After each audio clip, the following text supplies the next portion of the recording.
Oosh.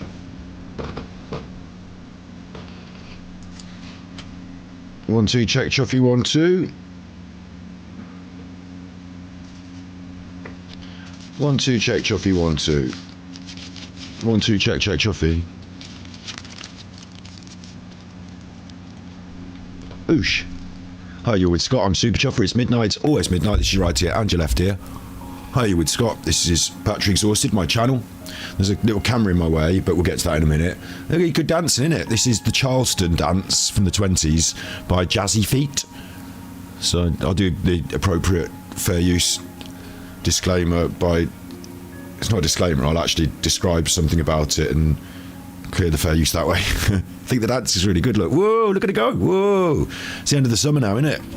We might get a few more sunny days, but it's the end of the summer now, coming around September. Don't get sad. Some people actually like the winter. We're on late tonight. Big ups Kaz. Busting out the member, what do you call it? Popping your member. Pop it, the 12-month member. 12, something's leaking out of that fag packet. Anyway, look, the 12-month member. That's an entire year membership, that is. That's an entire year's worth of membership. Get that across your chest. A full year. One more trip around the sun. One more trip around the sun. It's funny the way it starts in September as well, isn't it? I wonder if I planned that. I didn't. It's one more trip around the sun. So, do you like winter or do you not like winter? You tell me in chat. Some of you are already saying you hate it. I'm not a very wintry sort of person. I like the long days, the warm weather. Don't feel like we had enough of it this summer. Tonight's going to be chill. I'm on a bit later. So what we're going to do, there's so much going on in the Dark Side Phil world, I'm not even going to force you to watch it. How about that? I'm going to be cutting videos next week about different stuff, and tonight I'm on a bit later, and I've got a couple of new things on the setup to show you, so I thought we'd just do a chill. All the nutters have been a bit... Paul Arnott's out in India, I can't even show you the video. You know, just don't even get me started on that. Not today anyway. And... Alan's been doing horrible racism on his TikTok. I mean, I can show you one of them, but it's just horrible racism, you know. So Alan's been doing that. Like, there's not much fun in that, so I thought we'd have fun instead. Thought we'd just have fun instead. I've got a mukbang that we're not really interested in watching, but reminding us of who we're talking about. And we wanted to watch this video about Bevo for weeks. For a couple of weeks now, we've been trying to find out about this Bevo guy. So we're going to watch the Bevo video. And we're going to watch, well, we're not really going to watch much mukbang, but what I thought we'd do as well is, I've got new tarot stuff to show you.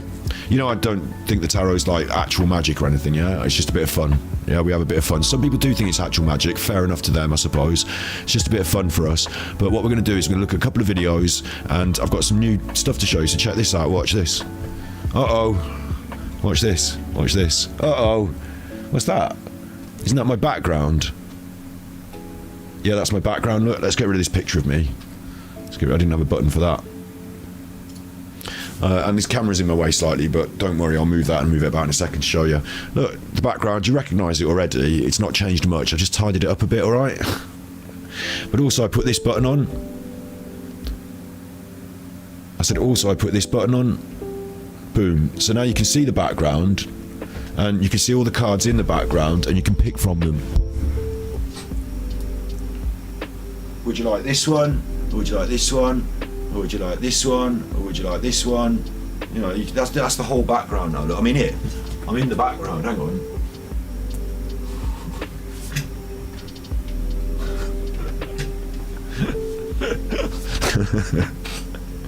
I know I did that. It's camera 2 anyway. It's camera 2. This is camera 1. You recognise camera 1. We've also got camera 2, background camera, which is kind of useless really. But we've also got this. I mean, that's just an old webcam that I'm showing you there, so it's not much here going on with the old webcam. Big ups Curious Cat, 8-month member. Big ups Curious Cat. Thank you very much for the 8-month member pop. Big ups. But what we have got now is we've got this.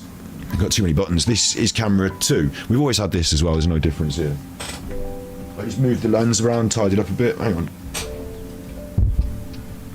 So we're going to watch the Bevo video. That's going to be fun. Bit of fun to learn about this Bevo guy. And then I've got this. So this is... I just tidied up my setup a little bit. And this is the old mouse mat. I'm actually going to replace it entirely. I think it could do with a wash, to be honest. I don't know how clean and dirty they are. I can't really... You know, you can't tell, can you? I want to give this a wash anyway, so I bought a new one to replace it because I don't know if they wash well. I also bought this temporary. This official unboxing now, look. This is not, what I mean is this is going to be a smaller mat, an additional, this is where your tippies go. This is an additional smaller mat to go on top of the already existing mat, but it's good, look, it makes sense. That does make sense, doesn't it? Let's pop that out there. It's nice, isn't it? An additional mouse mat. And then, also, people are always asking me about the cards. Now, we do it on Twitch, a bit of fun. Tonight, what we're going to do as well, like I said, we're going to watch a couple of videos. We'll watch Bevo, we'll watch, not much mukbang, we'll probably just watch a bit of Bevo. I want to find out about this Bevo guy. I just want to see the video and find out about him. Won't be that long. And then we'll switch over to the cards. And what I think we'll do with the cards, like I said, is... what I didn't say. You can either choose... I don't think I'm going to do much for you, to be honest. I think we're going to do for the nutters. But I'll choose a couple of decks, and then we'll do some cards for the nutters. Yeah? And one of the things that always happens is you always say to me, oh, can we see the cards a bit more close up? For example, there's the Golden Girls cards. And people say, what's the picture on the cards? And can I see the picture on the card? And yes, you can, look. Pictures on cards. There's loads of them, look.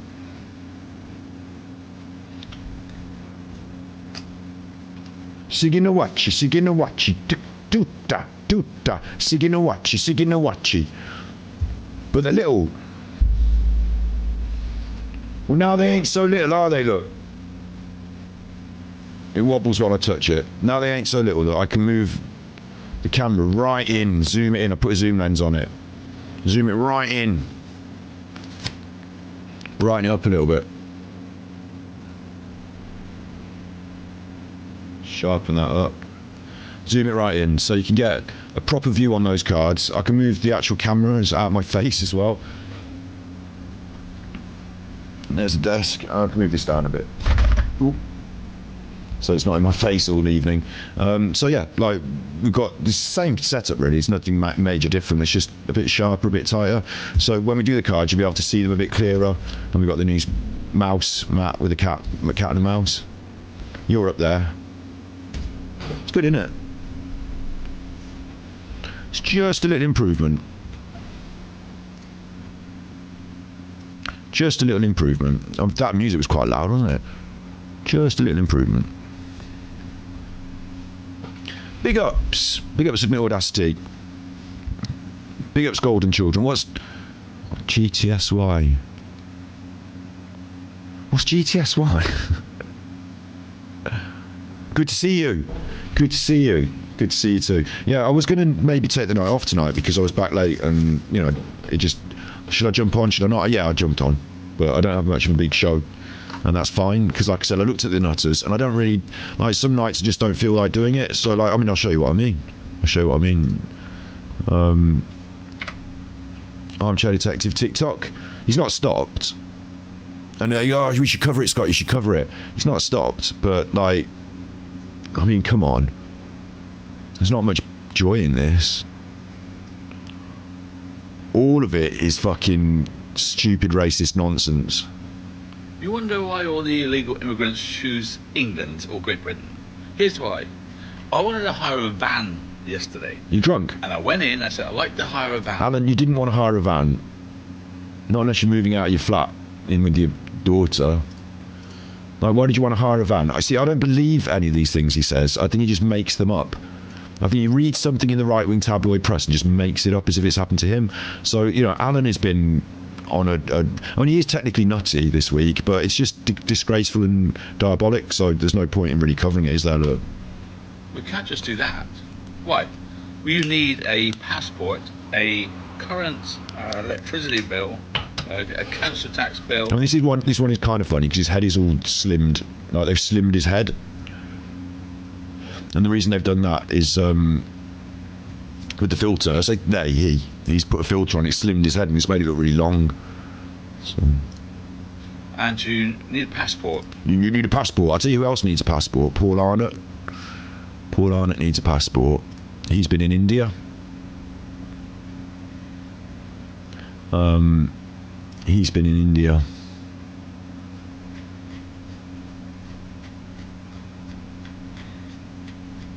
There he is. Look, in India with his friends. I mean, Blank Faces did a good stream on this, blanked out all the pictures of the kids' faces. I can't, like, that's the actual picture he put up on Facebook. And it says, today I've been filming with these children who are practicing Malakamba. It's a traditional sport from India, very similar to our gymnastics. And he's put little emojis in that, which are these emojis. And I don't have any comment on that right now.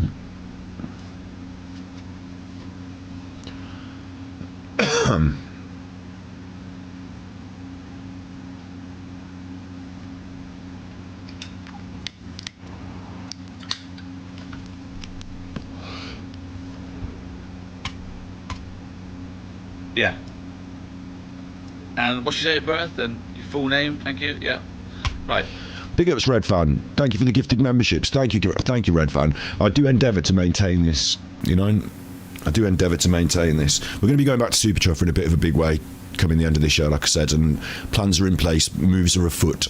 But I do maintain this channel. I do want to, you know, and I'm thinking about how to. I was thinking about tonight calling it Love Watch and just bringing out some of my favourite. It doesn't make such a good show though, you know. If I just bring 3 or 4 videos that I like and then we watch them and I say I like that, that was good. Like, you tend to have more to say about something contentious or controversial, don't you? Like, you know, in opposition to it, creates a bit of a conversation. But yeah, I think we might start integrating some sort of Love Watch as well as Nutterwatch. But yeah, thank you very much for the gifted memberships, and I'm really grateful to everyone who maintains their membership over here. Thank you for all your support. We've got the coffee system as well, haven't we? I should put that up on the screen. I always forget that. As well. Coffee.com if you want to see the leggies dancing. No, I don't want browser notifications. Or if you want us to change the image in the picture, of course, that can also be arranged. But if you do the coffee.com, then it comes up on the screen and it reads out what you want to say. So tonight, like I said, we're going to watch a couple of Nutters, bits and pieces, and we'll do some cards for the Nutters. And you can suggest your favourite Nutters, and we'll bring up one of their videos, do a couple of cards, then, you know, we'll check in with a few Nutters. This is us just checking in with Alan. And like I said, I'm not going to play every single one of these TikToks. No one in the world will. That's to hire a van. If I want a job, let's just say Uber something, right? Uber something, deliver food, a roux, whatever. Hello, you've come about the job. Yes. I live here. I managed to survive, somewhere to live. I have a mobile phone given to me and a bicycle. This is Alan doing an impression of an immigrant. I'm glad he's not really going heavy on the accent. They gave me a bicycle and a phone and somewhere to live. Oh, he is going on the accent. I know. And they give me some money. I need some more money. Is this right? Is this right? When you come to this country as an illegal immigrant, do you get a bicycle, a phone and somewhere to live? I'd like to apply for your job, sir. And do you have to apply for a job at Deliveroo? Or do you just get the phone app and just...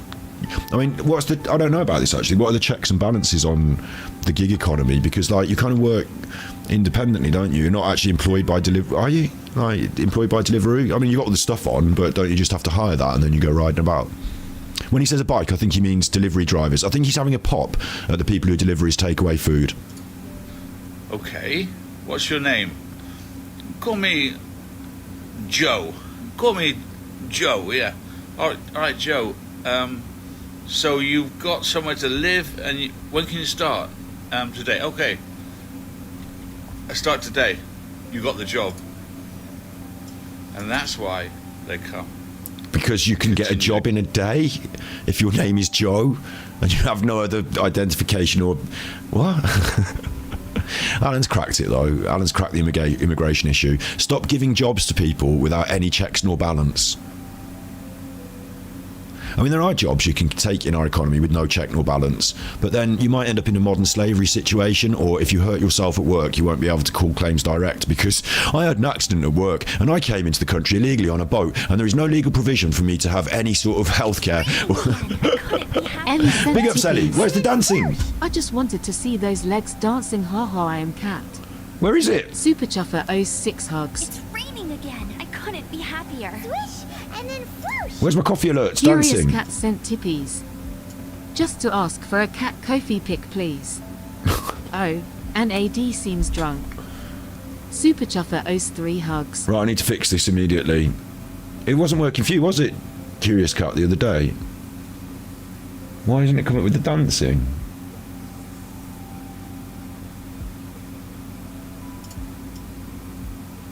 I assume it's not this. And coffee alerts are on because you could see them. So that's one thing, isn't it? Coffee alerts are on because you could see them. You wanted to see the dancing legs, so did I, frankly. I won't like too long on this. I'll try and fix it in the background, but you know, if it doesn't work, we don't see the dancing legs. But that is a shame, isn't it? It wasn't working for you either, was it, Curious Cat, the other day? Thank you very much for the coffees. They still come out and got read. Thank you very much for that. I think I should be able to force the dancing legs if I do a test. Obviously, it's boring, but then this is chill out week, so. This is chill out week. Stream alerts. We're currently having trouble authorising with your Twitch account. This may be due to changing your Twitch password. Well, you're not authorised to my Twitch account. You're supposed to be on my YouTube, you fucking knob. YouTube chatbot. Test the connection by clicking here to send a test alert. Okay. I think there's something wrong with coffee at the moment. Curious Cat was having problems, wasn't you? It wasn't working, but you've sorted it now.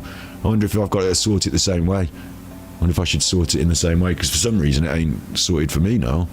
I mean, it always works, but it didn't then, did it? But it did when I sent the test, and it read out your tippies. Anyway, I'm probably spending too much time on it, but I'm sorry that you did get to see the dancing leggies, look, and you get to see them again now. But usually when I send a test like that, it reads it out and it goes, Scotty Hottie sent a test, we're doing a test, and it didn't do that. So we'll just keep abreast of the latest goings on coffee.com. Thank you very much for your support. Because not only do they get benefits, a house, a mobile phone, and probably a bicycle. Probably a bicycle. I'm sorry, Alan. You wonder why all the illegal immigrants call me Joe, yeah. All right, Joe. So you've got somewhere to live, and when can you start? Today. Okay. I start today. You got the job, and that's why they come and continue to come. Because not only do they get benefits, a house, a mobile phone, and probably a bicycle, in my opinion, they also get a side angle job, a side gig, where they can earn money without even having any documentation. So I think Alan's having a go at people who work for Deliveroo and Just Eat and delivered the takeaways. It is a weird one to me, you know, like the hang on, what do you want with this cat picture? You said you wanted a cat picture. Well, am I missing something here as well? What picture did you want? You did me a tippy and said you wanted a cat picture. I just that broke away from my mind. Just to ask for a cat coffee pic, please. Oh, you want a cat coffee? Ah, you see, right. Hang on. I see. And that goes for British people as well. That goes for British people as well, Alan. What do you mean it goes for British people? It's specifically about immigrants. I know. And they give me some money. I need some more money. I'd like to apply for your job, sir. Okay. He's doing an Indian accent. Do you know what? That's actually made me cross there. He's doing an Indian accent, isn't he? He's going, I'd like to apply for your job, sir. About the job? Yes. I live here. I managed to survive, somewhere to live. I have a mobile phone given to me and a bicycle. They gave me a bicycle and a phone and somewhere to live. I know, and they give me some money. I need some more money. I'd like to apply for your job, sir. He's doing an Indian accent. Okay. What's your name? Call me Joe. Call me Joe, yeah. All right, Joe. Joe. So you've got... Joe. Call me Joe. Big ups, Joe boy. If you want a bed, then you want to get your bed from Supreme Beds. If you're in the northeast area, no, northwest, or in that general area, get on Facebook and look for Supreme Beds. There you go. This is what's going on with my coffee alerts today. There you go. That's your one. I don't know why it's playing up though without the. Why isn't it saying swoosh and then foosh as well? Like usually it goes swoosh and then whoosh, doesn't it? There's an issue connecting to Twitch, it's saying. I think there's an issue connecting to my YouTube as well in some way, because it's not feeding everything through. Bit of a shame. It's just one of them things. They'll figure it out. I'll press it again. If it doesn't work, I'll send the test. Look, I'll do it again.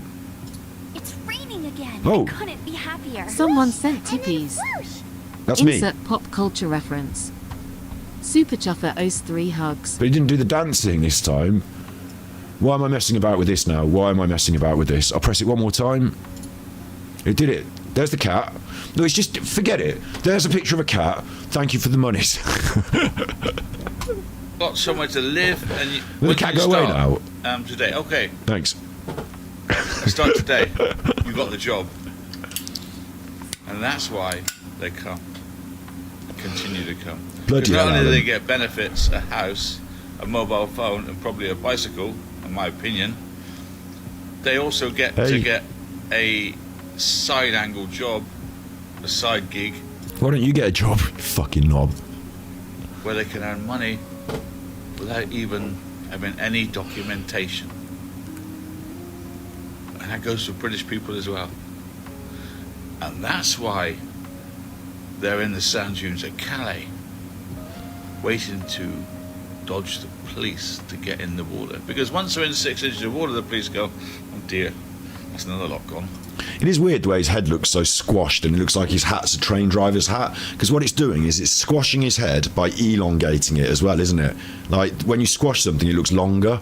You know, in our thumbnails, when I was going through that phase of making his head look funny in the thumbnails, I was just like, I didn't do much, just went on paint and just stretched it a bit, but like it's basically his face. But here the filter's squashing it, and it makes him look like he's a train driver with a train driver's hat, like a big uppy train driver's hat. And people on the app are responding to this insofar as he's getting real views and real comments now, from people like Ian Flory, who says, I have had the diver on the app is not the same as the one delivering. So he's had problems with the app. Someone's just laughing at him in the chat there, I don't know. Billy Bob says, they're taking the piss out of the UK and our government doesn't care about us. UK is finished, we moving abroad. So he plans to become an immigrant, which is an interesting attitude towards it all. So I think he is getting some real comments. One here says, you can't just get a job like that. You need a tax code, national insurance, security code, and several other forms of ID, and our asylum seekers can't get them. And Alan replies, you can, they are. To which there's a further reply, maybe after a year or two of being here, then yes, because no British person wants that job. So I'm not sure what your point is. Anyone can apply. And Alan says, there's 100,000 working without papers. Are you okay? Alan asserts in his... So this is the way it's gone with Alan now. Alan asserts in his comments there's 100,000 people working without papers. It's just gone this way, and like he's really just leaned into that. He's done 2 true crime ones, but I mean he's done some really fucking weird ones like this one. Unusual this, a Brazilian woman has been arrested after taking a corpse to sign a bank loan. It's been muted that she knew he was dead. Well, since she pushed him in... This woman drove this guy into a bank, this Brazilian woman. Takes corpse to bank. And it was years ago, wasn't it? 17th of April 2024. Well, it's not years ago. It's still April, May, June, July, August, September. April, May, June, July, August, September. It's only 5 months that he's taken to catch up on this story, isn't it? Let's have Sky News, the worst of the worst, look, the worst of the worst, reject all cookies. Woman arrested after taking corpse to sign bank loan in Brazil 5 months ago. So Alan's just keeping up with the... In a wheelchair. No wonder she's been charged with violating a corpse and attempting to theft by fraud, really. Is he all right? Do you think Alan's all right this week? Unusual this, a Brazilian woman has been arrested after taking a corpse to sign a bank loan. It's been muted that she knew he was dead. Well, since she pushed him in a wheelchair, no wonder she's been charged with violating a corpse and attempting to theft by fraud, really. It sounds like he's got half a cucumber and he's chewing half a cucumber. It's juicy, that is. Isn't it? Erica de Sousa wheeled a lethargic-looking uncle into a Brazilian bank, and the clerks quickly sensed something was amiss. Because he was fucking dead. I don't think he's well. He doesn't look well, remarked one of the distrustful employees. I mean, this is a savage story, and it's really sad as well because it involves someone's died, and this woman, whether she's a criminal or desperate or whatever it is, does not want to let whatever money's in his account go to waste and wants to get in there and get it all out. It's a very sad story, but Alan's covering it as if it's... Do you remember in That's Life, they used to do the... I'll probably get copyright for this, actually, but fuck it. Adam Curtis started out doing these. This was Adam Curtis. Adam Curtis... He's a brilliant documentarian, but he started out doing the sausages on That's Life, the talking dog, and there was squirrels as well. Do you remember squirrels? Do you remember this? Discovered that Prince could talk. He jumped upon Minnie and he just started growling a bit in his throat, and I just touched his jaw a little bit, and it sounded like Anthony. So, am I right in thinking there's a north-south divide, and that up north there's... I'm only joking. Listen, Steve on Thus is from the north, isn't he? Steve on Thus is from the north. He's one of the smart people that I know, and he's my co-host on Thus. So I'm not having a pop at the north here, but maybe some parts of the north were underprivileged and didn't have as many opportunities for entertainment as other people, because this guy's found out his dog can talk. So oh, that sounds okay. I'm only having, if you're from the north and you're watching, I'm lucky because I'm in the middle, I'm in the Midlands, so I'm neither south nor north, so you can't call me a soft southerner, and you can't say I'm whatever north. I'm only having a joke. Chill. Why should he say Anthony? Well, that's my brother's name. That's your brother's Does name? he still remember Anthony? Get him to say it. Say Anthony, Prince. So how did he do it? Well, it's in his throat, he growls the notes and that, and He did say it though, didn't he? Anthony, Prince. So how did he do it? Well, it's in his throat, he growls the notes and that. And this guy, you can tell this guy's into his northern soul. He's got the shirt, he's got the coif. Eddie would have liked his style. And Talking of Eddie, where's my buttons? Where's my buttons? Come on. Woke bollocks number 2. I'm a cat. We're closed from IKEA. Not that. Good luck with your channel, son. Not that. Where Good are luck they? with your channel, son. I've just had a lovely cup of tea and a Bakewell tart. There you go. I just can say I move his throat, his jaw a little bit, and he pronounced his words in his... Also, what was going on with our telly? I mean, That's Life was good. It was a magazine show involving different stuff from around the country, wasn't it? There'd be positive stories, there'd be sad stories, maybe even some crime watch, and watchdog style feel to it sometimes as well. But there'd also be these human interests, and finally, sort of, what would be on the news as, and finally, but has anyone seen this cat? They'd always pop this on. Big ups, Cheeky Chops. Thank you for the £2 super chat. I should have waited for a super chat before I unlocked the buttons. Now hold on, Lorraine. We've got buttons tonight. We've got a new button. Look. I've just had a lovely cup of tea and a Bakewell tart. There's my new button. It's this one. I'm a cat. That's my newest one. I'm a cat. We haven't got that many new ones actually. I could update new ones every week, couldn't I? I should really get on that. Bang! Do's and don'ts. I should put that on my do's and don'ts list. Do's and don'ts. No, It doesn't hurt him at all. no. Where did he go after Anthony?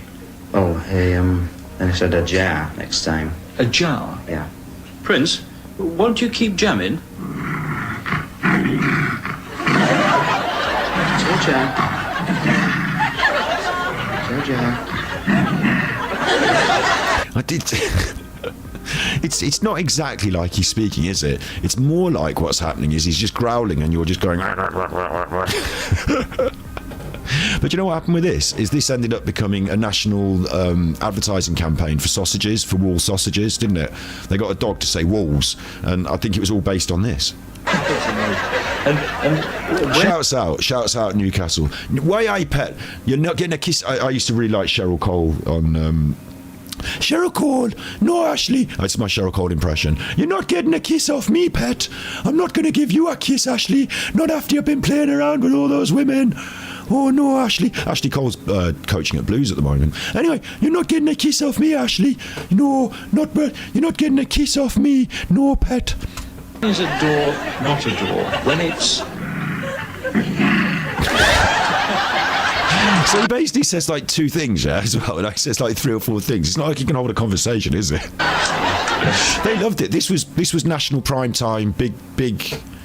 Everyone in the country was talking about it. Big thing. I'll come up to you, and if you'll say, when's the door, not a door, or what you put down. 1970s, north of England. It's grim up north. I mean, he'll say, he'll start growling, ready for you to move his jaw and say a jar. And what happened after a jar? What did he do next? Well, I think next thing he went on to sausages. Why should he do sausages? Sausages. Now this is where I need to keep checking to see if we're going to get done on the copyright, because this could get me taken right off. Well, George next door gives him sausages, you know, he comes out every They heavily protect the copyright on the dog saying sausages. Thursday, the plate of sausages, you know, and puts them on back doorstep, and Prince goes and has a good tuck-in. Tell us what you have on a Thursday, Prince. Yeah, what's George give you, Prince? A what?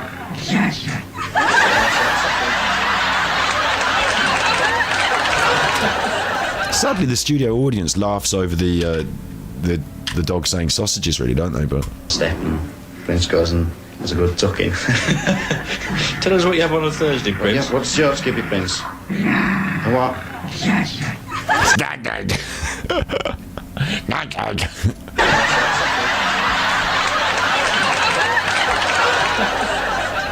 You know, like this is Paul O'Grady. God rest his soul. He used to do a lot of work for the dogs, didn't he? Bless his soul, Paul O'Grady. What did he learn next?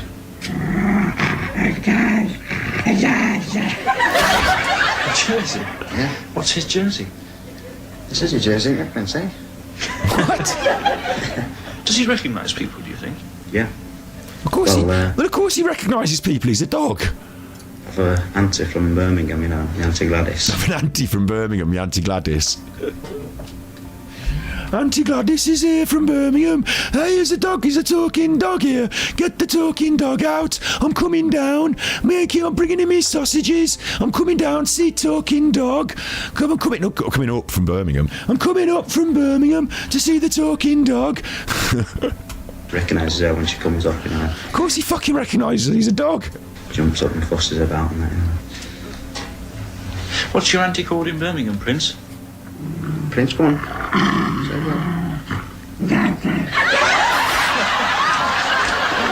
Now, is he saying Gladys, or is... Because he asked different questions and he said different things. Did you get him to do it alone? I'm not too sure about that, but it's like... Big ups bloke faces. Is it grim up north, bloke faces? It's just what I've heard on the telly. I'm only joking. It's like I said, I'm in the Midlands, so I'm a bit of everything. If you live in the south, you call me a northerner. If you live in the north, you call me a southerner. But I can say I'm just moving his jaw a little bit, and if he could just move his jaw, you know, just like I'm doing, which would be easy for him to do. He can move his jaw. Dogs do. We just make him understand that part, you know, I'd better say things by himself. Just that one difficult step That's yet to it, take. yeah. Shall we put him to the final test to see how clever he is at recognising people? Prince, I wonder if you can tell us, and look carefully and take time to consider, but who's that, Prince? Who's that, Prince? He said it. He said Esther at the I wonder end. if you can tell us, and look carefully and take time to consider, but who's that, Prince? Who's that, Prince? Esther. He's sort of. He said it at the end. He did. I'm saying he said it. I'm saying he did say it. That was good, wasn't it? I don't know how we got onto that. God, I can't remember how we got onto that. That was good though, wasn't it? Doody doody doody doo doody. What was also good on the squirrels. We'll do a squirrels, and they did again. That went into the advertising, didn't it? It turned into the adverts for Carling Black Label, didn't it? Turned into the adverts for Carling Black Label. I'll get that up as well, since we're doing it. I told you tonight was going to be a chill. Then we'll watch the Bevo video, and then we'll do some tarot cards for the nutters. We'll bring up a nutter, we'll have a check-in on them, and we'll do some tarot cards for them. What I'm looking for, I bet That's Life aggressively pursue the copyright and I have to take this episode down, but That's Life Squirrels. I mean, this was huge as well. Oh no, is it not? Surely it was on That's Squirrel Obstacle Am I remembering this wrong? Was it not on the script? What was it not on That's Life? I'm sure it was on That's Life. Or maybe it's so heavily copyright claimed by the BBC that it just doesn't exist on YouTube. I can't find the videos of it. Let me put 1980s BBC. Well, it won't because it's BBC, isn't it? Carling Black Label, Mission Impossible. Well, there's the advert. Oh, it's from BBC Studios. That's the problem, is it? The original's from BBC Studios, and it will be... I'll show it you anyway, fuck it. Like, they'll aggressively pursue this, I reckon, because it was so popular. County Durham, and an assault course. But we thought we would make it a little bit... No, this isn't it. First, the squirrels are understandable. No, that isn't it. It's the Carling Black Label, this stuff. Do you remember this? Do copyright music. Do. You remember this? Oh yeah, you remember this? Do you remember a squirrel doing an obstacle course? Just having a cup of tea and a cherry bakewell. Do you remember a squirrel doing an obstacle course? You're gonna have to let me know in chat, or is this something I'm remembering like Mandela effect? Is this the old granny was funny on That's Life? We should do more That's Life, but I think that BBC are quite heavy on the. It's not that I'll get taken off the internet. It's just that later on I'll have to cut those bits out of the video, and it just won't make sense. But we might have a look at it over on Twitch and then bring it as a video to Super Chopper for you that way. Do you remember this though?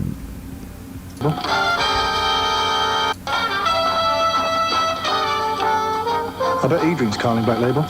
It's just like a really simple nature video of a squirrel. Like nowadays it wouldn't come up to scratch, would it? For like, an advert on the telly. But it's a squirrel doing an obstacle course. And this was big. This was major in the UK, like in these 80s. Squirrels doing an obstacle course on the telly. This advert itself, they did more of them. But when you think about it, in today's standards, like we're going to film an advert for a major brand, and we're going to have just a squirrel just going over a rope and getting some nuts, and at the end some stock footage of an owl to say, I bet he drinks Carling Black Label. It just really wouldn't cut it today, would it? Like it just wouldn't. Like it might make it a viral video. You might get like a viral TikTok out of it, or maybe 10 years ago you might have got a viral Twitter video out of it or something, but it just really wouldn't cut it these days, would it? And do you know what's weird to me as well is this idea apparently has not died. Squirrel's obstacle course. It's not that weird to me. I did think about this the other day when I was out in the garden watching a squirrel. I'm sure there would be, and look, there are people who are just taking this to the modern extreme and just creating mad obstacle courses in their gardens for squirrels. So maybe that's somewhere on YouTube that exists already. Well, it seems to have died out now, actually. Oh no, where's the latest one? Yeah, it seems to have died out now. 4 years ago, this guy was having a right pop at it, though. Look, this guy's got 128 million views on this. I mean, he's a 50 million YouTuber. Like, he's a big YouTuber, but... To my left is my attempt at making it squirrel-proof. If they want the birdseed, they will first need to pass through what is basically an 8-part Ninja Warrior obstacle course for squirrels. Ninja Warrior. Squirrel game, like Squid Game, but with squirrels. For starters, here's where I've placed their favorite bird feeder, at the end of the course. And to sweeten the deal, right below that, there's a trap door. Bloody hell, he's making them work for it, isn't he? Solid run from Fat Gus. Are these local squirrels, or are these like home? Like, does he keep the squirrels? I don't know. They're just probably just random squirrels, aren't he? Look at him shooting this. Bloody hell! I mean, which is a lot. Start filming from in my house, like one of those. This is the videographer in me. I've got a lens just like that. It's quite expensive. It's a lovely long lens. I've got this set. I could do that. I could do this. I could set up a squirrel. I might think about this. Of course, it's completely nuts, isn't it? But he got 158 million views. I wouldn't, because I haven't got a massive YouTube channel that does loads of regular videos that are really good like this. But squirrel obstacle course. Did that squirrel just go flying then? Feet down. Look at him go. Hang on. Back like, I'm the one who kind of earned that. And then Fantastic Gus is like, you snooze, you lose, sucker. And might I just say, Fantastic Gus, when you sit like that, you don't look an ounce over 700 grams. Eventually, they learned that sound was a good thing, and they'd quickly return for their reward before Fantastic Gus got any ideas. So here's a single camera shot of a full run, and by the end, all of them could do the full course in less than 40 seconds. And while we're watching, you might be wondering what happened to the squirreliput. Unfortunately, this bit looks easy now, just going through that thing. They didn't really fall for my illusion much, but I'm about... Yeah, that didn't make any sense to them. They just ran along the bottom.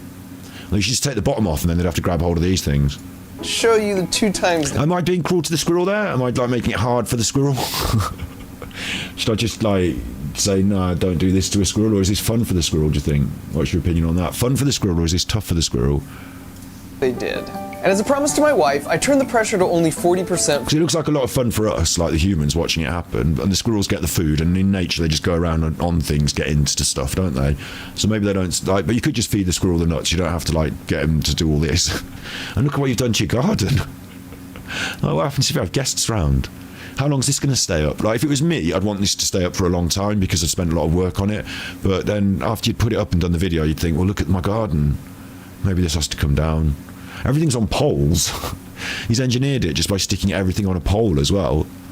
And that's weird because you think about your garden, it's got all the fences and stuff. You think you put it on all the fences around the side, but you can't, can you? You need to make it like float in space. Full power. So the acceleration the squirrel would feel is about half a G, which is 10 times less than a typical roller coaster. Additionally, I What never do you mean the acceleration the squirrel would feel?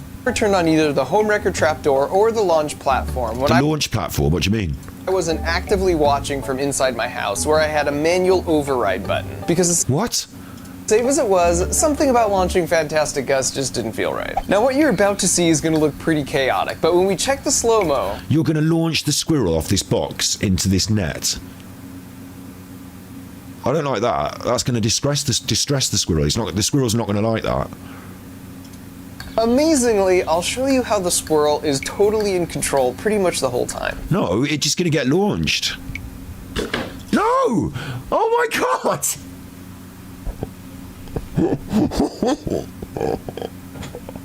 What's he done here? Shouts out, who said that in chat there? Lulu, big ups, talking about Mind. Mind.org are a really great resource, actually. Yeah, like, I agree with you. Mind.org. Like, Mind is all across the country in little satellite units. So, like, your local Mind charity or your local Mind mental health support will be like a local unit, and it'll probably have the name of your local area. So, like, you know, I live in a place called Stratford, so it should be called Stratford Mind, but it's not actually, because that was already taken by the Stratford in London. But, like, yeah, like, you have your own local Mind and you have charity shops and stuff, but over the top of it is this website called mind.org. I'll just quickly shout out in chat because you mentioned it, and it's a really good shout just randomly, and we're doing random stuff, and that's Pombears who's done that in chat, so you can't see it. The mind.org resource, if anyone's ever struggling with anything mental health or has any questions about anything mental health, or wait, I posted that in the wrong chat, hang on, sorry, wrong, well, it doesn't matter, it probably won't come up with a thing with it because I'm in the wrong chat there. Paste that in the right chat. There you go. It's not just mental health support, like if you need to talk to someone, or but if you've got questions and you're unsure about things, or you want answers or access to information or support and stuff like that, it's really good for that, and it's a really good start point for anyone who's got mental health struggles or knows someone that's got mental health struggles. So mind.org is a massive big thing to shout out. Yeah, we like Mind. Agree.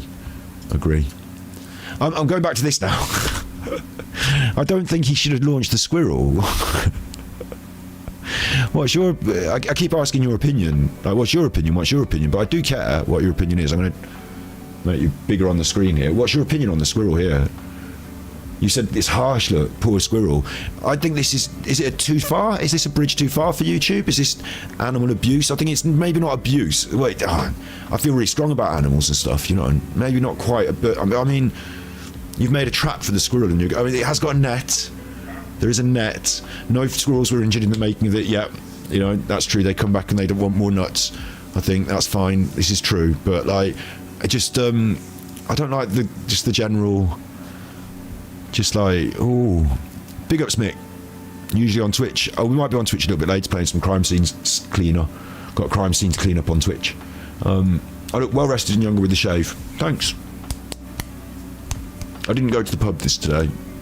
I could have gone to the pub with some friends, but I didn't. But I've got this drive and determination and desire for the next few weeks as we get through to winter to course correct a bit of what we're doing. I've got some stuff on the back burner, stuff on the plans, and yeah, so I had a little shave, had a little smarten up today. I think it's all good, isn't it? It's all good. Thanks for noticing. Thanks for noticing. So let's watch this squirrel get yeeped again. It's like kind of funny and everything, but I kind of feel bad for the squirrel getting yeeted. Show you how the squirrel is totally in control. I'm going to do it slow motion. I think he's going to do it in slow motion as well, but I'm going to play back slow motion in this. Look at this. Squirrel's on the platform, on the yeeting platform, and what? And it doesn't like it. It's like, whoa, and it goes head over, arse over tit, and then it's in the net. I mean, that's... And it's run off. There it is. It run off. Alright. Now here's the second angle. Fucking hell! Here's a second angle. Do you know what that reminds me of? Do you remember Flipper Frog? Is it Flipper Frog? Do you remember at the fair? You go to the fair and there's Hook a Duck and there's the one with the frog, and you put this big rubber frog on a thing and then you hit it with a hammer, and the hammer does a mechanism and it launches the frog. Tell me you remember Flipper Frog. Do you remember Flipper Frog? Are you into Flipper Frog?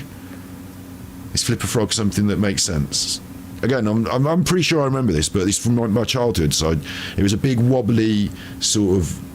There's water involved, wasn't there? You're firing them into water. It was like a big wobbly rubber frog, and you go whack, and the frog gets launched. Flipper Frog. Flipper Frog. Do you remember that?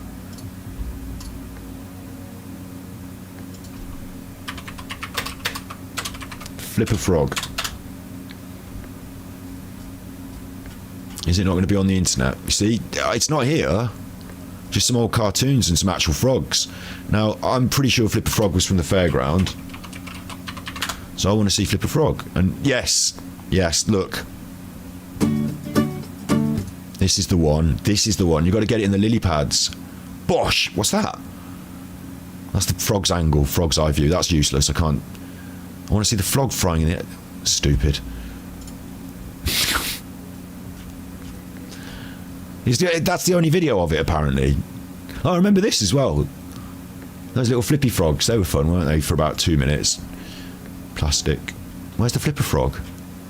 There's only one video of Flipper Frog from the fairground, and it's that video, and you can't even see the frog flying around. It was a big wobbly frog. It's the big wobbly frog I want to get across to you here, but you remember the chicken limbo? The chicken limbo. If I put this, isn't going to come in. Chicken limbo. Like, it's surely not going to have chicken limbo, is it?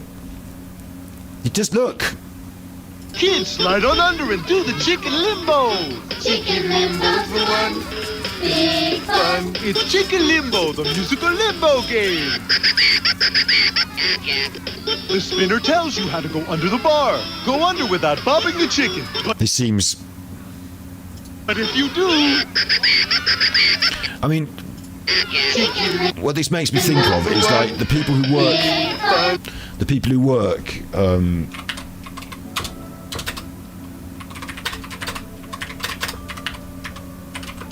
The people who work... for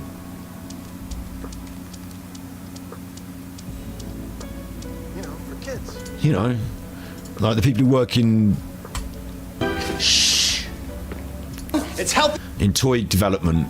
Low production cost, potential for mass appeal, and all that spells out great profitability. I had the boys down at R&D throw together this little prototype so that our discussion here could have some focus, and to give you gentlemen of the board a first-hand look at just how exciting this gizmo is. So, like, someone's had to invent that in a... Like, there's a group of people in a room, and they've got together and they've said, like, chicken limbo. Like, it's been up on the... They've probably had a load of different things on the board, haven't they? It squawked. They've probably had a load of ideas up on the board. Someone's come up with chicken limbo. It's on the... Like, they've got... You know, they're probably, like, you know, in a room with adults, they've talked it through and decided chicken limbo, and then they've talked about how they could, like, maybe make it out, and the chicken could squawk. And, like, they've come up with these ideas in a room. I'm thinking they must have been doing a lot of drugs. The advertising people, the marketing people that made these toys in the 80s. Like, they must have been making a lot of money and doing a lot of drugs, because Chicken Limbo happened to slip through. And someone's drawn it on a sketch pad, and they've sent it to the art department or whatever, and they've come up with a prototype, and then they've got back in the art, and they've had to test it out in the office. They've had a really good time, so they've said, green light on that. Let's start getting that into all of the shops. Chicken Limbo. Has anyone seen the big bag of drugs? I'm sure it was around here a minute ago. Did someone drop it? Right, next. Chicken Limbo. Where's this come from? This squirrel getting yeeted. Good angle. He's gone like Flip a Frog. That's not right. I swear this isn't. And also the mind that comes up with this. I'm going to construct an obstacle course for squirrels, and right at the end, when they get near to the final prize, I want some way of just flipping them off the obstacle course. And then he's probably thought, well, that's dangerous, isn't it? Do you think he flipped a squirrel first and then videoed it and thought, well, that doesn't look good on the internet, does it? We're going to have to put a safety net in here because that squirrel just walloped into the fence. And carry on the streamis. Carry on the streamis. Ob's doing that to me now. Yeah, it buffered, yeah. It should buffer. It should have done because I dipped out for a second. We interrupt this screen for a moment to Ob's crash. Exactly. We'll get there one of these days with these systems. I was watching my friend stream ALT, who does very good streams about Darkseid. I feel they've been popping off this week as well. And ALT has got a problem with his microphone. And what he does, and this is just exactly, I'm sure you've all been through this system, is what he does is he gets the microphone, unplugs it and plugs it back in, and to do so he has to crawl under the desk to do it. And he's done it a number of times on streams now, and I feel like it's a bit like my obs thing. It's like we get these little idiosyncrasies in our system. You must have had it like with a toaster or something, where you have to hold the thing down a bit funny. Oh, don't put it on option 4 because it always fuses the thing. You know, when you close that door, make sure you give the handle a jig, because you know, those sort of things. And it's just a little idiosyncrasy in a system. With computers it shouldn't happen, but it does, doesn't it? And then instead of getting it fixed, you just sort of learn how to get around it. Oh, I quickly have to turn it off and on, and then I just do, and then I just never fix it. And I'm sure we all do that. I'm sure that's something everybody does. So, BMX bandits, what are they now? We're going to come back to this. We're going to now look for BMX bandits, and be careful, because what I'm searching for on YouTube will affect my YouTube algorithm. So a movie.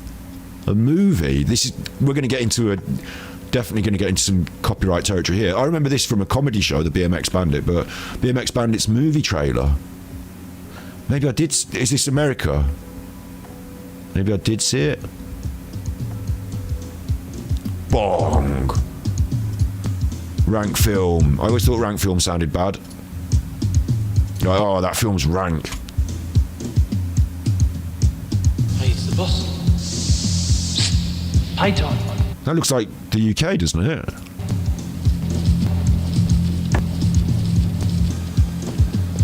This is so 80s. Look at his shoes, match his suit and everything. I've never seen anything more 80s than this. Munis. It's going to be Munis. It's not Munis. It's pens. Do you remember these suitcases and briefcases? Do you remember a briefcase with the pin thing with the pens? Anyway. Total. $250,000. $250,000. Told you it was Munis. Each. He's got a shotty. We hit the day This is like Lock, Stock and Two Smoking Barrels, but 1983. after tomorrow. The money? The money. Us. The money's in a little car, and us, we're in the big truck. I want you to drive the money into. They need trucks, don't they, in crimes? Get that in there. Close that up. That's your job. Puts us one step ahead of the law. That's your fucking radio. Get on it, you fucking. This is a shotgun. You're pointing it and. Whoa! It went off. Okay, we need another driver. Bloody hell, this is getting a bit raw for my Nutterwatch. Who's that? Nicole Kidman! No way! You said it in chat, Nicole Kidman. Look at her hair. Look at her hair. We love a bit of it. We love a bit of it. Give me a nice wig any day. Give me a nice wig any day. Give me a wig. Look at her hair. Big up ACW. You're not here. All right. Look at the hair. Look at that. Nicole Kidman's hair. I'm not doing this guy. I'm not trying to do a racist on this guy. Something. The way I see it, to make money you need money. Yeah, well, if you want money, you can always go into scrap metal. Now this I do remember, this style of BMX, because I must have been quite young. I mean, this movie came out, I was quite young, yeah? But that style of BMX was in the shops with like the same coloured pedals as the handlebars, and I had a little yellow one. Like, I was a kid, it wasn't like a big I wasn't doing anything on a half pipe or anything, but I had a little yellow, like it said BMX on it, and the pedals were the same colour as the handles, were the same colour as the tyres and all that. Was it the Rally Mongoose? Was it a rally? All the rage. All the rage. Look at this guy in a film with Nicole Kidman. What happened to him? Did it work out for him? Because it definitely worked out for her. Whoa! Look at that! And when you're a kid, that's basically that's my bike. That's what I'm saying. That's the style of bike I had. They must have sold hundreds of them, thousands through Argos. Through films like this. They must have sold thousands through Argos, mustn't they? And that was my style of bike. And getting dressed up like Evel Knievel and going up a ramp like that looked like the fucking best thing in the world. And how many of you actually got on a BMX when you were like 11 and went up a ramp? None of us. We jumped over a curb. We rode it up the park and hopped over a little curb or something. Like, we never did any tricks. I mean, some people did actually go on to learn how to BMX properly, but the majority of us just rode around on this bike and, like, kids playing in the park, hopping over curbs. Like, never learned to bunny hop, never learned to do nothing. But there are some quite skilled BMX riders out there, but most of us, and it's the same with mountain biking, most of us got a mountain bike, never went up a fucking mountain. What are they doing with these guns? I don't want any guns on the show. Too many guns.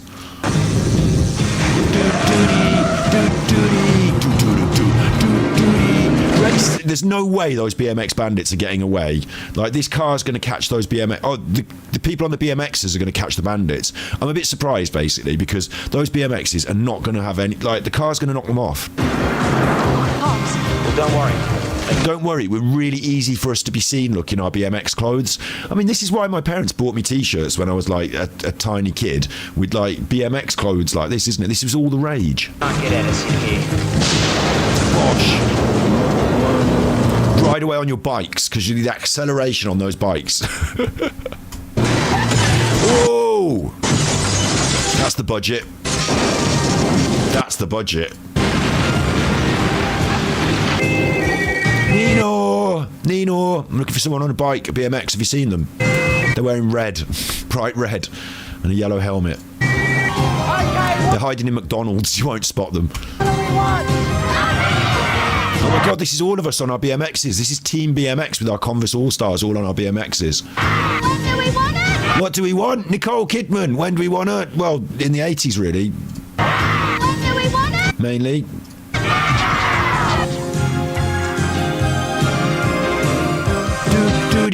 Doody. Alright, that's the BMX bandits.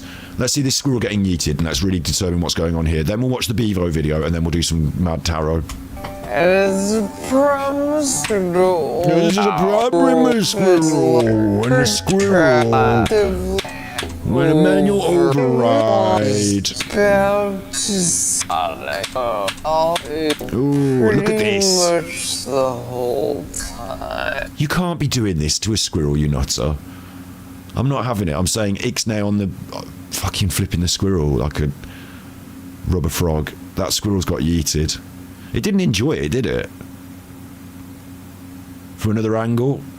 I've had to slow-mo it. I thought he was going to do the slow-mo, but he didn't. I've had to slow-mo it. Whoa. Head over heels.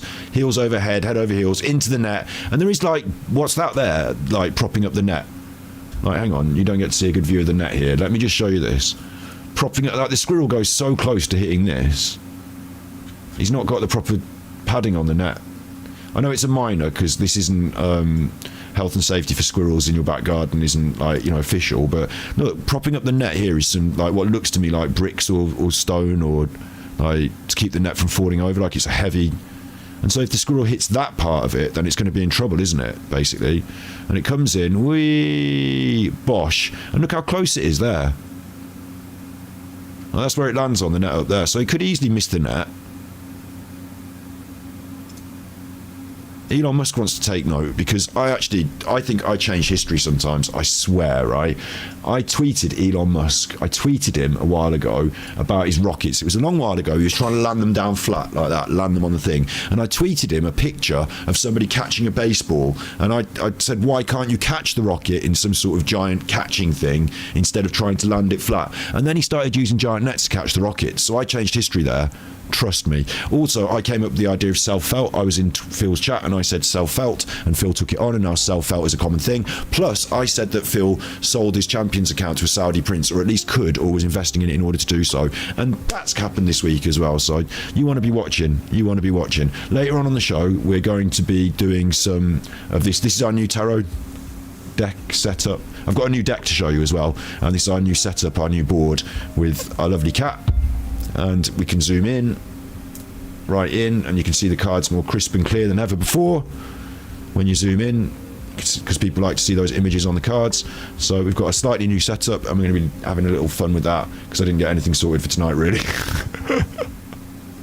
But I did want to watch that Bevo video, so are you done eating squirrels around your garden, you nutter? Also, even if you don't trust my calculations, I can assure you that the squirrels did not care. In both launch cases... How can you assure us that the squirrels didn't care? They were back up on the course in like 5 minutes. Yeah, they want the food and they will go back up on the course, but like how much they enjoy being yeeted is up for debate. Here's the slow-mo, and see if you can spot the two critical things he does to make sure he lands feet down. Fucking flipping around in the air after being yeeted. It does seem that a squirrel can process this a little quicker, and like maybe squirrels are used to jumping around and falling out of trees, so maybe it's not as bad. But show us your dick. Show your deck, yeah. Oh, yeah, will in a minute. And see if you can spot the two critical things he does to make sure he lands feet down. Did you catch it? Flipping. The first critical moment is right here. He's already done the predictive math, and he's locked his head on the spot where he plans to land. And now his head will not lose that lock the whole way down. True. What's crazy is the time it takes him to do all the predictive math to know exactly where he will land and to he's not doing any mathematics. It's happening instinctively. Lock his head is 300 milliseconds. That's exactly this long, literally less than the blink of an eye. That blows my mind, but if you think about it, it makes sense these reactions would have evolved to be... Do you know, talking about these reaction times in the squirrels. Blink of an eye. That blows my mind. Oh, he got that quick reaction when he went down on the fence. Pigeons have a similar thing. You know, you're driving towards a pigeon in the road and you think, oh, well, I wish you'd get out of the road. Do it, pigeon. You're going to move. And it doesn't move to the last minute and then it flies away. This isn't an encouragement to drive quickly at pigeons, but they can see the world quicker than we can. Like, their processing speed of like frames per second or whatever, you know, they can react quicker. They also live shorter lives, don't they? But like to them, we're moving in slow motion, so to speak, the way we would see it. And it's probably similar with squirrels, I'm guessing, is they see the world in that faster process. But I still don't think it's good to be driving towards them at speed or flipping them off your thing. But if you think about it, it makes sense these reactions would have evolved to be razor sharp if you live your... Look, they're going over that quick now. They don't stand any time on there anymore. Life in the trees, constantly making split-second decisions. Now, besides picking... It's not a bad video about squirrels, is it really, I suppose? Landing spot with his head, the second trick is with his arms. He's fucking scrabbling to hold on. When he wants to keep his upper body from rotating, he has his arms out. But the moment he wants to rotate his upper body quickly, he tucks them in. And then when he wants to stop rotating, he extends them out again. This is straight up conservation of angular motion. Little squirrel gymnast. Okay. So there's this guy Bevo, right? You know, we watch this dude. But I've not actually had... This is Dino. ...had a chicken and mushroom before. Yeah, let me know if any of you guys have ever had this before. I didn't even know it was a thing. I genuinely didn't even know it was a thing. I am curious to see what this is going to taste like. It says chicken breast pieces and mushrooms in a creamy white wine sauce topped with a crunchy cheddar crumb. Now, No, he's been on Nutterwatch briefly because we watched him sucking up those desserts, and we will be watching more of his challenges. We like the food challenges. We might find time to watch one tonight, but I've been watching him a little bit behind the scenes and a little bit on Twitch, and he's got his own trolls, and we haven't, like, listen, it's just people on the internet. I don't know anything about him. I don't know if he's got a criminal record or if he gives loads of money to charity. Do you know what I mean? I've got no idea what his, true heart and soul is, so I'm not giving you this is Scott's judgment from the high ground or anything, but he seems like a decent, normal, nice enough guy who's doing his mukbangs, and he's got some trolls, and the trolls seem a bit eggy and a bit weird, really. We watch the videos, like we watch lots of videos on on Nutterwatch on Battery Exhausted with a slightly critical eye. You know, of course, but I haven't taken a dislike to Dean, to be honest. Not a horrible dislike. I don't like listening to him eat the food. The sound of him eat the food isn't my favourite thing in the world. But he has been mentioning some other channels and like been opening my eyes to this other world of some of the mukbangers. And one of the people he talked about was Bevo. So this guy Bevo, when he eats his food, he doesn't swallow it properly. Right? So that's the first thing. And potatoes. Let's get right into that. This video is called Bevo Swallows a Roast Potato, and they spelled potato wrong, but it doesn't matter. Not on there, they haven't on the title. Anyway. Bang. Bang. 1, 2, and then it went down.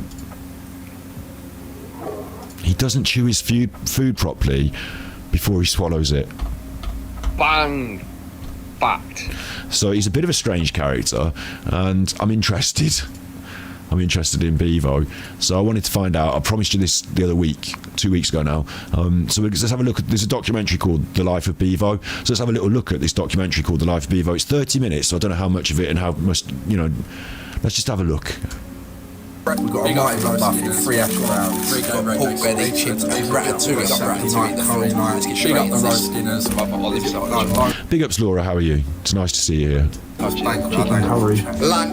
you know the rules. I'm in with Isaac. He's not a driller. Tell him I'm not a driller. When I beat Danny Aaron's, I want Joe Weather. I want Ed Matthews, you know. No, but just hide me there. Call security, please. I'm getting chased. They're trying to beat me up. I'm going at him and he's going like, yeah, but I'm like... This is funny because this is, you know, when we were talking about Paul Arnott the other week and I was talking about fake content, this has come up with Foodie Beauty this week as well. Shouts out Curious Cat. And some other, like Curious Cat covers Foodie Beauty I've been watching over there. A lot of us go there to watch our Foodie Beauty stuff with Curious Cat. There's like a little overlap. And shouts out Blank Faces too as well. There's a little overlap there, isn't there? I was in Vicky's Vicky Marie Chats today watching a thing about Mark Williams Thomas as well. Little overlap. The thing that strikes me about this, about, you know, we'll talk about Paul Arnott the other week, is these younger generation, I'm an old man now, where's my grey beard, but they grow up in this world watching social media and watching people on social media present and be a bit fake. And you know, you've got your Jake Pauls and your Mr. Beasts and all sorts and big popular people, and along the way they do a lot of vlogs, a lot of talking to camera, and sometimes it's not real.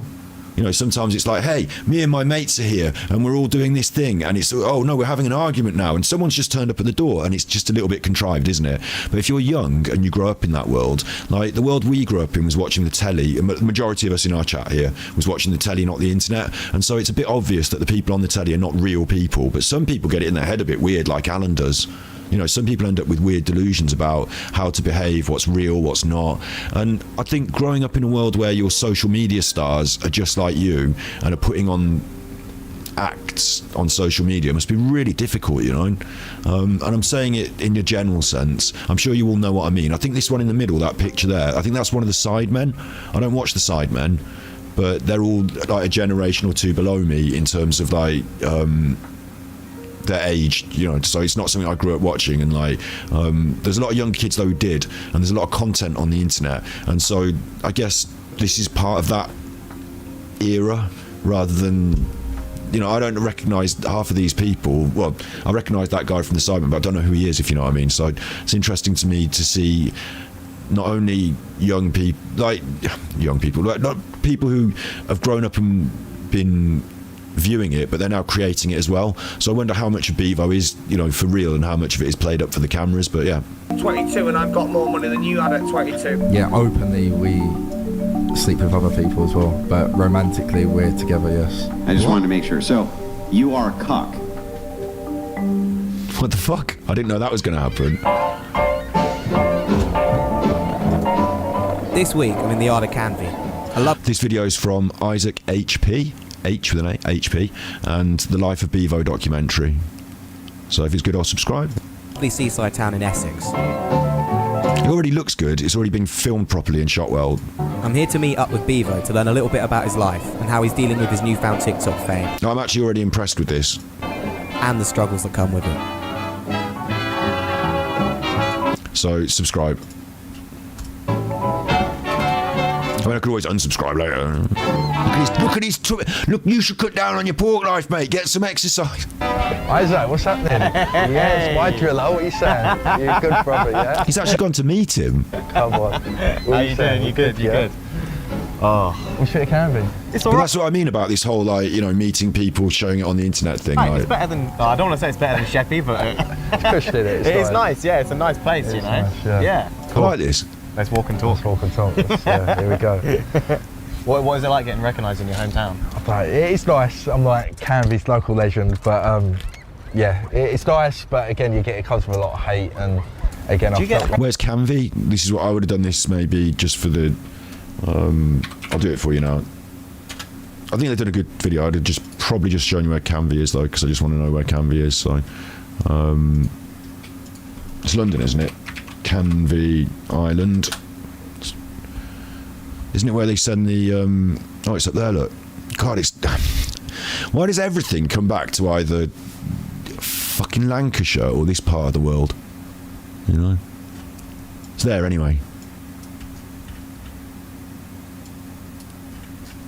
It's there. Back to it. Where are you, Chuffer? In public then? Do you get like people? I have done recently. A lot recently. Again, with I think I'm fighting on Misfits, and where you're putting on this whole like persona of fighting and trying to gas the fight up. I don't know. It's weird. It comes and it goes, and one minute you loved, one minute you hated. What do people say to you then? Like in public? Just say stuff and just call me nasty names. And what did they call you? Well, just with my teeth, because I used to have like really bad teeth, and I don't know, just a lot of hate, like saying you fell off or you're washed, or you know what I mean? Just nice stuff about family as well. I get death threats on a daily. So what is it like living in Canvey and then moving somewhere else? Now you live in a place that's like probably a bit more, I don't want to say better, but like what is it like, the difference between living in like a town to then like making enough money to sort of move out of it on your own, you know? I don't, it's a difficult one. Again, I think personally I actually prefer Canvey over Manchester. Yeah.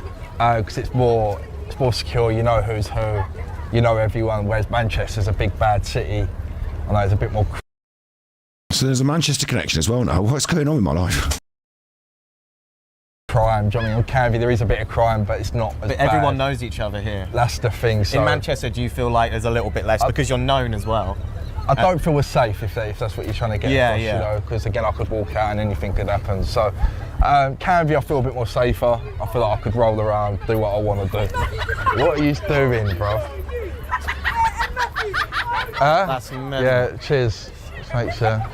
My phone's up! Yeah, okay, cheers for that. Fucking little fuckers. That is fucked.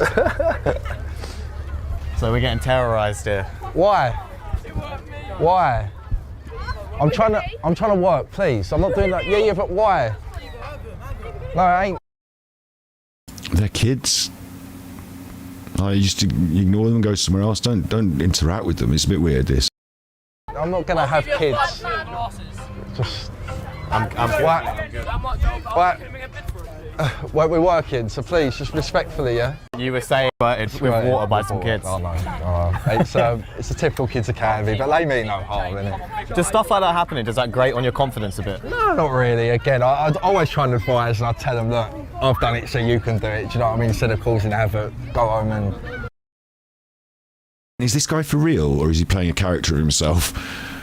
Make your content, get on TikTok, you know, because it's a powerful platform. Again, 2 years ago, a year and a half ago, when I started, I was just a general normal person that had a job, and now you're someone traveling the world and living my life. But these kids here, they're seeing you. They're like, they know you. They know that there's drama associated. They know that there's drama associated with you. Yeah. So they're like, they feel like they own you in some way, or they feel like they have the right to do something to you like that. So you used to come here when you were younger? Yeah, you used to come here, chill out. It's changed a lot because it wasn't this big.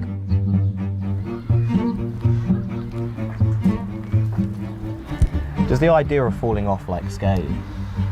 I don't like this word, falling off. Again, like everyone has their... Okay, so there's pros and cons to this. Is the Life of Bevo documentary. I get what's happening because I'm just like, you know, okay to just sort of get what's happening, do you know what I mean? Like, but I don't care about whether falling off worries him. I want to know who he is, what he's doing on the internet, like how he got there and stuff like that. I'm a bit confused as to I'm going to skip this bit about him falling off. I want the background of like the life. I want to know, how did he get into it and what's he even doing? Is it annoying? Not really. Again, I blew up for it. Again, like you got the bad bait. Like there's an obsession with fame, but also the public have an obsession with falling off. Oh, you felt, yeah, because all my comments, but then I look at my comments and I think, hold on a minute, like, all right, I might not be getting 2 million views, I might be getting 200,000 views, but people would love to have 200,000 views. You know what I mean? That's true. On TikTok, it's different, but for like, I think. I mean, I get where they're coming from here. Is that he's obviously had some sort of viral success, but then virality isn't long-term content success, is it? Like, you know, it's a moment. It's never going to last, is it? If you're eating potatoes and being famous for swallowing them whole, once someone's seen you swallow a few potatoes, that's it. I'm still happy. Is he wearing a wig? I don't know. Like, there's a real strange aspect to this, which is he's got this chain on, which is, I think, lab-grown diamonds. I think. Well, they might be fake, but you know, fake entirely. But you know, he's got this hoodie on and stuff. Like, it feels like he's wearing a lot of symbols of. You know, it's fashion, it's what life's like, but it almost feels to me like he's playing a sort of Ali G style character as well. But I think he's not playing a character. It's just his personality is to sort of, like, this is what I said at the start. If you watch too much TikTok when you grow up, then you might just be like the people on TikTok, even though they might have started out, you know, characters, people that people idolise, so they become like the characters they idolise, but then they're playing the roles of characters, not real role models. It's a funny way of me describing it. I can't quite, maybe it's just me getting old and looking at young people saying I wouldn't wear that colour hoodie or something, but I kind of would wear a colourful hoodie, I don't care. But you know what I mean, it's just, he looks a bit too much like a character, but then maybe this is the reality of lives in people's heads, you know. I'm still earning enough to live, so again, the whole fall off, but them commenting fall off just makes me more relevant, you know, so it's a bit like, it's contradicting itself, but... Do you think you're going to prove them wrong? Yeah, 100%. I've had a bit of a wake-up call now, and I'll try, and I've been pushing a lot of YouTube shorts, and I think now I'm going to LA soon, and I'm going to vlog and do a lot of streams out there and do some more stuff and try and push that American market, because I feel like with America, they want you to do well, but in England there's a lot of jealous people, and then people don't want you to do well, you know, so... Are you like sick of the food thing? Eating food? Yeah, I'm done with that, I'm not going to lie. Again... Does it annoy you now when it's always been brought up, does it annoy you? Not really, again, I blew up for it, again, like you got the bad bait, blew up for Catch Me Outside about that, and then she moved it onto other stuff, you know. Yeah, she did music and stuff. Yeah, that's the goals. I've been demotivated, I'm not going to lie, for the last couple of months, but... Really? You haven't I'm not 100% not. It's just... Like, just about career stuff, or...? Just where to go next, you know, what to do next. Again, the food stuff is boring, I don't like it. Again, I think a lot of people liked it because my teeth at the time, when I got my teeth done, it's not the same. And do you ever regret getting, is there a part of you that regrets getting your teeth changed? No, changed? 100% not, because I used to get bullied to fuck out of school, do you know what I mean? And always said to myself that... Obviously that was your, not, I don't want to say gimmick, but that was your, for a while, character. It Yeah, was yeah, a part no, of yeah, it. no, 100%. You knew it was a part of it. But and now you don't have the teeth. That's the thing, but again, I'd say if someone said, look, you've got to pay 10 grand to get done, or 20 grand or 30 grand, I'd pay it. When it comes to like drama, like the drama side of it, because obviously you have like the funny side of it, where you were doing stuff, you knew it was funny, you know, you're swallowing stuff, and you're also like, it's just kind of, there's something British about what you did. Yeah, 100%. There was something quite quintessentially British about it, and I think you obviously knew that, right? Yeah, you were like 100%. a British sort of lad kind of guy. Yeah. But when it comes to the drama stuff, is there ever a part of you that's like, oh, that isn't me? Yeah, I wish I didn't get involved. That's the dark side of TikTok. Like yourself is the good side of TikTok, you, Carl Anderson, but the whole drama side and getting involved with all that. Yeah, again, my brand is still savable, and of course. Yeah, it's just look at Logan Paul, bro. Oh yeah, no, that's it, yeah. Later on in the day, I travelled to Ashford to meet Bevo. I was intrigued to see what one of his nightclub appearances would be like, and how he would be received by the audience, especially after we were terrorised by some youths in Candy.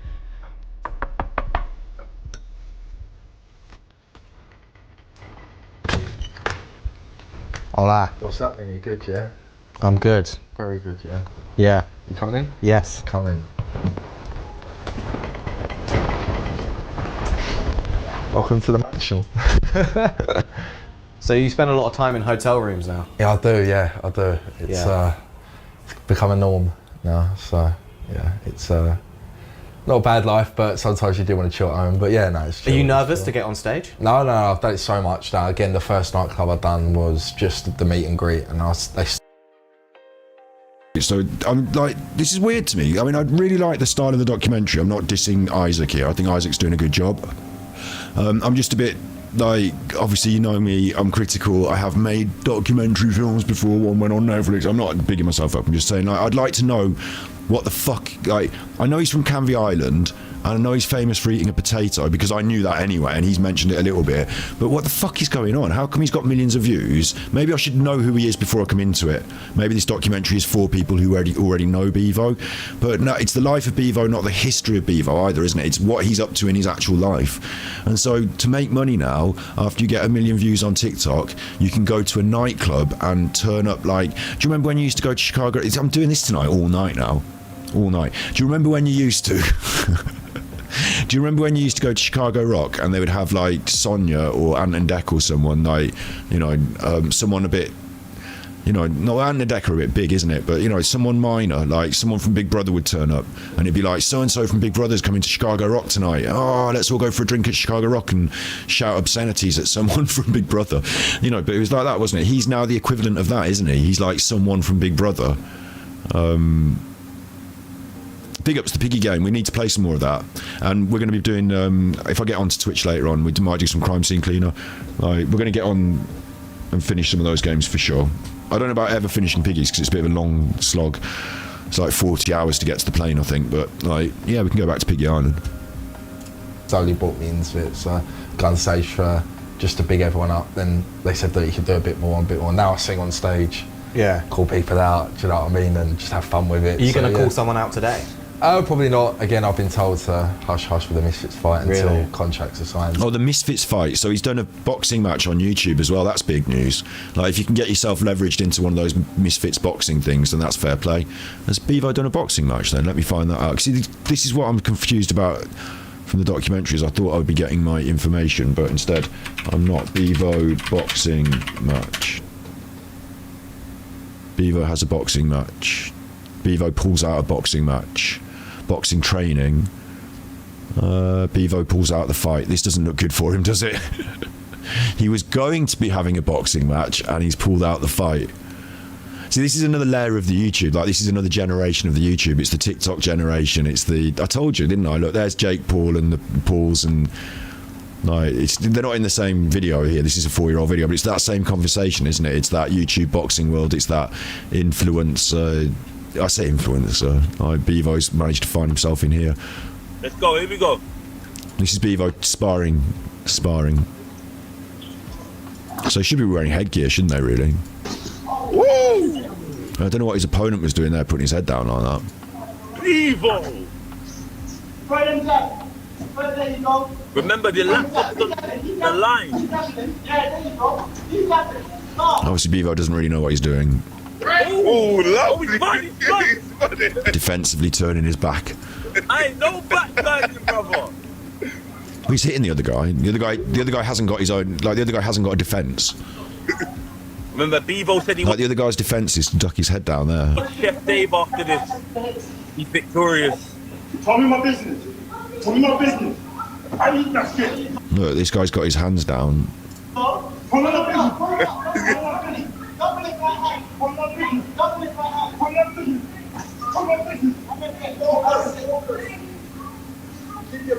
Okay. I think they're both tired now. So that was Bevo having a boxing spar. But apparently he's pulled out of the big boxing match that he was going to do, so...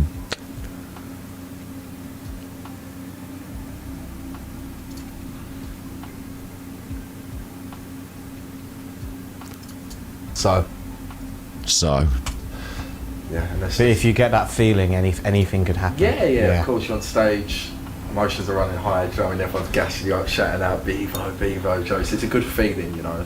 Alright. It must be wild to be young and be going through that. You ready? Yeah, I'm done, yeah. You ready to for eating potatoes? Fucking call some people out? Yes. You ready to have every girl fancy you in the club? Fuck, I don't tell Sophia. She's already crying and fucking missing me, so... Oh really? Is Sophia already jealous? No. I think obviously there's a bunch of people there that are going to be laughing at him, not with him, but... Oh no, She just misses you. Just misses me, yeah. She's like, I want you here. I've already told her I'm getting the first train back to Manchester. Let's go. Let's cause havoc. Yep. Club. I'm not a driller. He's got obviously. I'm not a driller is obviously a catchphrase of his. Look at how these tracksuits make you look like you're wearing children's like jumpsuits or whatever. I've never understood that. I'm wearing tracksuit bottoms now. I am jogging bottoms because I'm in the house. But going out in them like that wasn't my generation either. I was always jeans. I love that. Sound like an old man now.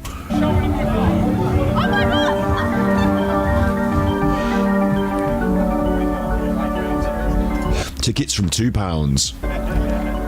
Should we drink some alcohol? Let's get wavy. Yeah, let's get into the booth. To be fair, being hungover. Oh my gosh. Sit there, drink a bottle of vodka before you get going for your night's work. I mean, I could imagine it back in the day when you're that age, but like, surely it's going to make you less or a bit more. Getting recognised, mate. It's great. I bet he doesn't drink the whole thing, does he? Just having a little drinky, aren't they? Like, for you.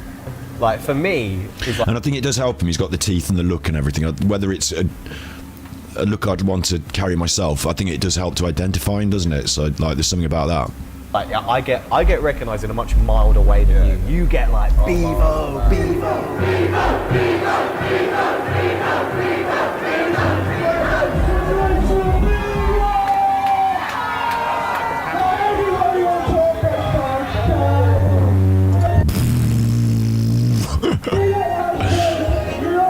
Oh my fucking... Are they really doing this? Or is this ironic? Like...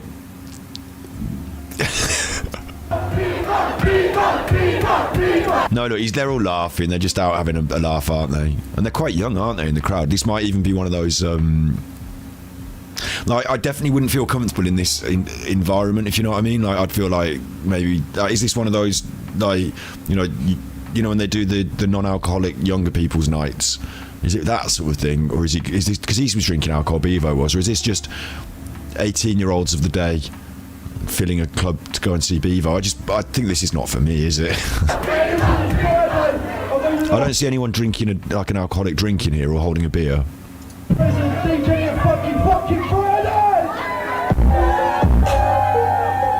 She's got a drink. They've all got phones, but I don't see anyone with a drink. Imagine being Bevo's DJ.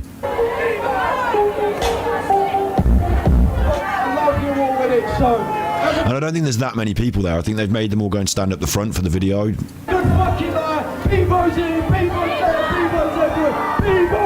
know, all that camera work making it look really busy, but I don't think it's that busy. Someone threw something at him. Who's that story? Someone threw something at Ant and Dec. That's Darren G's story. Darren G went to a club in Liverpool and threw a bottle at Ant. I'm pretty sure it's Darren G. Don't quote me on that. But there was someone on stage like Ant and Dec, and then I think that was his story. Someone just threw something. It's bound to happen, isn't it?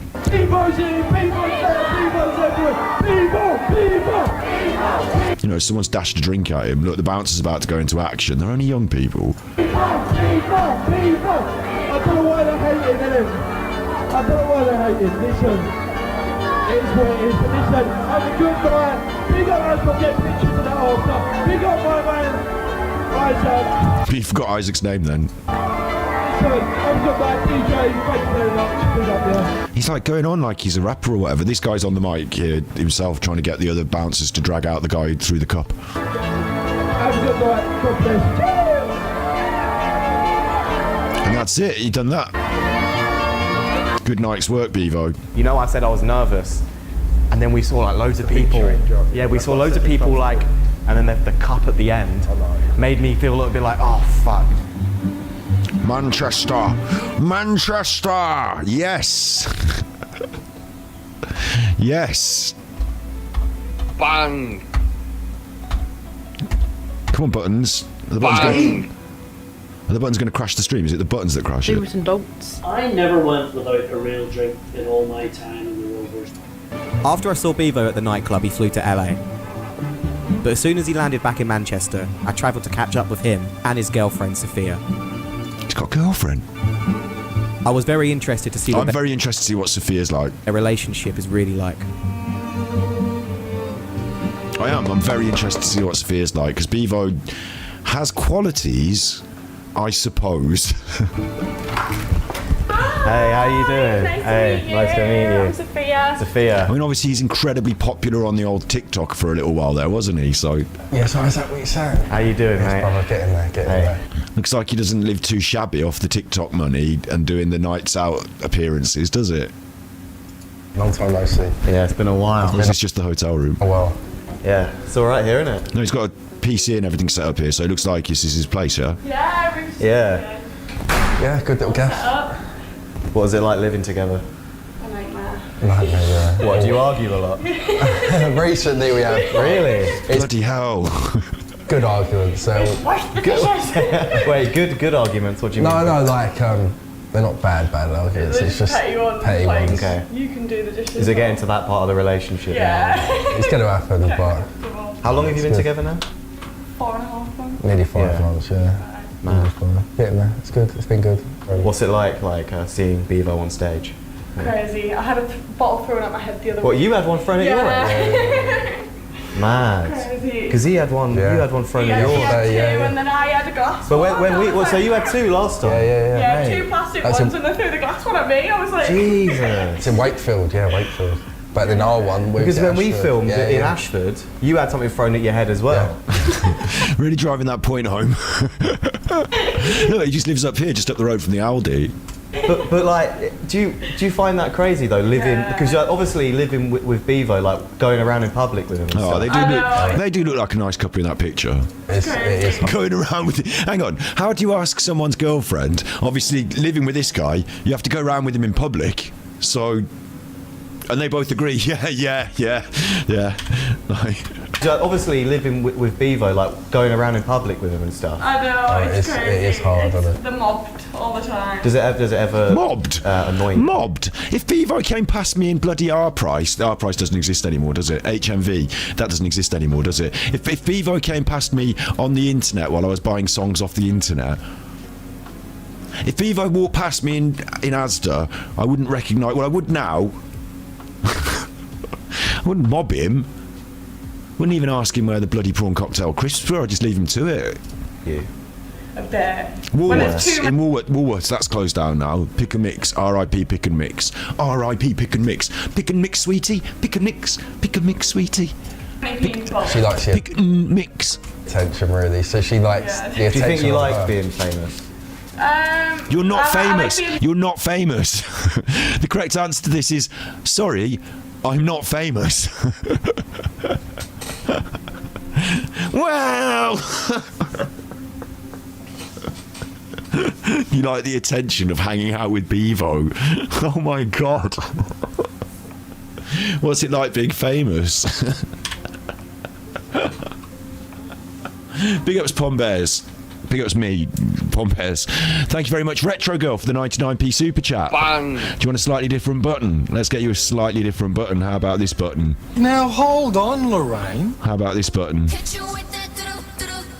I dream about food every night. Bang. I've just had a lovely cup of tea and a Bakewell tart. Thank you, Retro Girl. That's your first super sticker. It's nice to have you here, and thank you very much for your support. I've just had a lovely cup of tea and a Bakewell tart. I'm trying to find a different button. Wait. Where's my follow ladies?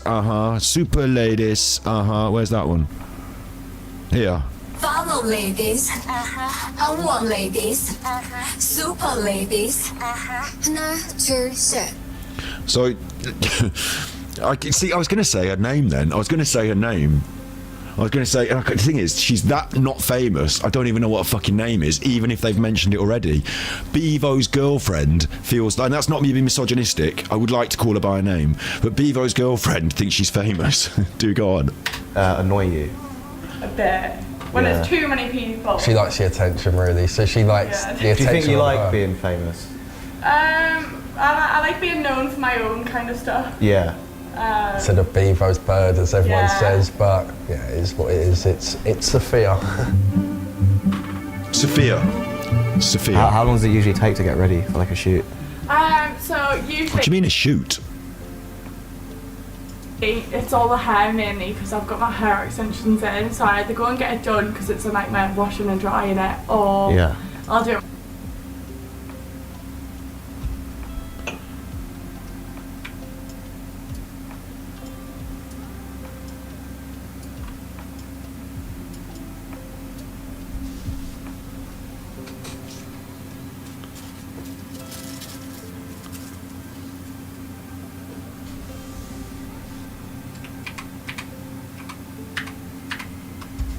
Myself around 2 hours, I'd say.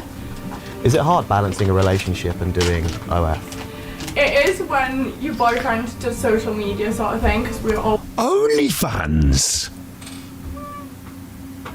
She's got it on her top, hasn't she? She's got OnlyFans on her top, and they've blurred it out because it's YouTube and you're not allowed to do that. Oh. Did she do only? I need to know in my brain for some reason. Did she do OnlyFans first, and then they've met up, or did she get with him and start doing the OnlyFans? I don't mean to be rude, but who's paying for this? I suppose everyone's got their own, each to their own, I suppose. always free to be around each other, if that makes sense. So like it's more just the fact that you're always around each other. Yeah, we're always around each other. So. Is there ever jealousy? Yeah, there is. He gets a bit jealous when I'm on my phone doing my OS stuff rather. Really? That's because you're talking to men on your phone, sending them sex pictures.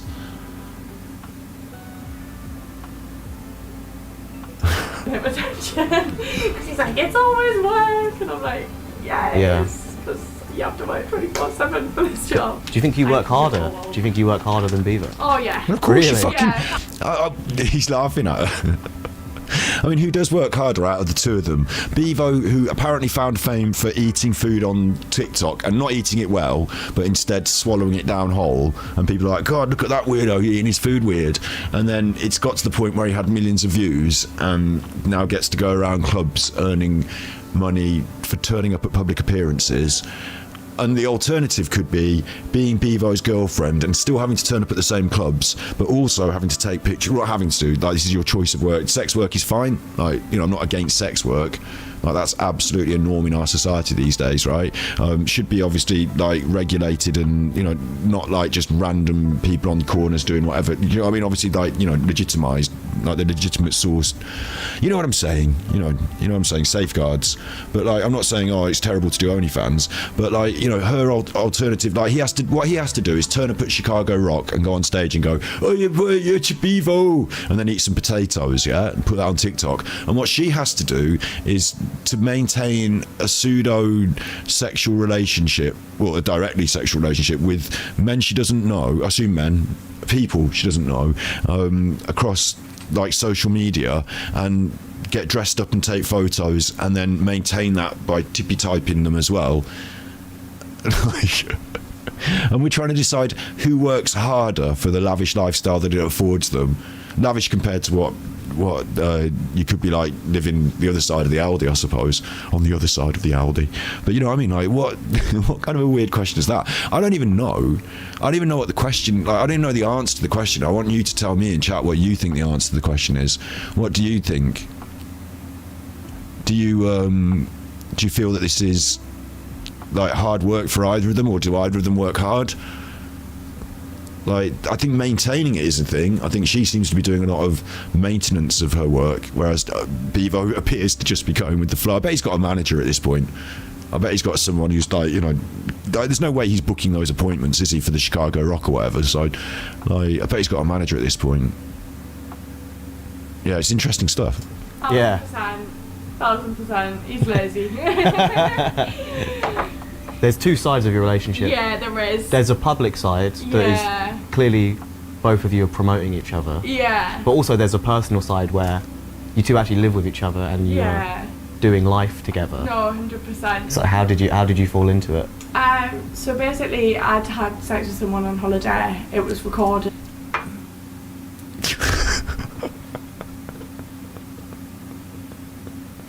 I was just literally going to ask, right? I was going to say, do you think they're together for real, or do you think it's just all fake for the cameras so that they can promote each other? And then she started to tell this story, and I mean, it's a different lifestyle choice, I suppose, and I'm not going to like kink shame or whatever, but this wouldn't be for me, this kind of relationship, I can tell you that. I wouldn't particularly enjoy the idea that this is our sort of how we met story. Like, so how did you meet? Into it. Wait, so how did you meet? So basically, I'd had sex with someone on holiday. It was recorded, and they'd basically put it all online. Without your consent? Yeah. Oh Really? my So God. it was on Instagram. That's a crime. It was on everything, and they were quite a known person at the time. They were quite a known person, she says with a smile. How did this all get out? So I knew if I did like a legal route, this was when I was like really mentally not okay. So I knew if I did the legal route, it would have been too much for me, sort of thing. And I paid to get it off, like all socials and things like that. And then You thought if you went legal route, it wouldn't work well for you. I mean, your opponent being as they were popular and big or whatever she said, I don't know who she's talking about. They might have had a lot of money, but you might have won, and then you might have had the money. But instead, like this, I'm not even going to get into this. This is not even, I don't want to open the case of what the fuck is she going on about here, but just from there, obviously everyone had seen it, so it was more empowering for me to then Just turn carry around on with and it. just be like. So you just So I just kind of ruled with it. Really? It's It not for wasn't. you, It so- wasn't your choice to have that leaked, though. Yeah, no. I know. So it's Does it still upset you to this day? It does, because I don't think I would have, I never wanted to go into the job I'm doing. Like, obviously I'm grateful for how far I came from that and how much money I make from what I'm doing, but I probably never would have went down that route. If it ever got leaked? No, so I used to do like social media. So this is an awful story, although I don't know how much I can trust her. But she's saying that she wouldn't have done sex work if she hadn't had this thing happen, but since she did, she has, and so she might as well, or something. Like, I really don't like this. This feels like my next question is, have you seen a therapist? I used to do Instagram as a full-time job, and So then you were just a I'm sorry to say normal. I was just a normal person. Sorry, yeah. Yeah, so normal person. He's fucking in this room having this conversation with her. He's struggling a bit. Bless him. Isaac seems all right. Then just at home, just chilling, going on my holidays with my friends and that sort of stuff, and then that got leaked, and then yeah, everything just sort of changed from there. This isn't anything to do with Bevo either. You decided to go into OF from that. Yeah. And like, my question is though, let's be real what I'm saying, yeah. My question is, like, if she's someone famous in the past, you would have had like the tabloids that had done a kiss and tell, she'd have been in the papers and all that nonsense, and like maybe to launch herself on social media as OnlyFans, like doing sex with someone popular and having it leaked might launch her into the public eye and like help to launch her OnlyFans. So it's a double-edged sword, and like it depends on what her motivations were, but she's telling us she didn't want it to happen, but also she wouldn't fight it legally. So like, Pretty much, like after a few months of all of that coming out, and So you took the negative energy of that and you flipped it into something positive for yourself. Yeah. he's trying to work it out, because I'm thinking the same, like, how are you working this out? I can't work that out. The thing you don't want to have happen has happened, so you repeat the same thing over and over again in the public now because it's the worst thing that could have happened, so you might as well keep doing it for money. I don't see how that flips it, but yeah. And I love the editing choice here.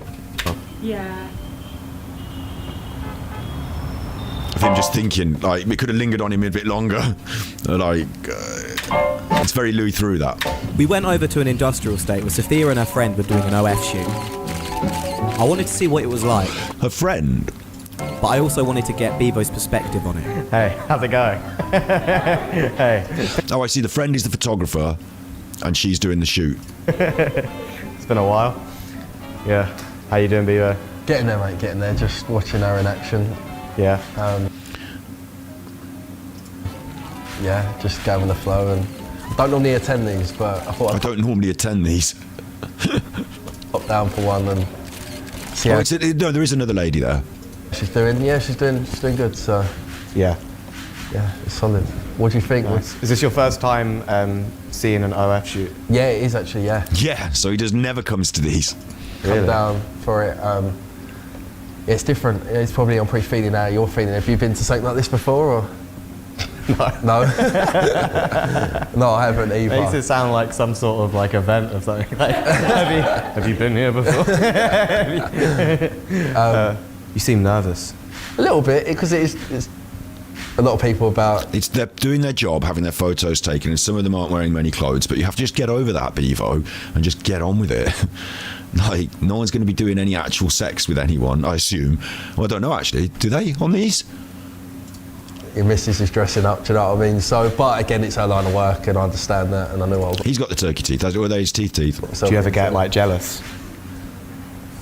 Not really, no. We've had times, but I think I'm slowly getting used to it. Again, it's new to me, like dating like an OF girl, so. Would you ever do OF? When the time's right, I've always. When the time's right? What do you mean? What? When the time's right? When the money runs out and like I'm desperate. What do you mean?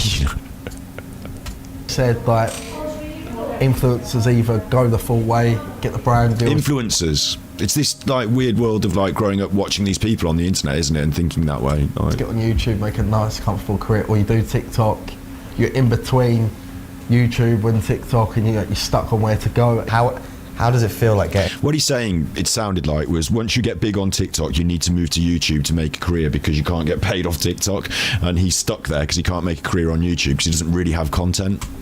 Getting like hate online for like dating someone from OF. What is it like getting? It's hard. We've had our struggles. Don't get me wrong, top people on TikTok can make money. It's a lot of the time through sponsorship, and they have got other monetization aspects on these streams now over there, haven't they? But traditionally, you know, over the last like however many years, TikTok's a smaller platform. There's not as much advertising. You don't get as much money for the advertising. You have to get millions and millions more views. Like the financial model of TikTok is not as easy to be lucrative as, well, I mean, if you're moderately popular, not incredibly popular, let's say that. Sophia said the same. It was new for me. Again, I'm not a person that's dated a lot of women. Again, I always commit to that one girl. So, fell in love with Sophia. Do you know what I mean? She does what she does. I knew what she'd done. Didn't expect a bit of backlash, but I expected it at the same time. Yeah, again, no one's perfect in their past. Everyone's done stuff, whether it's out there or not. I feel like these girls deserve to be loved, whether you do OF or not, or whatever. Everyone deserves love. Did you ever think that this would be your life when you first started social media? No, definitely not. I used to sit at home and play console for 12 hours a day. I used to be like a proper nerd. Now, I don't want to say like I'm a G, but I feel like I've turned my life around. And you're not. You're sort of passively seemingly to go through this process. I haven't heard any statement of like authoritative, like what he wants to get up to or where he wants to go with anything. Like he's like, I'm a G. I'm like this. It's watching too much. I want to say television, but for this generation, it's TikTok, isn't it? I'm earning money. I've got a fit girl. You're earning money, yeah, and your girlfriend is. People are paying to look at pictures. Friend and. Yeah. Do you know what I mean? And I'm living life. Do you know what I mean? A lot of men are dreaming of the life I've got, you know? I don't know if it's the time to say this or not. When you went to LA, you went on a podcast. Yes. And you said that you're in an open relationship. Yes. That was a good shot because I find it difficult to remember what they're asking about because I'm looking at not the one that is his girlfriend, but the other one in the background. So I'm having a look. He's saying about his open relationship. Yes. And you said that you're in an open relationship. Yes. Are you in an open relationship? Right. I know this. There's nothing wrong with that. No, we're not. No, we're not. So basically, the guy Brian on the Whatever podcast, basically, it was weird because she got invited, but I was waiting outside, and they knew of me. It was like, we're getting. So they put you on, yeah. They put me on. It was like, we want you to say this. It get views. We give you. Money. So that they told you to say. They told me that to say you watch her have sex with other men. But that doesn't. No, it doesn't happen. No, we're in a close. So, I'm led to believe now that you said that on a podcast because they told you to say it, but you didn't question whether it'd be a good idea to say it or not. and now you regret saying it, so you're going to take it back, but it's not the truth. But now we're here in an interview and you are telling the truth, because despite other appearances on the internet where you've just said what people have told you to, even not directly for money apparently, just because they told you to, it seems like I can't trust anything you say. Relationship, as I've said multiple times. So yeah, we got manipulated on the podcast. I know that was quite big on the FYP. A lot of people reacted to it. What's like the next thing that you do? Well, I'm currently going with the storyline of being broke. Do you feel like going broke and then basically I'm trying to work with other companies on basically. Did you say I'm currently going with the storyline of being broke? You do. Well, I'm currently going with the storyline of being broke. Currently going with the storyline of being broke. Do you feel like going? This is what I mean, like, you know, when we talked about Paul Arnott the other week, I mean, I know this is a quieter Nutterwatch tonight and we're just sort of chilling, yeah? But a lot of you can understand what I'm saying here and relate it back to the Paul Arnott effect. Is last week we caught him in a circle where he uploaded a video, like, you know, we did his TikTok and his TikTok...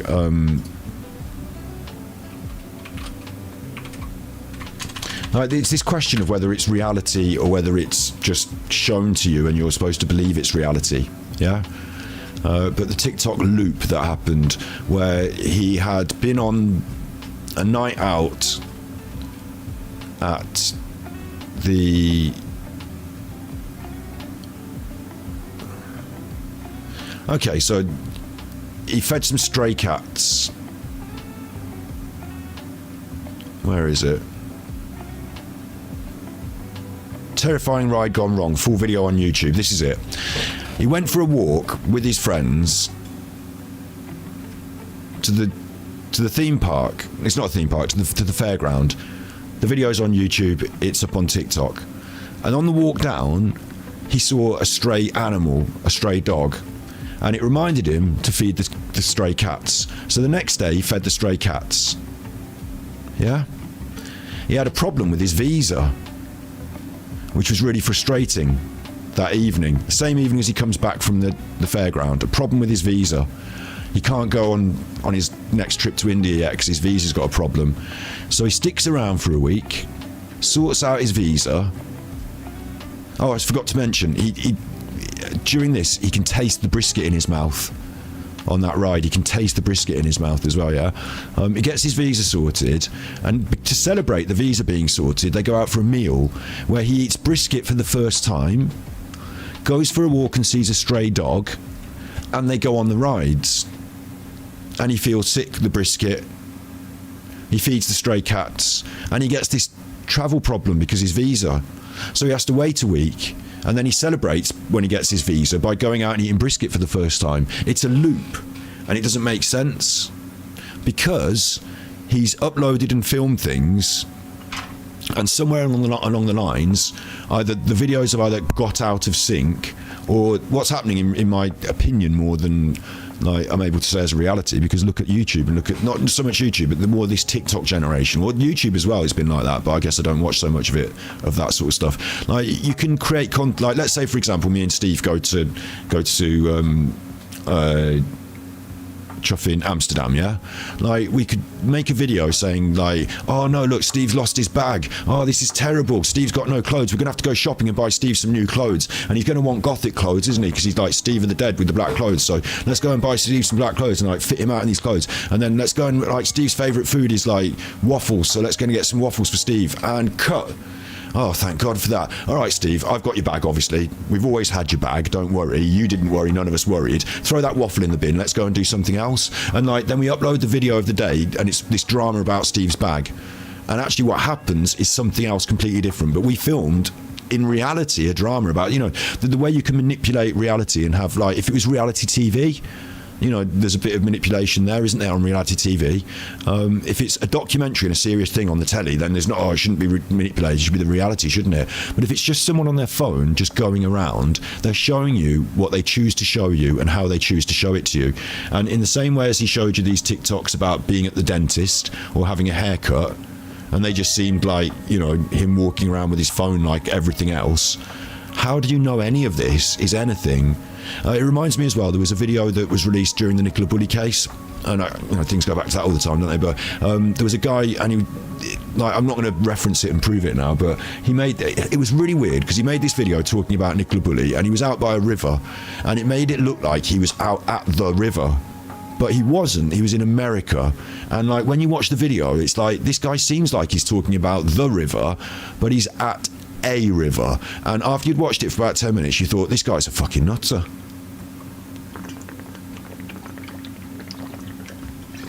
He's not in Lancashire, you know, but it looked like he was. That's why I clicked on the video. Like, you can make things look differently on the internet, can't you? Here, Paul Arnott has made some sort of mistake because he's clearly uploaded these videos of him at the theme park, and they clearly fit a narrative in time. So either all of this content, all of it, had happened, and then he's uploaded it and got a couple of videos out of sync, which is possible, but then how come he's like 2 weeks behind on his uploads, 3 weeks behind on his uploads? How do you know what day? Like, he says, I'm going here, I'm doing this, I'm here and I'm doing this. How do you know what day this happened? Like, has he ever shown you any, like, even on the Jay Slater stuff, it's quite important. We can cross-reference some of the Jay Slater stuff, because you can say, he's up there on the mountain, that's where all the, like, on the day when he went with all the other people that were searching, you know, and joined up with those people, or for a moment, like, at least they were there, so you can cross-reference it. But all the other stuff, like that press conference day, you can tell what day that is. But because the other stuff is just, and I'm not saying it wasn't uploaded on the day he recorded it, but it might not have been. There's no evidence or proof in any of it, other than us being able to put it together as a timeline. He's wearing the same t-shirt, he's gone to the same place, then he's seen at this place, you know, to make it into him making it into a timeline has fallen apart recently.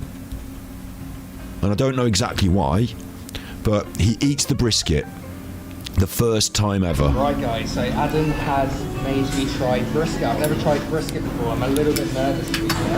Let's see if he can... First time he's ever eaten brisket. He doesn't like it much. They go for a walk down to the theme park. They see it in the distance. We did this last week. I'm not showing you all the videos again. That is followed by, you have to scroll back in time, him making his biggest travel mistake ever and not having his visa sorted. Because it's the same t-shirt, the same night, you know, he's sweaty, it's the same night, it's the same t-shirt. The next week is him surviving with no visa, getting his visa sorted. Then he's happy, good news, I've got the visa sorted. Actually, this t-shirt's a different t-shirt, isn't it? Different t-shirt, green t-shirt for I'm missing my visa. Different t-shirt. That's, maybe the green t-shirt video is the one that's out of sync. Maybe that should have gone earlier in some way. It doesn't make sense to me anyway. And I'm happy to say that because it's the fucking facts of what he's uploaded. Like, what doesn't make sense at all is that in these videos he says he can taste brisket off the theme park. And they're uploaded before he feeds the strays and makes the biggest travel mistake ever. Then there's a week of content before he again either goes back to the theme park after eating brisket for the first time ever, or eats brisket for the first time ever and has the good news that he's... So if he's got the good news that he's going to be going and he's got his visa sorted, that's good news. How come there's a week of content and he's uploaded this the week before?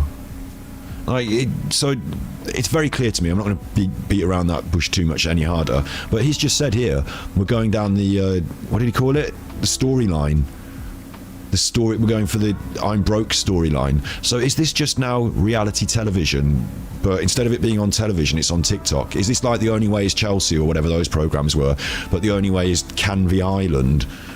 The Only Way is, I mean, I don't want to be disparaging, but I wouldn't pay for her OnlyFans, and I wouldn't be watching him eat a potato either. I'm surprised that that generation, whomever is consuming his content and this sort of stuff, it looks pretty weak sauce. But yeah, I think it's just maybe Bevo is fake. I'm coming to the conclusion because he just said it was a storyline, and like, I guess in their world you need storylines, and like, you know, if you watched enough Only Way is Essex or whatever when you were growing up, then this might be what your head is like. That's what I feel about this. It's like the next thing that you do. Well, currently... It's proper done my head in. Yeah, it kind of has in a way, because I thought I was watching a documentary. Like, the way I got introduced to this was by Dino from the Mukbangs. Not expecting this to be out of this world because it is a ready meal and ready. Like, look at the difference, right? Dean is authentic. He really is a person eating this food. His flaws, his foibles. You know, I have a little laugh about like, what did we laugh at? Him sucking up those what were they called? Creme brulees. Him sucking up the creme brulees. You know, I'm always critical of camera angles, whatever. Like, you know, the sound of the chewing. You know, I'll say the negative and have a little laugh at things, but ultimately, I haven't judged Dean to be full nutter, and certainly not grifter, and certainly not like the big headline things when I put them on Nutterwatch and they're bad people: grifter, narcissist, liar, cheat, fraud. You know, all those sort of things. Like, he's not on that sort of tip, is he? He's just a normal guy eating food on the internet. He brought up Bevo. He mentioned Bevo. He's the one that like put me onto him, so to speak. And there's a whole world through this. Like, he eats food on the internet. There's a whole load of them that eat food on the internet. You know what I mean? It's like a whole thing, and that's where Bevo's sort of name is. That's how his star's risen. That's who Bevo is, essentially. He's a guy who's eaten some food on the internet, on TikTok, and as far as I can see, it's the fact that he doesn't swallow properly. Cheers. Or he doesn't chew properly. Look. Nice. And he just like swallows it like that. So, and that's propelled him in. At least once you're known, and everyone, I'm talking about his name now. You know, I'm doing him on my show, so I'm helping him to be even more known. And it's that social capital of being known that is enough to then get you on stage in Chicago Rock, going out with an OnlyFans girl. And I really don't trust their relationship. I just feel like it's a completely fake relationship, and that, like, I doubt they even have sex, if you know what I mean. Is my opinion on that. Because like, it feels just like it's all contrived to make a story so that they can be not on the telly. Like, it would have been on the telly, wouldn't it? But now it's on the internet, making money enough to survive. And like, it's a way of going. Like, any of us could do this. I could do this. I could get one of you chuffers in the chat, and you could come and sit in the room with me now, and be my girlfriend in the room, and we could have all malarks. And then when the cameras are turned off, I could say, thanks very much, here's £20. I suppose it's a bit more than £20, or maybe there's no money changing hands here because she's getting a lot out of it too, if you know what I mean. You know, her brand is getting promoted through the Bevo prism. You know, maybe it's a bit of both, or maybe they do love each other and they have a load of sex, and it just so happens they both have similar jobs. I don't know, but it feels a bit weird because he said storyline. You going with the storyline a bit broke. Do you feel like going? I think going broke, and then basically, I'm trying to work with other companies on like, basically renting cars, getting watches. So I'm going to go broke to getting back with Sophia, and then basically having. So you faked a breakup with Sophia? Going to. You're going. We haven't yet, but we're going to. She's going to. Why would you say that on camera? I think these days as well, the audience for this don't even care that he said it on camera. It's a bit like if you were watching the actors for Game of Thrones describe what's going to happen on season 6. Like, you might not even be that cross because they're actors. Like, but it's a bit weird because he's living the life as well. Like, do you have sex with her or not? Is she really your girlfriend? Are there feelings there? I have to assume no now. Yeah, I have to assume no. Behind the scenes. So I know this is behind, but surely telling people that, do you think people are going to get fed up and be like, oh, he's constantly making stuff up to get reactions? I won't do this again. This is the last time I'm going to do this storyline, so I don't care really. Okay. So yeah, she's going to go. She's got a yacht shoot in Marbella on Tuesday. Yeah. She's coming back Friday, so I'm going to make out she's left me. She's gone Marbella. She's left you for. She's going out there partying and all that. So yeah, it's a good storyline. Although she will be going out there partying, and from what we've understood from all the different things you've said, possibly sleeping with men. Works intertwined. It's kind of interesting to me that like you're like. It is because you're lying to your audience about things. But people love drama. It's like EastEnders. EastEnders ain't real. Yeah, EastEnders isn't real. Yeah. But like, it's for me, it's crazy that like. But you're not playing a character. Well, that's my point. Are you playing a character? You have to wear the teeth. You have to have the hair. But at the end of the day, does he have a shower, take off the t-shirt, and say, "God, this fucking t-shirt, you know, this silly jewelry, take out the teeth"? You know, does he do that, or is he just himself? And like, EastEnders isn't real, no. So it's not like EastEnders. It's more like The Only Way Is Essex or something like that, a contrived reality. Because of when people I just make sketches on TikTok. Yeah, I know, yeah. But like, but I don't go like, I hate this person. Like, and then I like Isaac even more now. The more I'm seeing of Isaac here, the more I'm like feeling like, you know, sometimes we watch videos and I'm disparaging of people, but I think the camera work's really good. Like I say, really good. Like it's good. They've done a proper documentary, and it has a point, and he's asking interesting questions, and like, yeah, I didn't realise he'd done. Sketches on TikTok in order to get in this position, but I'm impressed in that case, because from sketches on TikTok to a longer form piece like this is a bit of a jump, so I'm impressed. Obviously he's not the only person on his team, is he? They've got someone filming it, so I imagine they've got editing people, and like I imagine they talk together about what they're doing, and I'm impressed with that.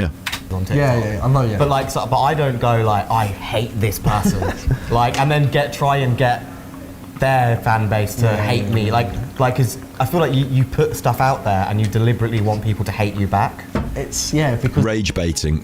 With TikTok, it's very, you need to trigger people, you need to get people chatting about something, and you have to see the... Bloody hell, he's just completely... It's not just he's leaning into it, he's leaned over it and fallen off completely into it, he's drowning in the sauce. Comments, you have to see what they chat about, play on it. And surely, this is what surprises me about it, surely this destroys his brand. Wouldn't there be some sort of sense of mystique about it? You could never know the truth, is he or isn't he? I'm sure he's not real, but like, you know, he's doing this, this and this, like, but instead he's just blowing it all there and just said it and no one cares. That's better. So we just went to your girlfriend's OF shoot. Yeah. How do you feel after that? You know, it went well, she seemed happy, went smoothly. Yeah. Again, it's always worrying about the men who take the pictures and how they act, but they seem fine. We'll get a female photographer then. Again, they didn't seem like massive perverts. No, they didn't. No, typically. But do you feel like, because you've never been to one of her OF shoots before, in your mind when you think of what happens at these shoots, did you think it was like men like really? Being disgusting towards her. Do you think that's the first thought? I know she said she knew these guys from before, and she's known them a long while, so I was comfortable in that sense. Sophia brought something up to me that was quite like, it was quite like a traumatic event for her, like, and it was about how she started doing OF because somebody leaked one of her videos. Yeah. I don't know if you want to talk about no. You see, at this point, I would not believe that origin story now, because he's just said everything's fake in a storyline, so I would say that it's more likely that she leaked her own video to promote herself so that she could get more people watching her OnlyFans, isn't it? But I don't want to not believe a victim, which is really fucked up here, because if she's using victimhood like that to propel her OnlyFans, that's fucking horrific. But if she's not, and I don't, it's only because he, careful here, hands off, I'm not doing it, and I'm not touching that. It's a bit of a mess, that is, isn't it? So I'm not saying like don't believe the victims here. I think, but it's a bit of a one this, isn't it? But like, because obviously this is her story. I just feel like I'm not mentioning, but the guy that done it was already in the scene. And this is a guy that like... Yeah, he's still active. Again, I won't mention names, but he's still active doing stuff with other women, and again, Sophia weren't doing it at the time, and he took advantage and he just put the video out online. Yeah, and she just didn't know what to do. And again, her being brave and. Was it a secret camera, or was it like?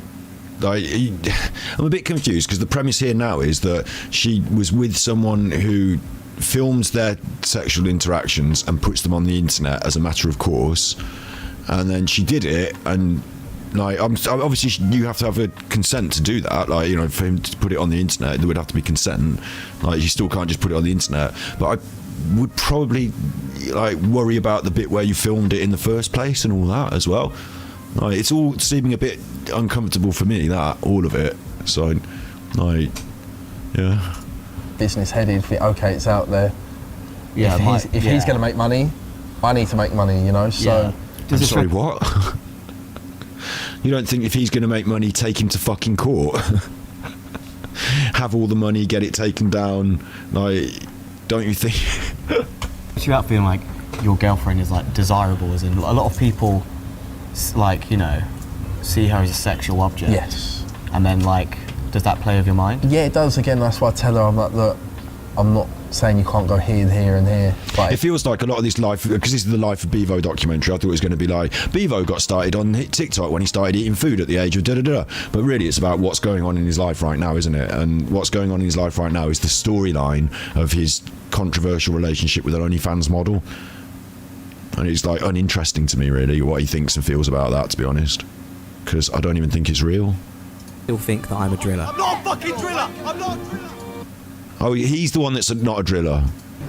They see the persona of me online. Because he said I'm not a driller thing earlier. They see me.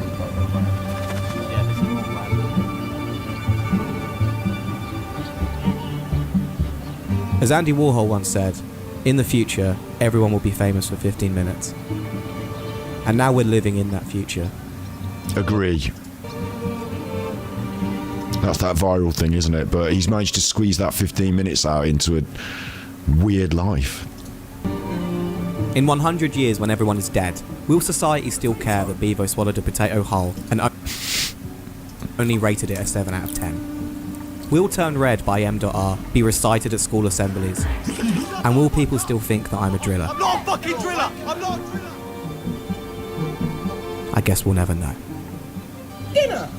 Sunday roast with all the trimming. See, this is where I'm from. This is what I was looking at, is people eating their food on the internet like this.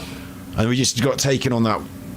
We're like the squirrel that got yeeted. We were looking this dude and a pie, and you know, he mentioned Bevo the other week, and I said next week we'll watch the Bevo thing, and last week I said, oh, we'll watch it next week now, and then it's this week now, and I've watched it, and what the fuck? Like, the minute you get TikTok involved, it all goes like Fruit Loops, doesn't it? I'm happier watching people just eat their dinner, to be honest, and hearing them rant and moan. I'm happy with this. Less happy with the chuffing. Like, I don't even believe he really is going out with that lady and that they have a proper relationship, like in the real sense. Like, you know, I can't, like, the story of how they met didn't even make sense, because the story of how they met was she got that video done of her and then she was on there doing the OnlyFans. Like, that wasn't how she met Bevo either. It didn't even mention, like, and then we got dating. It was just like, how did you meet? And she said, this is how my OnlyFans got famous. I'm like, yeah, what? Dinner. A little bit of gravy and some chicken. Oh, there's a thriving load of them on TikTok, is there? Dinner. Rice. Sweet and sour stuff. Fire. I'm going to say fire. Broccoli. Big up. There's Nikocado Avocado. I've done a video on him before in the past. Nikocado.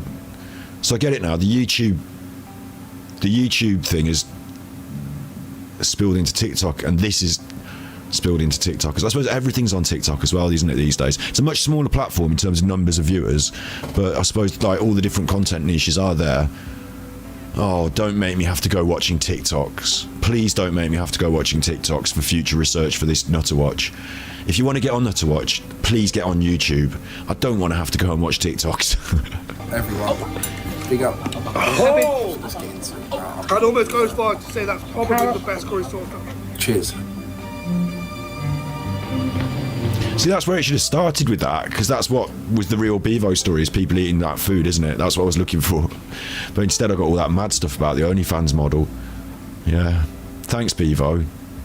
Thanks, Isaac HP, which I was really impressed with this. Isaac HP, 100,000 subscribers, documentarian, I would say. And other short forms and documentaries on here. So I'll keep that on the back burner. We'll have a look at that in the future. Seemed alright, didn't he? He's done that guy who did the rapping, the Jamaican rapping, so seems alright. You never know, everyone could turn out to be a nutter these days, but seems alright. Big ups Isaac HP. I'll drop that in chat, so if you fancy watching their content, you can. On the other hand, though, bear in mind I will be bringing up the best of it on Nutterwatch if it's good, so maybe don't, maybe just wait for Nutterwatch. No, yeah, it's just nice to share it around, isn't it? So that was Isaac. That went well. That went well, you know. That went well. This is the Charleston dance from Black Bottom. I'll link that in chat as well.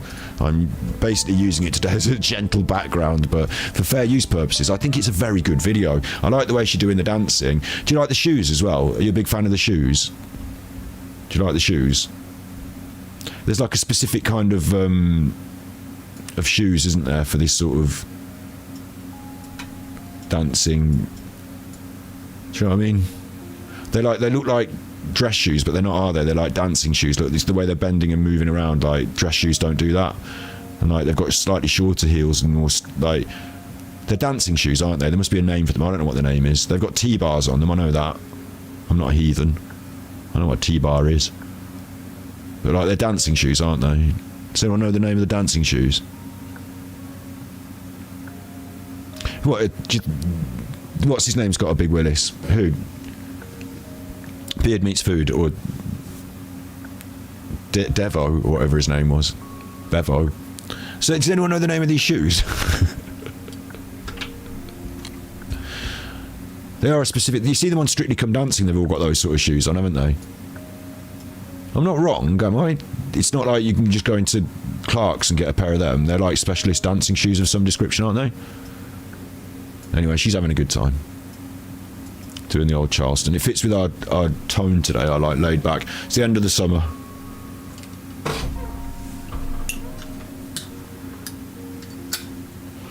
Jazzy feet. It's the end of the summer. Tap shoes. I know tap shoes exist because they've got the actual metal on the bottom, don't they? You have to have metal on the bottom to do the tap shoes. So they're a really specific kind of shoe as well. So yeah, tap shoes definitely exist. Ballet shoes definitely exist because you can stand up on your pointy feet for ballets. So they exist. So all forms of dancing have got. Jazz shoes exist as well. Little like sort of black pumps, but they're like jazz dancing shoes, don't they? They definitely exist. But I don't know. Like, I've never bought this pair of shoes, so I wouldn't know what to call them.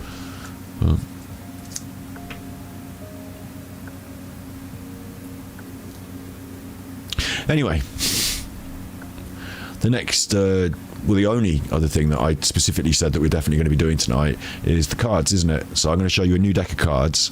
They'll be a bit strange, a bit scary, a bit weird. And then we can pull some cards for Nutters.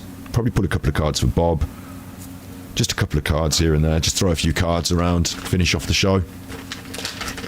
In that vein. Is a chair squeaking? I got the WD-40 right here. I just don't know where exactly to squirt it. I don't want to overload it because it'll all drip into the carpet. I have to put some paper down. Doody doody fucking doody.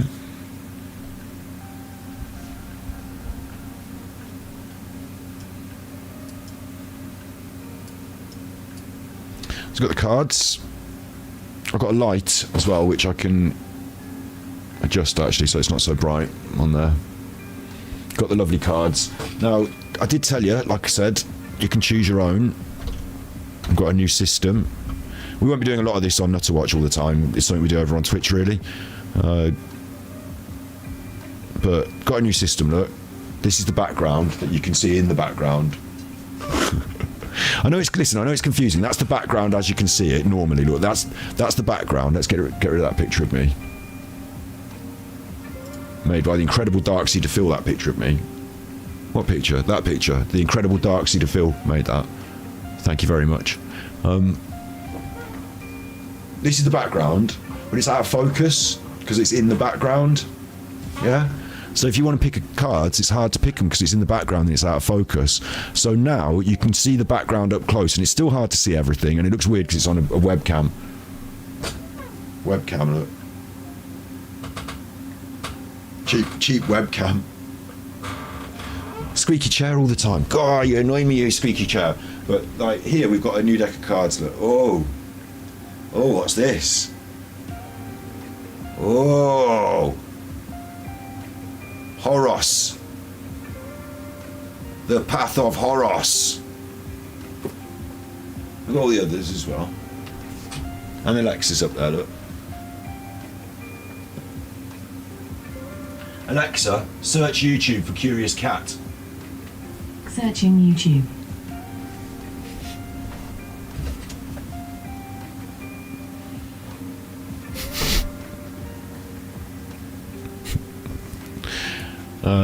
So yeah, in a way, you want to see these, don't you? What am I doing? Camera 2. Okay. Horos. Let's be real. Let's all be real. This looks lovely, doesn't it? This deck of cards. Anyway, let's get the Golden Girls out of the way because they don't want to infect the other deck. You know, Golden Girls have got the good energy. Let's put those away. Thank you, Nigel, for the Golden Girls deck. Let's put those away. But the Horos, little shop of Horos, little path of Horos. Right. The reason I got these is, let's be real, I got these because they were $4.99 on Amazon. I've also ordered a couple of other decks of cards, but these were $4.99 on Amazon. So I thought I can't not get them because look at the size of the box, and it's $4.99. So you understand, but I feel like these are the bad ones. These, like, obviously you need a bad cards, don't you? Do you? I say obviously. I bought another couple of decks you'll like when they come through in the post. You'll like them, but I got these sealed. Look, I got these because that's $4.99 on Amazon. So you can't not. When you're looking at tarot cards on Amazon, you can't not buy them for $4.99. This is where your Tippy's money goes. But I figured like we need a bad deck, don't we? If you ask, I don't know, like for like Peter Folding or someone. So it comes with a lovely book. Lots of them do these days, and I suppose you need the book sometimes, but sometimes you don't either. It's got the art in it, and it's got what it says on it. Oh no! Look, I randomly opened it. I did as well. I randomly opened that at the deck. Oh, that's bad. This is definitely the bad deck. It's got bad juju written all over it. I say written all over it. I mean, it says it on. It is bad juju. So. There. What does it say about that? It says it represents. Oh, it's bad. It says it represents. Oh, bad horsey. Bad. That's what it said. I mean, I didn't write it. Fucking get the cards out of the box. Look. There they are. So you get a box as well. I mean, you're going to keep it in the box, aren't you? You're going to keep everything in the box, so that's nice. But the book, kind of extra, don't need that so much in the box. It's what you. I mean, that's £5. So, but not everyone's going to want their tarot read with this. I tell you. Let's just bring the light in a bit more, and let's zoom in because we're going to look at these cards now, and you're going to have a little look at them and see if they're good or bad or what you think. Because they're going to be scariest. So have a quick look through some of them, because they will be scariest. So this is trigger warning. You are going to be scariest. So, you know, watch out for that. And then we can do the bad. Yeah, we can do Paul. Yeah, we can do all the bad people. So we've got the Fool, and his skulls. Look, and they're all the same colour scheme for all of them as well. Look, the Magician, that red on the eyes, in the eyes there, look, and the teeth. This is the High Priestess, and the High Priestess has only got one eye, one scary eye, and not a very nice smile either. She's... I need to bring this over so I can see it better. There you go. Not... Wait, I need a pointer. It's the eye. Not very happy with the eye and the smile. And the inverted crucifix as well. This is bad. And then it says B and J on it. I don't know if that means... I don't know what B and J... What do you think B and J could stand for? In chat, what do you think that... I wonder why they've put... That's the Empress. Now, the Empress is usually... Here she's got... She's not even wearing shoes. Well, she's got one boot on and one shoe off. So I don't know what she's been up to. This is the Emperor, and he's even more scary in a way because his face is all... And that skull again, skull. There's the Hierophant. The Hierophant is usually like there could be the Pope. Could think of it like the Pope. Like it looks a bit like the Pope sometimes. Except here it looks like Baal and there's all chains. Looks like Alan's bedroom. It's not very nice. Don't want that one to come out. I mean, any of these cards really. You don't want any of these to come out. The Lovers is usually a positive card, but here, this Kiss of Death, isn't it? Like demons and snakes, and she's got blindfold on. Big wings. Reminds me of the one from The Shining, that does. It's horrible. The Chariot, moving forward. Pushing forward with things. 2 different horses to try and rein in and keep under control.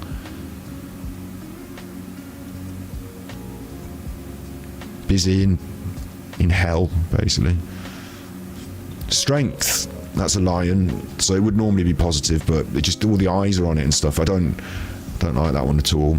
This is the Hermit, and they're the least imposing and scary of all the figures we've seen so far, so that's good.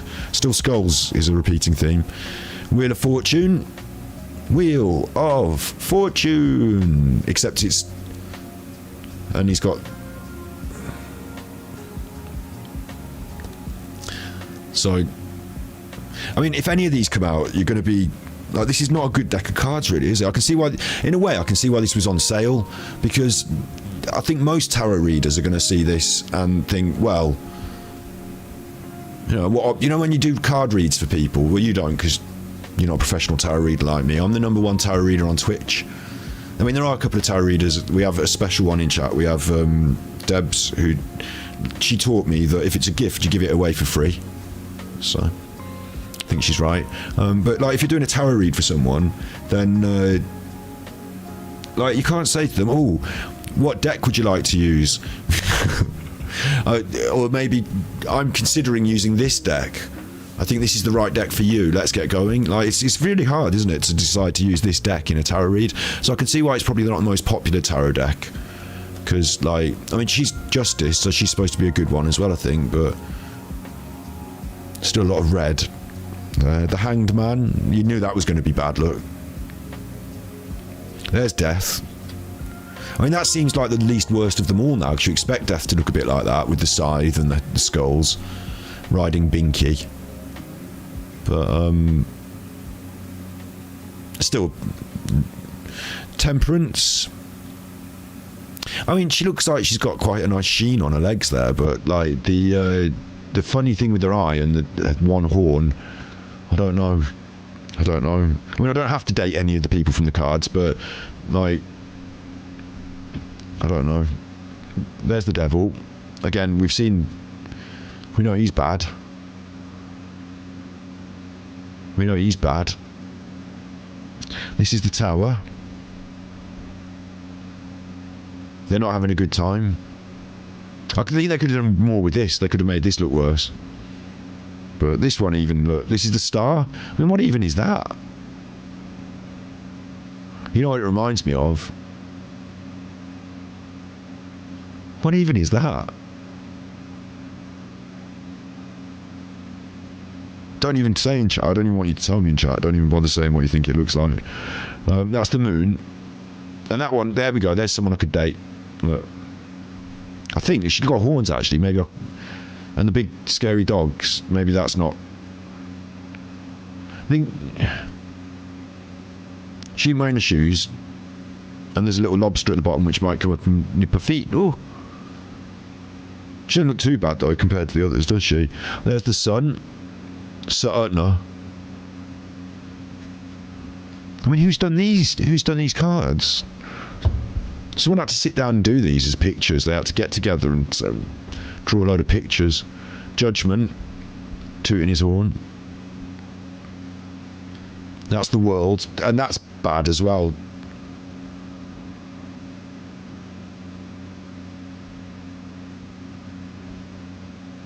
Ace of Skulls. So now we're getting into the suits. So, you know, we don't have to go through every card in the whole deck because they're all going to look bad. Look, there's the Nine of Skulls. Look. Skulls as well.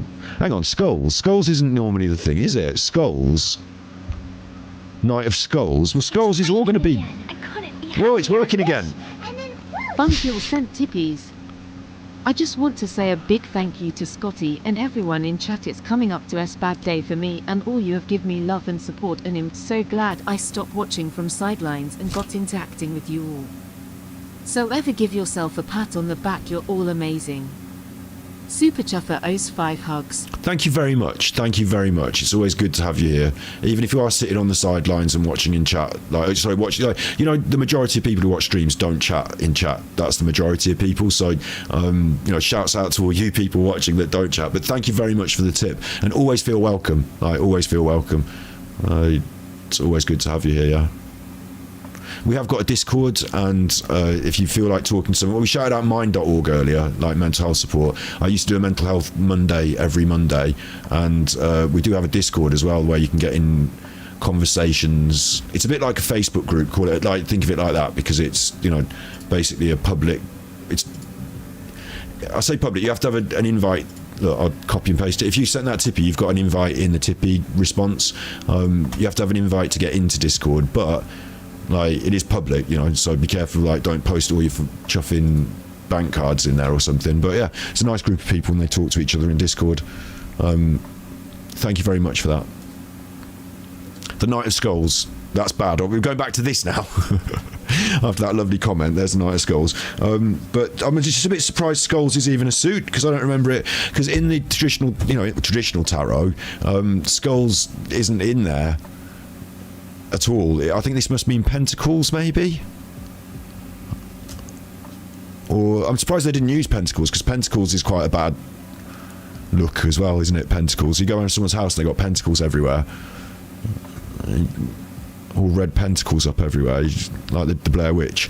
So but skulls, I'll have to work out what skulls mean, what suit that is. But that's one of the suits. Can anyone guess the next suit? Wait, I won't show you the name of the suit, I'll just show you the picture. That's the ace of the suit. Can anyone guess the suit? Bearing in mind these are horror cards and they've gone for this theme, can you guess the suit? That's the ace of it, and there is a great big picture there that's going to give you a clue. So, but I'm kind of shocked that they've gone this way, to be honest. The card stock on this is very good as well. The card stock, it's really good quality card stock. It's like at least 250 to 300 GSM. I can just tell by feeling it. And it's got a lovely matte. It's gloss, but it's got like a matte stamping on it. It's got like a texture to it. It's kind of good card stock. Can you guess what this is? Not spiders, no. This is the ace of something. This is the ace. It's not the ace of swords, no. They've changed the names of the suits because they're fucking insane. And the names of the suits are properly insane as well. So this is the ace of... Do you want to chat? Chance... When I say it, it's too late. When I say it, it's gone. I'll give you some more of the cards you can try and guess. Look, this is the 2 of... Can you see what there's 2 of in there? Keep going, look, until someone says it. This is the 3 of... Can you see the pictures? Not a zombie, he's rising dead, no. Can you see the pictures on it? Look at this one. This is the 4 of...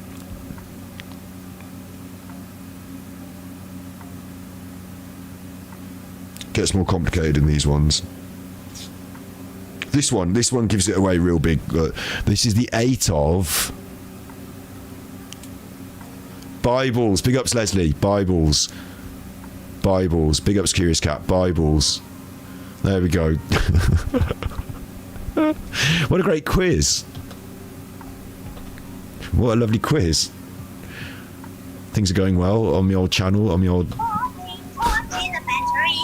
We're just having a nice quiz, really. So... Bang! Bang!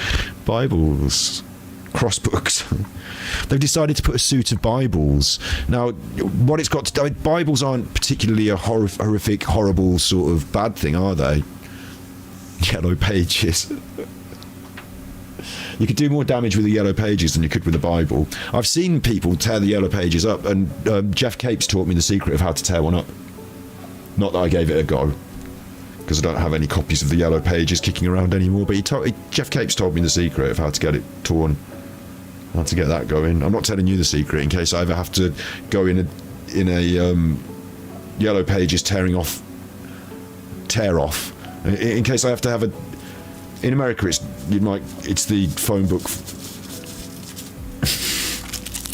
The phone book. John Wedger would go around collecting up all the Yellow Pages that, when they go around and deliver the Yellow. Oh God, I forgot this story. Back when I was at university, me and my chuffing, it was her job, it was her idea. I didn't, I just helped. My girlfriend got the job of delivering the IKEA catalogue for some reason. Like you get these jobs when you're at uni, and we had to go around in our little car and get fucking loads of IKEA catalogues, and they were heavy with loads of them, and then we had to go and put them through people's letterboxes, and we had to slog around with these IKEA catalogues. Yeah, John Wedger would go around collecting up the Yellow Pages from everyone's doorstep the night they deliver them, taking them back to his house, getting a pen and writing in under J, writing John Wedger and whatever he does, writing that on it. And then on every one of them as well, and then going around his area and delivering them around again so that he looks like some big shot and he doesn't have to pay to be in the Yellow Pages. So yeah, Bible's got to be a suit. That's kind of offensive to Christianity and stuff as well, so that's bad. I told you these are bad. God would be cross, I think. So that's Bibles. I didn't do it. I'm not, these are cards that I bought off the internet. I didn't know they said Bibles. It's $4.99, right? It's money well spent in a way. Next. Can you guess the suit? I mean, if anyone guesses the suit, I will press a button again. Bang! But I will be well impressed as well while I press that button. I will have such a high level of I'll be shocked. But someone could potentially guess this suit. That's the ace of it. This is the 2. And again, it's running a theme. There are now 2 of them in the image, but whether you'll say what they are or not. And I want the full name on the card. I'm not accepting just general. Although, I mean, I should give you a chance really, shouldn't I? But you ain't got one. This is the 3. I showed a bit of it at the bottom then. Oh no. Torches, like Torchy the Battery Boy. I'm a cat. Close, no cigar. It's not chains. There are a lot of chains featured. And there's a lot more of them on there. There's 4 of them now. You got it, like you spotted what they are, I think, some of you. It's these things. But you have to get abstract with your thinking. That's the 5. It's not going to give you any tips there. This one might give you a tip. That one might give you a tip.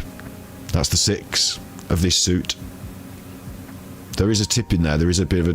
But you won't get it from that picture. I'll try and find one that's got something to do with it. That might give you a tip. I don't think any of them have got anything to do with it. None of them appear to have anything to do with it. Now, the only reason that one counts is the tip is very, very loose anyway. Shall I give you a tip? Because no one's getting this. Horny horns. It is horns. It is horns. Can anyone guess the specific style of horn? I don't think you should. I don't think anyone will, because I think it's a bit out there. I don't know why they've even called it that. Maybe this one, there's another tip in that, where the horns are. But then they've been on their heads because they're demons. It doesn't make sense. The truth is, it's Viking horns. What? Viking horns? Yeah, Viking horns. Viking. And this one's, the tip was the boat, the shape of the boat, look. So, but it's really, I mean, I don't know why we've gone from Bibles to Viking horns either. I mean, what's it got? The deck's called the Path of Horror, the Path of Horus. Horrors. Path of Horror, yeah? So what have Viking horns got to do with horror? I mean, they've made them look pretty bad in all these pictures. But devils have their own horns. That's the Queen of Viking horns. And to be honest, I don't even know what Viking horns are supposed to represent. Maybe they're batons. Maybe they're wands. What is it? It's wands, coins, cups, and there's another one. Wands, coins, cups, and something else. Wands, coins, cups. Swords. Swords. Swords. So you'd have thought they'd have gone with swords, because swords is a fucking thing that you could like actually do. Swords. They've gone with Bibles, horns. What? Skulls. Skulls, I'm saying, are pentacles. I'm saying they have to be. They're round, yeah? Horns, I'm going to say are batons because they're long shape. I mean, maybe these cards will give me a clue if I knew enough about like what they're supposed to, you know, the corresponding tarot cards to sort of cross-reference them, but the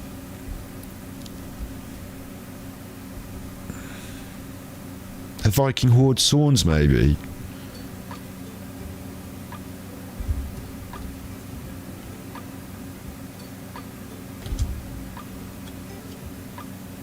And then, what are Bibles, and what are the last one? Bibles might be cups. This next one might be cups. You're not going to guess what this is either. I challenge. Oh, I've shown you. Too late. Ace of Hellfires. There's no way you were going to guess Hellfires anyway. I'm not even messing around. But these are quite interesting cards. This suit. Look, the Two of Hellfires. Look, that's juggling the money, isn't it? That one is definitely. So this one must be coins. I thought skulls would be coins. Three of Hellfires. Four of Hellfires. Five of Hellfires. Six of Hellfires. You don't want any of these cards to come out in your reading.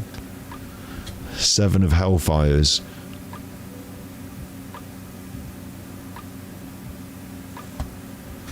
Eight of Hellfires. This is the Pentacle suit. Why didn't they just go for Pentacles? I can see them up there. This is the Pentacle suit. Nine of Hellfires. She's pretty. Not this thing across her back though, that's bad. Actually, now I see that she's all got arms coming out of her back. I've changed my mind. Ten of Hellfires. I mean, she's still pretty, the face. 10 of Hellfires. I don't know what's going on there. 11, the Page of Hellfires. So this is coins anyway. We're going to work this out. Hang on, we're going to have to work this out. Are we going to do a draw with these? I don't even feel like we should do any readings with them. It feels bad energy. Bad juju. Satanic. I told you tarot cards are satanic, isn't it? So if that's the Hellfires, we need to work out what the Viking... So Hellfires are going to be coins. I know that now. What are the Viking horns? I need a really like specific card that I can cross-reference. 9 of Viking horns. Is that like the 9 of swords when, or is that the 7 of swords when there's all someone's sleeping? They're in a boat.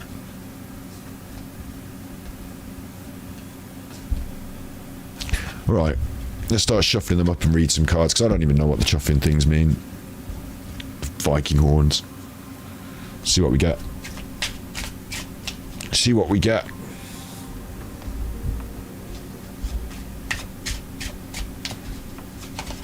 Big up, Sharon.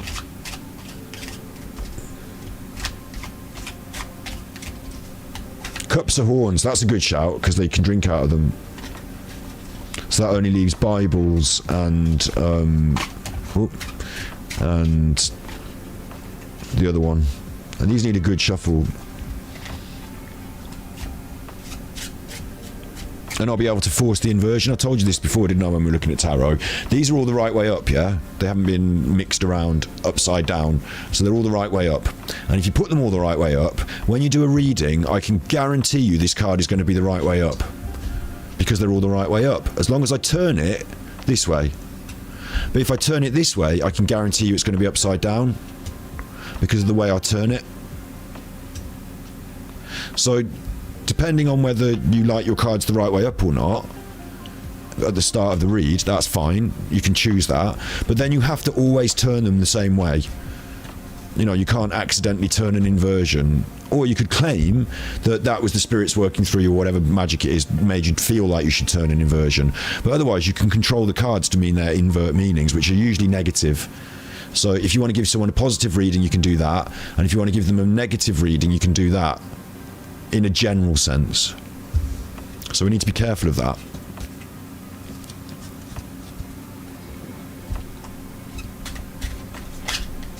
So I suppose one of them fell out there.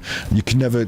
That one was Judgment that fell out. You can never get a. You know, how are you going to see into someone's mind to know whether they're deliberately turning a card a certain way or whether they're accidentally doing it? And so I believe the best way, therefore, to guarantee randomness is to randomise the cards in versions like that, to mix them around properly, so some of them are upside down and some of them are not, so you will never know, and then it just randomly, you can turn them over whichever way you feel like, because randomly you will affect whether they're upside down or not, but that won't matter because you will have, you know, I feel that's the right way to go about it. But as this is a virgin deck, I'm kind of loath to just mix them all up like that, because then I'd have to sort them all out again, you know. I can't do this thing. I'm no card sharp. Did you know that card sharp and card shark are both acceptable? Do you think it's sharp or shark? Because both are acceptable, but I'm not very good at doing that thing. Shh.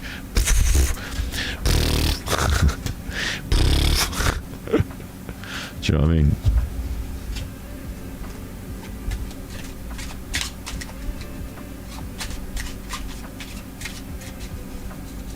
Do you want to do a poll? So which nut are we doing cards for first? You said Paul. Did you mean Ansel or Arnott? Am I a satanic healer? I'm not a satanic nothing. Away with ye, Satan. I drive Satan out. May the Lord bless us and keep us and make his face to shine upon us and be gracious unto us forever and ever. Amen. I drive out Satan. Satan, I drive thee out. Also, though, the pictures are bad. So who do you want? Which is your first nutter for a card? These are the bad cards.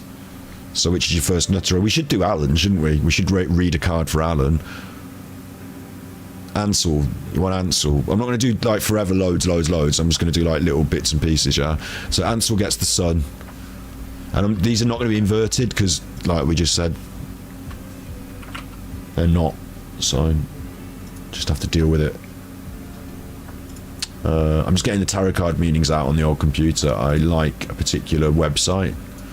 And this is... I forgot to notice this woman had stopped dancing. This was going to be a consistent theme in the bottom corner, but I forgot that she stopped dancing, so... let's just turn that off in the bottom corner, right?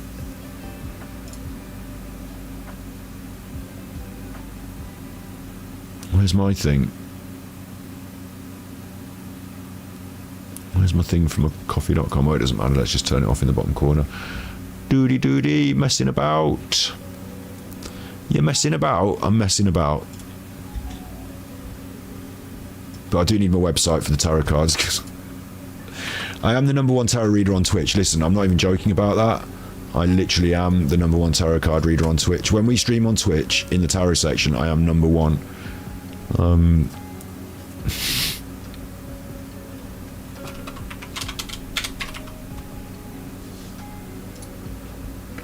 Doody doo doo doody doo doo. I'm getting there. Doody doo doo doody doo doo. Doody doo doo doody doo doo. People think that Paul Arnott's moved to somewhere else.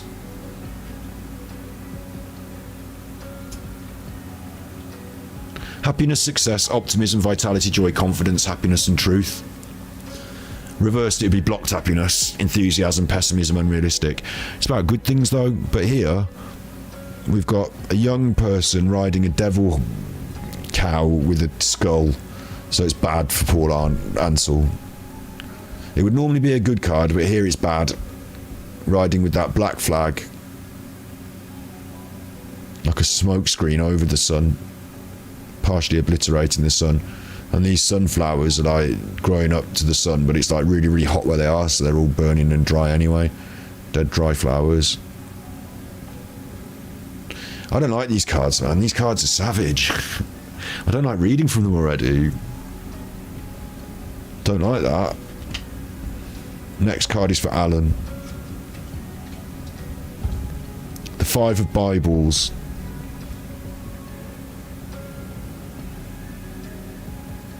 This must be wands, because they're all like at each other's throats. They're all having an argument. It's about competition. The 5 of Bibles. It's about competition, and it's about like sporting competition. So it could be debates, it could be arguments, but like in this case, like they're having a row, aren't they? All these nuns and stuff. But I perceive for the future for Alan, maybe like this is for him to come on my show and have a debate with me. Maybe that's, you know, something that he should be doing. That's what that says to me. Where's my window gone now with the chuffing stream? Oh right, I've got my tarot cards on it. Stupid. Too many windows. More windows than Buckingham Palace. Let's put stream over there.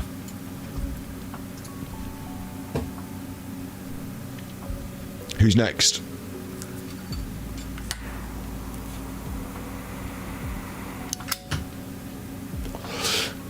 Can you draw one for your ex-colleague? Yeah, but these are dark horror cards for nutters, so probably not unless your ex-colleague's a bad nutter. If they're a bad nutter, I will. But these are the bad cards, so like we're getting bad things out of it. Also, for Alan here, it's important that, you know, I'd sort of relate it to the card and to Alan. And this is just a bit of fun, bear in mind. It's just a bit of fun. But the people here are all depicted as ladies arguing with each other over what's written in these books. You know, over the truth. Behind them all, there is a big star. Sort of behind them all. I wonder if Alan's very, very small and dwindling group of spanners now are arguing amongst themselves about what's true and the facts, because Alan's not been a very good leader for them, has he? So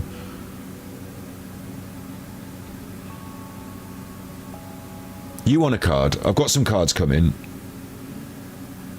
I'll do you nicer cards. You all want cards for yourselves. These are supposed to just be the bad people cards. We've got Arnott next, then Wedger.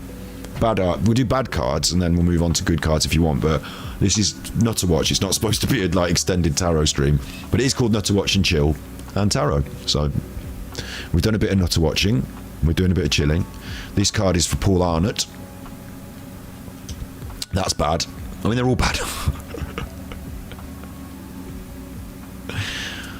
But look what, you know, it's very appropriate for Paul Arnott, this one, isn't it? Because it looks like he's meditative, almost like an Indian yogic, sort of like Indian yoga.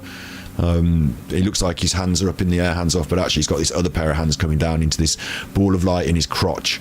And then there's all these little hands coming up out of the floor. Like buried skeletons coming up out the floor.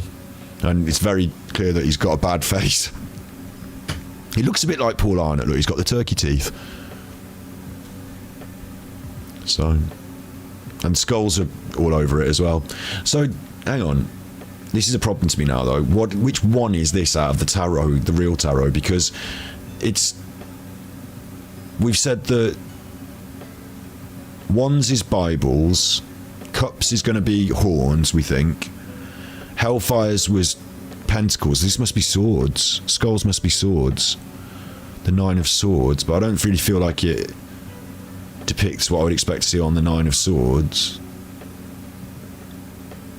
Or the swords hanging over someone.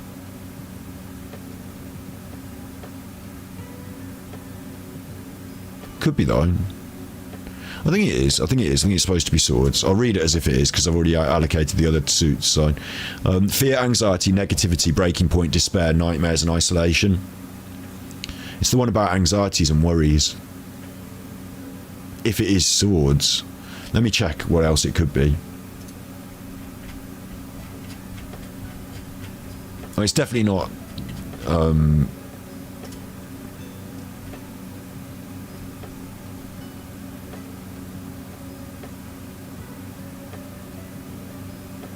I don't think it's pentacles. It could be pentacles.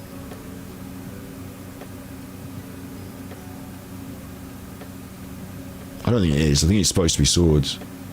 It's tough, this is. Right. Anxiety, isolation. He's not having a good time out there in India, anxious and on his own. Possibly, like, it makes me worry. Like, you know, let's just, in the card read, it's just the cards, you know. But like, if he's done anything bad, like, you know, maybe he's got anxieties about it and he's running around trying to keep calm and meditative, but little hands from under the ground, little skeletons in the closet might be coming up to grasp. Sleepless nights. Look in the book. What a good idea. What a good idea.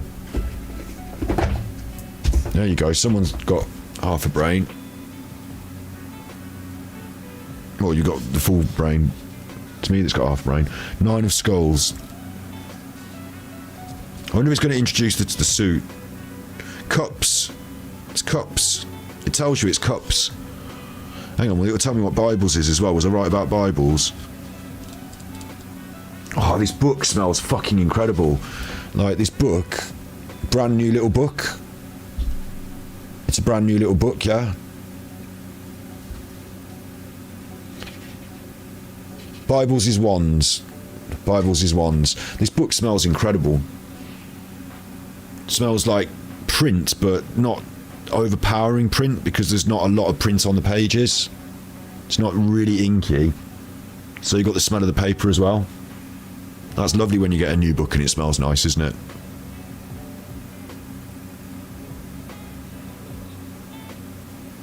So I got Bibles right, at least I got that right. And I guess horns would then be... Well, horns is not cups then, so it might be... Why have they done this? Horns might be swords. Horns is swords, and the other one is the other one. We'll work it out when we get there. Thanks for your top tip. Scott's top tip? Well, it was DC Primetime's top tip, but it doesn't rhyme as well. Like, Scott's top tip works really well. Scott's top tip. Scott's top tips. Scott's top tip. So I'll take it as my top tip, is read the book. Read the book, innit? Right.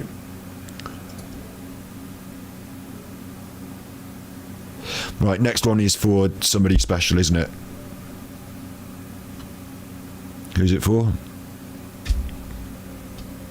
I've forgotten now. Is it Peter Folding, this one?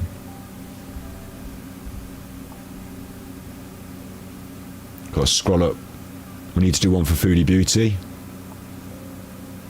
I assume it was Blank Faces said it. John Wedger. This is John Wedger. I was going to assume it was Folding. This is John Wedger's Ace of Skulls. I forgot what skulls is again. Skulls is cups. Because they drink out the skulls. If I got the other card wrong, I need to read that again, don't I, though? 9 of skulls. 9 of cups. Even though this won't be the most accurate tarot reading, because this deck is not imbibed with magic energy. If anything, I've just got it off the internet. 9 of cups was the real reading. It's about, oh, this is worse. Wishes coming true. This is really bad for Paul Arnott, in a way, because of what I said about him looking like the thing and the thing in his thing. It's about wishes coming true, contentment, satisfaction, success, achievements, recognition, and pleasure. In this card, traditionally, a middle-aged man sits on a bench with his arms crossed. He's content, satisfied. Fulfillment. He's having a good time in India, a good time. Not anxious, kept up at night, but getting himself satisfied. And obviously, again, it's still the picture of the devil. So for John Wedger, it's the Ace of Cups. So there's a running theme there. The Ace of Cups. Love, new feelings, emotional awakening, creativity, spirituality and intuition. Oh, it's a good one. It's time to let loose whatever emotional baggage he has and start living his life to the fullest. Did John Wedger do his tour of the UK? Did he manage to get up from Land's End to John O'Groats this year? Because it's going to get winter soon. He was going on a bike, wasn't he? I don't think that's happening anymore. Is it? Or is it? It's time for him to open up, let his emotions out. Right, next. Foodie Beauty. What's she getting? The current bun. Here it is. The 4 of Skulls. These don't seem to be as shuffled as I'd like. It's all skulls, but then that's what the nature of the beast is. Sorry to coin a phrase because of the old thing. This is Foodie's card. Foodie Beauty, 4 of Skulls. And then we'll put them away in a minute and do some nice ones to finish, because, like, it's just joke cards, these are. Apathy, contemplation, feeling disconnected, melancholy, boredom, indifference, discontent. It's bang on. It's bang on. Crying out loud, it's bang on. For crying out loud, it's bang on. Oh no. For crying out loud, it's bang on. Discouraged, unmotivated, no solution, stagnant, apathetic, none of it matters. Time for self-evaluation, pull yourself out of a rut. And in this image, it looks like there's all hungry mouth, an eye instead of like arm. It's very, obviously it's very, isn't it? And there's a lot of little watching eyes in the skulls, little watching eyes. Someone very fed up with their own personal hell. Lots of chains, but they're not actually physically chained in, are they? Very fed up with it all. Fed up. And then someone's offering them here on a, offering them, bringing their, like, offering, giving them another skull. Someone poking their face in. It's very Foodie Beauty, isn't it? Kind of works, yeah. She passed out in her life, did she? I saw that, do you think she's going to... I'm worried about her health, I am, but I'm a bit of a worrier in those cases, and she does do things for pity. Like she does work up the problems for pity, but she does have serious health problems, and like the way she's consuming food and her routine at the moment, it's about routine, this sort of stuff, is very detrimental. Like she's got into this habit of processed breakfast, lunch is fast food, wake up probably in the afternoon or evening not knowing what time it is, and probably get food that we don't see, and then repeat it all again the next day, with her only exercise being a trip to the 7-Eleven down in a lift. So she's going to be really pushing her system to its worst limit. You're not sure she wasn't faking it. That's it though, yeah. Like the thing is, like, she might have fallen asleep a bit after being too high on an edible as well. Like, it might have been somewhere in between. You can get tired after you eat food, and she's looking for drama. She did a clickbait the other day.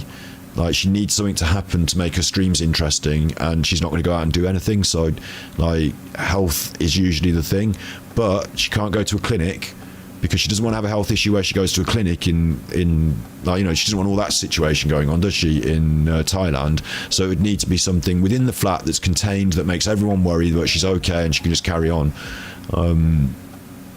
But yeah, diabetes, you can slip into a diabetic coma and stuff like that as well, can't you? You think she wasn't faking? See, I might get it up and have a watch, but I don't really feel like watching it now, but like maybe I should, like, but we're just chit-chatting, aren't we?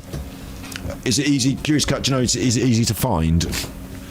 Actually, it should be, shouldn't it? Because the internet, like, someone should have already found it, shouldn't they?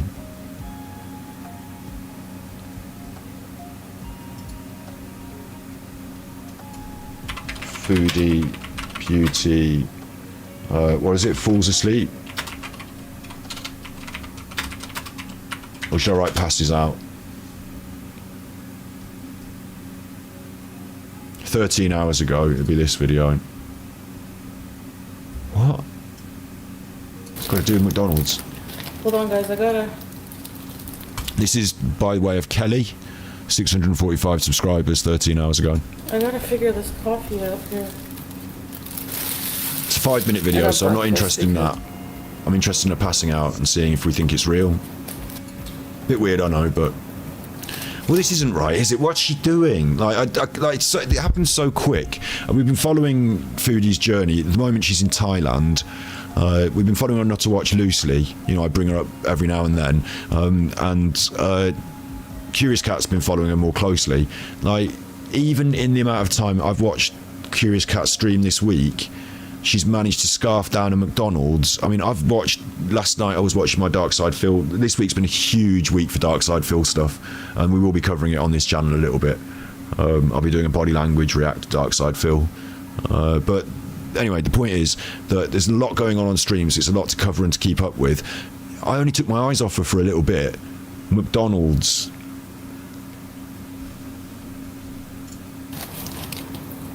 Like, I know that people think it's fat shaming and stuff, but it's not about fat shaming. It's about the fact that she's like, what's happening here? Oh, McDonald's, fatty McDonald's. It's not that. Obviously, she is morbidly obese, and you can, like, make your creative comments and a bit of fun here and there, and let's just be real about it. She's done it to herself by eating food on the internet, so I think she should take some of those jibes, I suppose. But ultimately, it's not cool to generally fat shame someone for being a normal human size, just a little bit overweight or a little bit this or that. That's fine. You know, we're all different shapes and sizes. But she used to be a normal shape or size, but now she's an abstract shape or size because of all this problems she's been doing. Big ups. Thank you for the Nick M tippy. sent tippies. Thank you, Nick. Night all cheers for the entertainment, Scott. Super Chuffer owes 3 hugs. Big ups, Nick. Thank you very much. We're going to finish on some positive tarot cards just after I've berated Foodie Beauty for eating a McDonald's. Thank you very much. Thank you. The obesity thing is about the like, she's eating something that's going to make her blood thick with fat and sugar, and like the medical condition she has, like it's putting her in danger, isn't it? Like that's what I mean. I can't. That's the thing I can't get my head around, is like why you would do something that's going to put. Well, I smoke, I suppose, but like this, like binge. I shouldn't use the word because she doesn't like it, but that style of like, you know, thing that she does with her content. It's dangerous for her, yeah. So most people, when they eat food like this, most of us, everyone, because we're humans, you experience a rush of blood to the stomach because you've got stuff there to process, and like your body's been triggered by all this. So then you feel like, you know, if you've had a big dinner at Christmas and stuff like that, and then you sit down on the sofa and fall asleep, it's because your blood is rushing to those organs to process that. You know, your brain, your other functions slow down. You tend to feel sleepy. So I think she might have fallen asleep still, but we'll see. Big McDonald's breakfast is as well, isn't it? It's the hash brown, so it's the breakfast. Like, this really is bad for her. I mean, I know it's obvious, but like bad. Like, she's going to next level lows as well, isn't she? Other than the quantity that, maybe she bought extra and you're not seeing it, but the quantity is the other thing the people do on the internet. But staying in this room like it's a prison, it is like a luxury prison. She gets her meals 3 times a day, maybe more, so a bit of luxury because she got the canteen or whatever, but she stays in this room in Thailand. She might as well be anywhere. The lack of exercise and the increased consumption of fast food and processed food is pretty scary. Maybe the other aspect is that maybe she did consume all this level of fast food always, and she just never showed it you as clearly on the internet, but now she's on her own in one room and you're seeing a bit more of her. She's finding it harder to hide it. I don't know.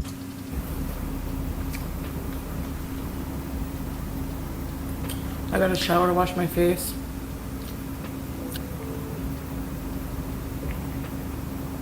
Yeah, certainly I would say eating disorders are not entertainment. I would agree with that. I don't know how much of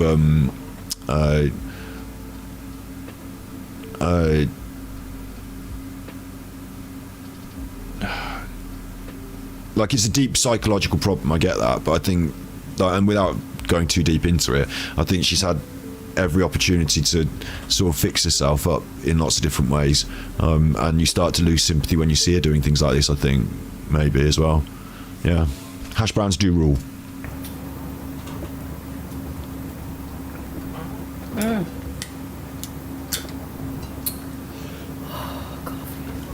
So coffee would pick her up as well, but what coffee does is, I don't know if you know this, if you regularly drink coffee, you feel like, oh, I need my coffee in the morning, makes me feel good.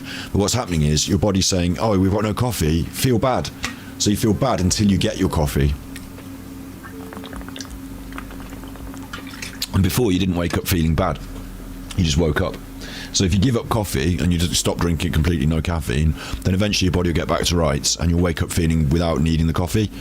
But it's that addiction process that you get used to having it in the morning as a pick-me-up, so when you don't have it, you actually feel worse. Not standard and better, but worse and standard. So coffee just makes you feel worse in the mornings, not better overall long term. But it's a caffeine, it's a sugar, so that's going to add to thickness of her blood in terms of like putting the sugar in her blood as well, which her insulin can't deal with. So there's that. There's a lot of sugar in the McDonald's as well. And then you've got the caffeine, which is going to increase her heart rate slightly, I guess. But then what happens as well is those things, like, depending on how long since she has the coffee, when that crashes off, like when the blood sugar crashes out, I don't know if it works with diabetes in the same way, but like certainly with the caffeine, then she will start to feel tired again as well. So she's setting herself up to feel really tired in a way. She thinks she's getting like energy for the day, which I don't think she thinks she's doing this. She's having fast food, but you know, a cup of coffee at McDonald's breakfast, it's not really the best fuel for the morning. What it's going to do is make you feel more tired at lunchtime, I think. I'm quiet today? I just woke up. I can't hear over my cycle. You guys. What I'm really interested What in should I do? is Go to this. the mall?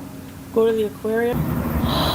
So what should I do, go to the mall or the aquarium? She's not going to do either of those things. She doesn't want to do either of those things. In fact, she'd rather have an excuse to just lie here and go to sleep, which is what she would have done, or she does do regularly every day now in Thailand after each meal. She'll turn on the camera, potentially go downstairs and get the food, and then, or it's already there, or whatever, you know, she'll get the food, and then she'll eat the food and lie down in this position, and after a bit of talking, she'll turn off the stream.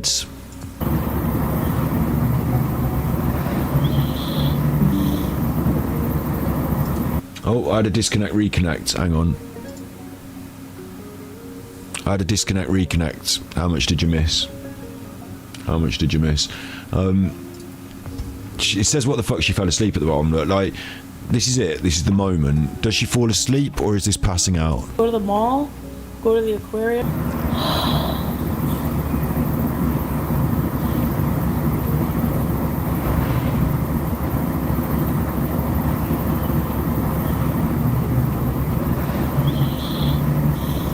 She starts to snore as well. She's not wearing a CPAP machine, so this could be dangerous if she sleeps, surely. And her eyes roll back in her head. I mean, I don't know enough about sleep and consciousness and oxygen and stuff, but I worry. I mean, she's lying down, that's a help, but I worry that, like, her physiological response to the food and all that makes it, you know, would make her drowsy and potentially she could pass out. Her face is also still very flushed and red, so I'd expect her to look a lot more pale if she was passing out from that reason. So is it sleep or is it just a fake? I mean, she obviously just said, I don't want to, like she said, oh, should we go out to the aquarium? And she's thinking in her head, no, the fuck I don't want to.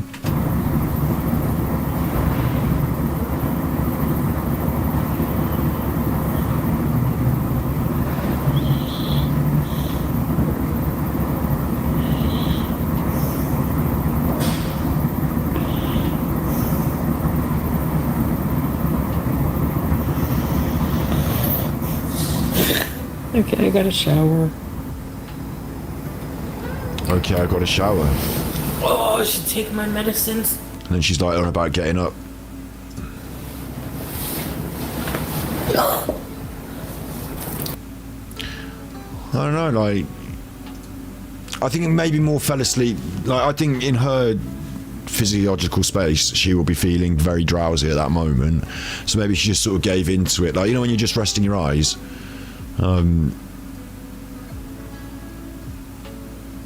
Maybe, but I don't trust her so much, you know. Like, I think if it was a medical thing that she was going to pretend to have a passing out and stuff, I think she'd have done more. I think she'd have gone, like, you know, and like let herself go, like, you know, physically, like, just relaxed into it and gone, like, and then, oh, what happened, guys? Like, I think she'd have made more of it. So I think she probably did just sort of have a, but then to go for that long and then wake up, like, she would have been pretty close to actually not waking up there, wouldn't she, and just actually falling asleep. So yeah, like, I feel like she did fall asleep, but I don't know how she woke herself up.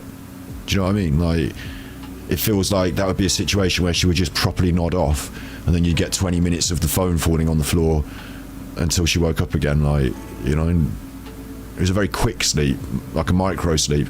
But then the fact she's on the internet and she's trying to fight it, but she didn't seem to fight it. We'll have to have a poll. We'll have to have a poll.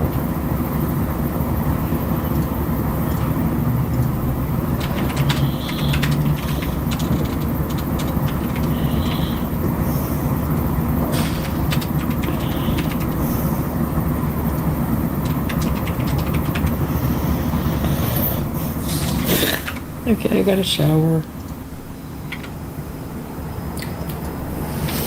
Oh, I should take my medicines. There you go. I'll play it one more time. We can have a quick poll. Did she fall asleep, pass out, or fake it?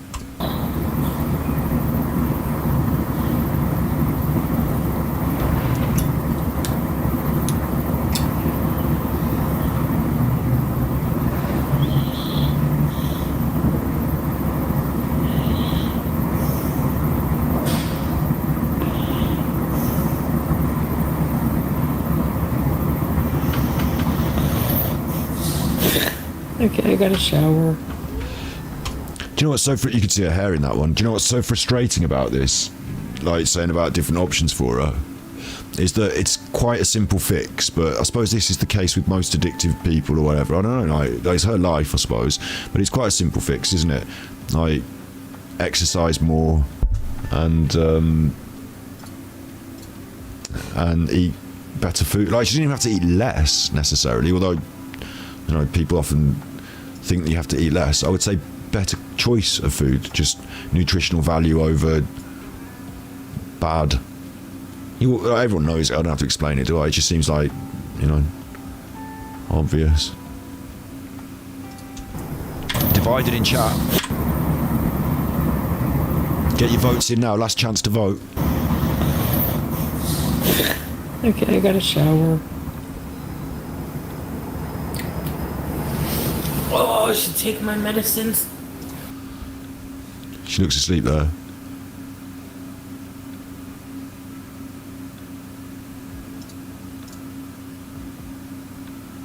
And the poll says 50% fell asleep, 42 faked it, and 5 passed out.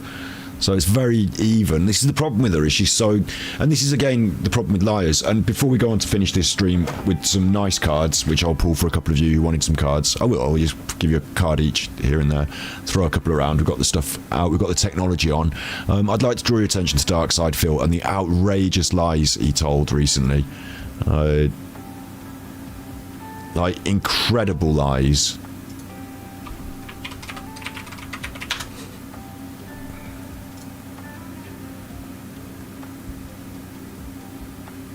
So,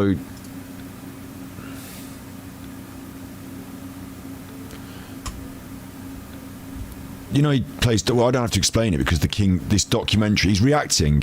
Here, Phil is reacting to a documentary about himself. Okay? Negative about it and accuse me of something. I know you don't care too much about Phil, but this is something I'm going to be doing on the channel this week. A body language react to this because it's, like, you know, classic... lying, you know, watch someone do a body language react. I'm going to do a good video about a body language react to this, so it's going to be good. But the spending, the bank leaks, the spending, like, it's all here in black and white, and he has to watch it on the telly and then refute it. And the outrageous lies. $5,100. His mortgage and tax payment plan make up for nearly half of his personal expenses. There's nothing eyebrow-raising here. But then you look on Form 122A. The monthly business income and expenses. Here you find something entirely different. On page 4, it shows what Phil's income for the months of July, August, September, October. We're doing an interview next week. I just haven't talked to him yet about the date, but we're doing an interview next week. Where's he gone? Not long. Wow. Actually, I'll tell you a better way to do this is to play the June the King documentary, actually, and show you what June the King says, and then watch Phil just lie a little bit, and then... You know, I'm not going to stay on it long. We're going to move to the cards again, but...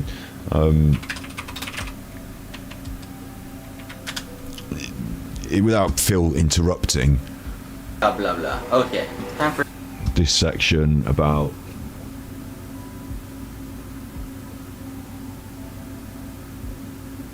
bankruptcy.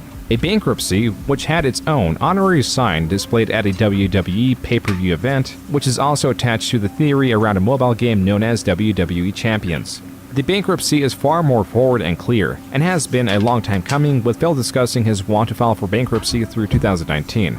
Only now, in January 2020, was the process underway.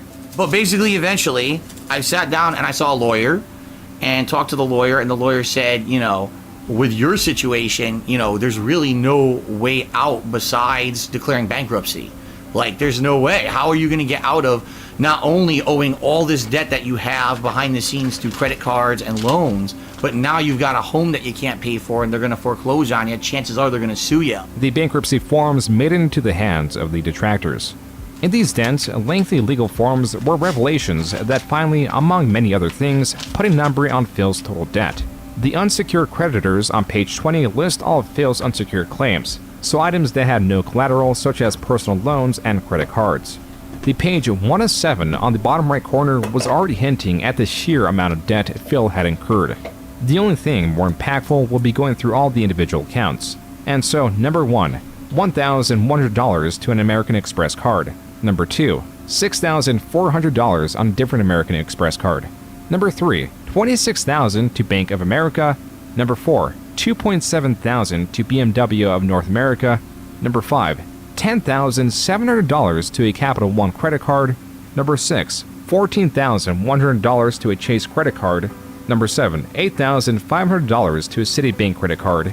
Number 8, $13,800 to a different Citibank credit card. Number 9, $15,600 to Citibank. Number 10, $10,000 to a Discover credit card. Number 11, $9,300 to Lending Club Corporation. Number 12, $4,300 to Prosper Marketplace. Number 13, $3,800 to Sam's. And finally, number 14, $4,700 to US Bank. This comes to a grand total of $131,550.28. The secured loans with collateral, include his car and Washington condo, which was now his only condo. To add to this, on page 19, readers could see Phil still owed over $100,000 on his Connecticut condo, in which he originally purchased for $131,000. This means he was paying the minimum, or if he really wanted to, he could have paid the entire thing off and lived there within just a few years of purchasing it. Instead, he is now here, 11 years later, owing the IRS $15,000, having virtually no credit. Can you imagine running up that bill? He had a house one side of the country, the condo. He moved the other side of the country, didn't sell the house, paid the minimum off, never paid. At the time, he was earning hundreds of thousands as well. He could have bought that house, sold it. That house ended up getting written off in the bankruptcy. He ends up owing 15 grand in back taxes, but he wrote off all that money. He's lucky, isn't he? He's lucky, right? But could you imagine getting in that situation in the first place? And now he's got no credit, of course. But what the fuck? Stripped of what little he accrued and being returned back to nothing. But the worst thing about it is during all this time he was on the internet begging for money. I'm going to lose the house, I need money, and give me the money, I need the house. Thousands of dollars, came his way through the internet, through his begging. Like we talk about Dark Side Phil, it's one of the things we talk about. But he was also in the same time spending thousands of dollars a month on a mobile game. Was it worth enduring a decade of trolls, daily streams, managing lies, and being hated in the only community you know? The answer is yes, because Phil has something almost no one else has. Level 13 WWE Superstar, introducing Down from the Rafters.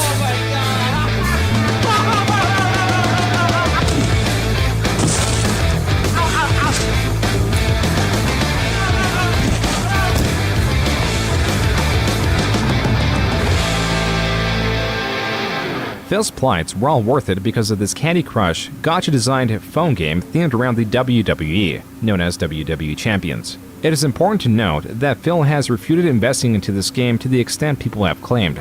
Despite a mountain of very strong evidence, he has room to dismiss it because there is no smoking gun. Phil has a history of playing other mobile games. So, as he says, we all know he plays this game. There's a load of circumstantial evidence. This section in the documentary is about it, and they list it all. How he's been attached to an account that's on Discord, how he's been talking to these people in a forum under a different name, how all this like the activity on the account matches up with when he's not online, all this stuff goes on in the documentary, and it explains it all. So you can't get basically he's busted. As he says, there's no smoking gun. You can't prove, I haven't seen the account, but there's all this evidence themed around the WWE. So I'm not going to do it all now. This is a video that I want to do coming up. Is Phil has to watch that on the internet live, talking about it. Yeah, right. Phil watches it live on the internet. All that stuff about his bankruptcy, the champions. Note that Phil has refuted investing into this game to the extent people have claimed. Despite a mountain of very strong evidence, he has room to dismiss it because there is no smoking gun. Phil has a history. So he watches this, all the evidence. They Call Me DSP disappeared from the game, but there was an account that had similar stats. They Call Me DSP, so the Gun Show 87, so now Down from the Rafters, which, by the way, you cannot use the name Down from the Rafters in WWE Champions because the name is too big to use. So that means it was changed by a bot. And he agrees with all of this, right? In the end, check this out. for so long to lie about it, to get people... He agrees he's been lying, but this is the worst. This is why I need to cover it. I need to cover it properly, is because he does the worst thing ever you can ever do, like, which is to cover a lie with another lie. Well, I was gonna do... Should I do it from here, or should I do full screen? Fuck this, okay? So, here's the thing. I'm about to tell you the actual truth. However, there's still people who aren't going to believe it. There's still people who will never be satisfied no matter what I tell you, all right? They're going to say I lied. They're going to say this is bullshit, right? And so, this is only for those who actually are capable of, like, rational thought and considering the truth and things like that, okay? All right. You already know I have a history of spending money on mobile games. I've already admitted it, okay? Everything that I said in that segment on stream was a lie. Literally, every time someone asked me about WWE Champions, I lied. Every single fucking time. Because to me, my personal spending, things I was doing off stream, was no one's business, okay? And every time someone brought it up, I'm like, this is so stupid. If you're begging for money because you say you're going to lose your house and stuff, if you're begging for money, then it kind of is people's business if you then take that money and spend it on a fucking mobile game. This is dumb. You know what I'm saying? And I just lied to get it out of the way. And I tried so hard for so long to lie about it, to get people to just forget about it. But I forgot, well, not really forgot, but I definitely underestimated the anal nature of these people who stalk me, all right? A couple things they outright got me on, like, for example, the Discord thing. I had no idea about any of that. I was incredibly ignorant. Okay? So you lied about it and said there was no Discord, but now you're going to take that back and say it was a lie because you've been caught. Of all of it. I didn't know any of that shit. So I had I intend to go through this and do the body language, yeah? But the critical point is, how does he get away with this? Razor, you know. But the WWE Champions thing, 100%, again, I just always lied about it. Because I thought it wasn't important. It's one stupid little thing. I'm gonna open up for the first time about this topic ever right now here tonight. And some of you, if this is it for you, through this are true. You don't care. We Champions is my account. Okay? That's mission number one. It is. It always. So it is. It's one. Okay? Yeah. That was very stupid of me to name it. They call me DSP. When Carry the on. game launched, Reddy played games such as well. I'd already publicly posted and talked. Yeah. So what ended up happening was the game came out 27. Go on. And so then it kind of Get formed to it. guilds and factions. Basically, I don't remember. The thing is, the reason this is going to be such a good react and body language is because this is like the behaviour of an actual, like, and it's not good, but like an actual drug addict or someone that's like really like an alcoholic or someone who's hiding it in the cistern of the toilet and they've been caught going to the toilet. And yeah, I did do this, but I didn't do that. And like, you know, just like this is insane. Like, time frame is going to be completely wrong in my head. I can't tell you times of anything because I don't know because I never tracked it. yeah, this is why with Alan, do you know what? Alan begging for money and going to Malta. Shouts out Jersey Gal. This is why, you know, I've been watching Dark Side Phil content for a few years, and like before the Alan thing kicked off. I don't know, about a few years. I don't know. Anyway, I'm aware of these lolcow content on the internet and people detracting the lolcows. So like when the Alan stuff happened, and I'm like, I didn't know at first with Alan. I thought he was just a true crime content creator with 80,000 subscribers. I honestly thought he had loads of subscribers when I first saw his channel, which was the first time I saw it was when someone said, "Oh, he's got that video on his channel," and like, I was like, "What?" And like, you know, so,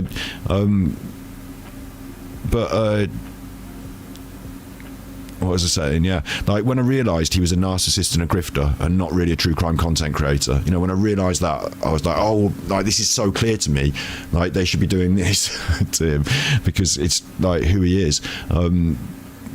Like the lolcow detracting content doesn't work just for anyone you want to bully. Like that's just bullying and using things to be a bully. Like that's why we're not doing it on just any old person that just comes along as well. Like we have quite a strict selection process really on who's a proper nutter, and yeah, grifting, lying, narcissism, you know, yeah. Eventually, after this is the worst kind here. Being with this group for a while, I became one of the leaders of the faction, and then all of a sudden, somehow, someone had discovered that there was a WWE champion's name. Carry on. What ended up happening was, basically, my detractors seeing that there was this name that said they call me DSP and had spent money in it. So the attempt to like, and then start tracking conversation. I just want to get to the bit where he tells the basically lie. it was like a fake conversation between me. They doxed the guy. Now it had escalated. It's not just, oh, they're trying to talk to the company to get my account, you know, kicked. They're not just having trolls join the server. They had doxed the leader of the faction I was doing or whatever. Because even though I had been in that faction for like 1-2 years, I don't remember the time frame again. I don't have Fucking hell, Phil. He takes so. I watched this live, and I thought that he got to the point a bit quicker, but clearly not.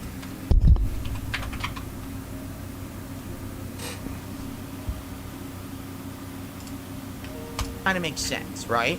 Here Because we go. it's kind of what my detractors have always said, all right? Now I'm going to tell you the part of the story absolutely nobody fucking knows So whatsoever. he basically goes on and admits, like we've always known, he's been spending all this money on the mobile game, thousands. He basically admits it, but not properly. And then it comes to this. It's like catching someone. He's been caught.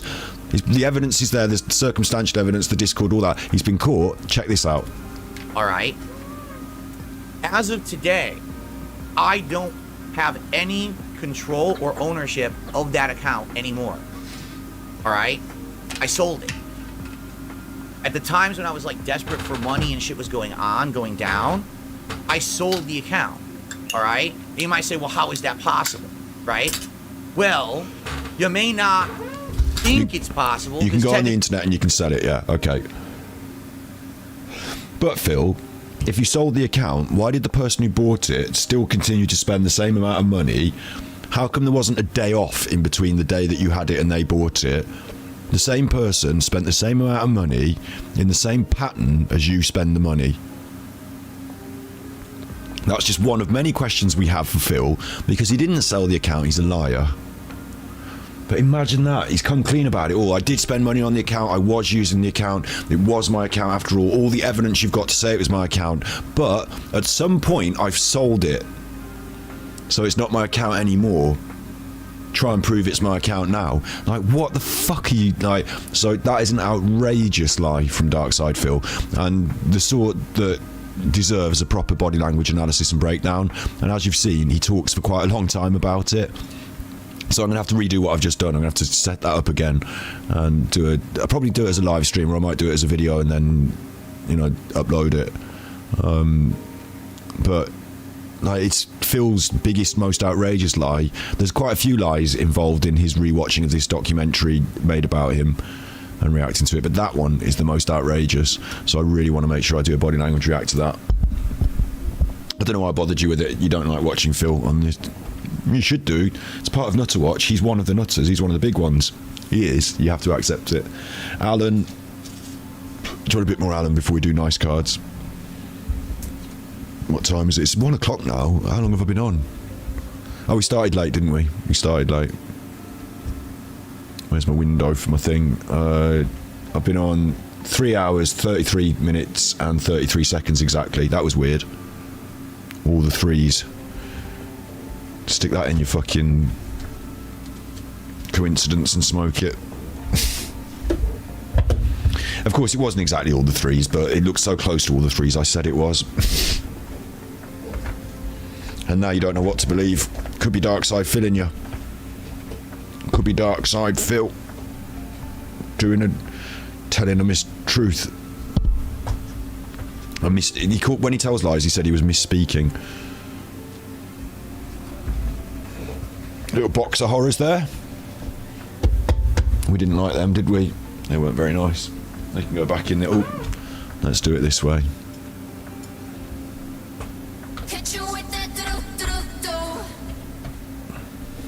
They can go back there now, look. Bad. Bad.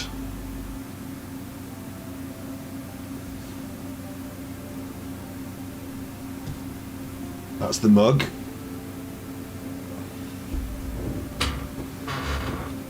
This is Rizzler.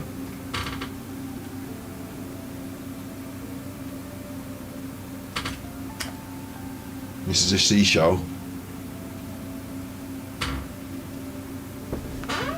Get a good look. I'll take one thing away, and then we'll come back and see if you can remember what was there. We can play that game.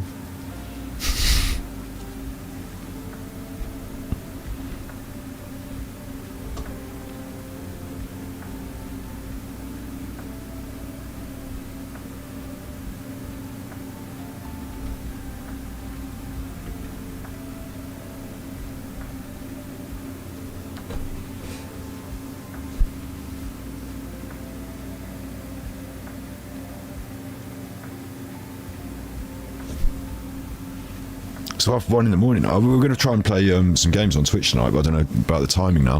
But I promised you a couple more cards in the chat, didn't I?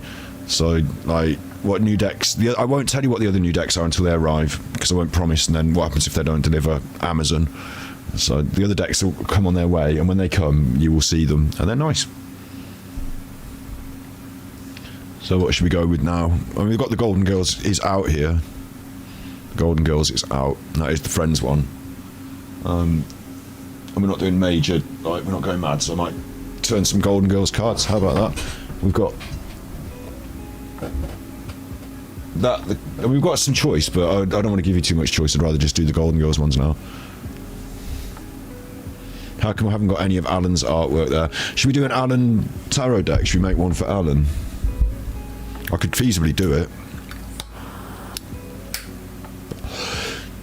Try and get artificial intelligence to do it. It's a big project though, and like we're trying to do one for Darkside. Phil and I took a year off doing it, but we'll get there with that. We will. I'm loving this new setup. I mean, it's not a major difference. I just changed the lens, tidied up the table, moved the light around. You know, did a bit of piffling around, but it's kind of working, isn't it? Kind of working. And I've got another map that I'm going to change the other map for. Just little bits and pieces. Tidy up the room. I've got a video to shoot in this room for YouTube. I've got plans. Good plans.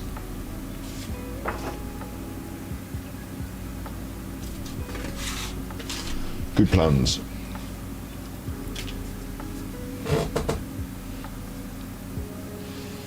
Yeah. How many cameras have we got? We've got camera 1.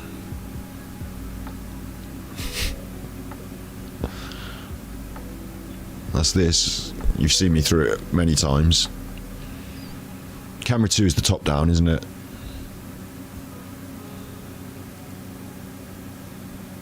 And then I've got a webcam plugged in. I mean, I could have 2 more HD cameras if I want, plugged in with HDMIs. But because I've got a cheap webcam just kicking around, I just plugged it in. It doesn't give a very good image. And it doesn't like the lights very much either. But that's a cheap webcam looking at the background. I mean, I could move that around and put it anywhere. It could be looking at me from like another angle if you want. But I just thought, put it there for now. The idea was I'd let you choose your own deck of cards for the tarot read, but you can't really see the cards and read them very well. But the better cameras are being used for camera 1 and camera 2.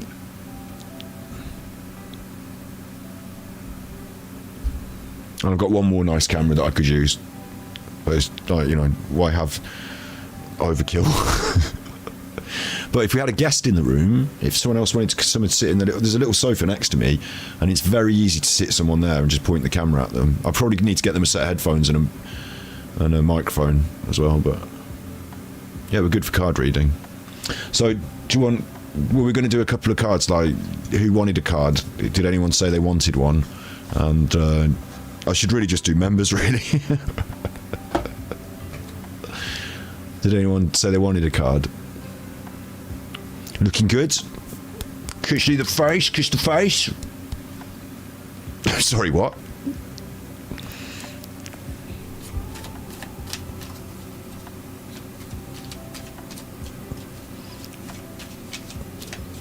Thank you for being the Golden Girls.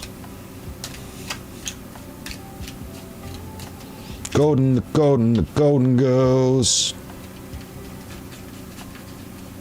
Golden Girls, it's the Golden Girls.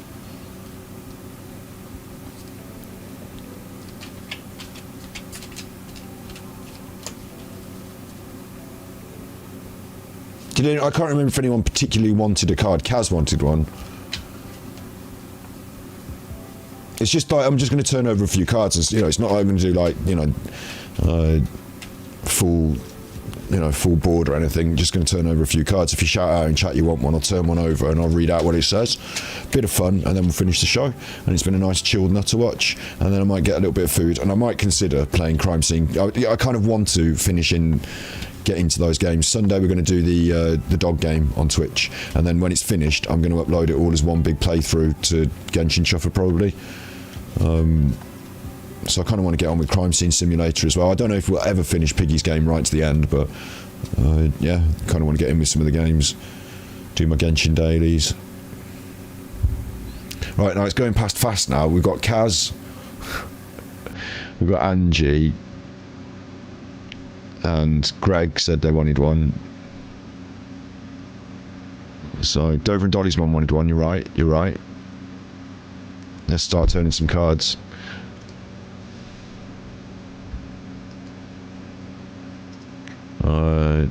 Let's start turning cards.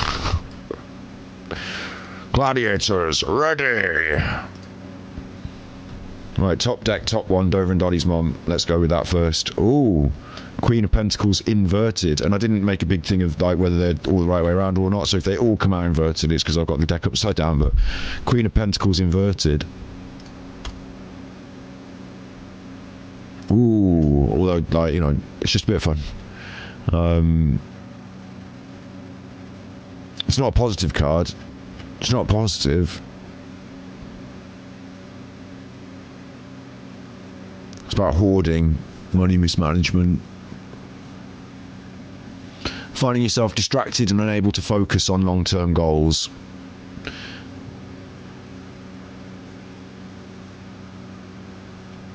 It suggests people should become accountable and responsible for their own lives, and you must give them independence if you're a caregiver. It's about making your own decisions. Avoid getting into relationships for the wrong reasons. It can be a signal of jealousy as well. Now, this card doesn't mean it's you. Like, it means like it's a what do you call it? A warning, or speaking about what's going on in your, that sort of thing, isn't it? So, avoid hoarding cash or objects. Right, next I've got Kaz. These are all going to be inverted. Look, hang on, just give me a second. I think I might have got them upside down. It feels like the deck is all the one way up and only feels like I've got them upside down, to be honest. I don't want to cheat by looking at the cards, but it feels a bit like I've got them all upside down. Should we carry on? Should I give them another shuffle, or what do you think? Should we just carry on reading them as they are? It just is what it is, isn't it? I'll give them another shuffle because I just looked at them.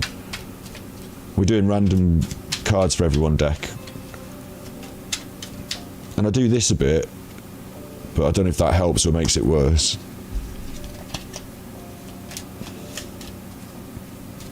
We'll just carry on. If they come out all upside down, it's been one of those reads. I haven't imbibed it with magic energy and stuff. I've just doing it for fun on the internet. It means the opposite if it's inverted, yeah? So if your card wasn't inverted, you would have had a reading of generous, caring, nurturing homebody, good business sense, practical, comforting, welcoming, sensible, luxurious. A beautiful woman depicted on a golden throne holding a golden coin, blossoming trees and gardens, various beasts, success and prosperity. But you've got to be careful of where things lead when you're chasing that success. If it was the other way up, if it was that, it'd all be gravy. But unfortunately, you got that, so might be more realistic. Life is more. I mean, life's not all gravy, is what I meant. Not saying anything. Just Ten of Pentacles. You've got. Look, I'm going to read what Kaz has got upside down as well, because it's just what it is, isn't it? You can decide yourself whether you think it should have come out upside down or not. But I'm just going to read it for what it is, and then we'll do the next ones.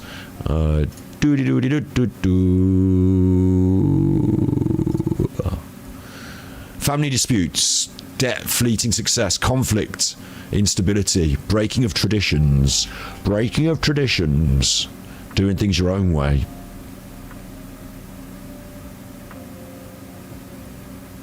Conflict, outside opinions. If it was company stuff, it might be dissolution, unstable careers, finances, loss. It's bad, it's all bad.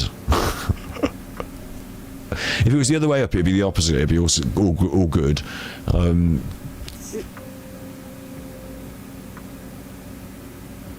It's about asserting your boundaries, maybe.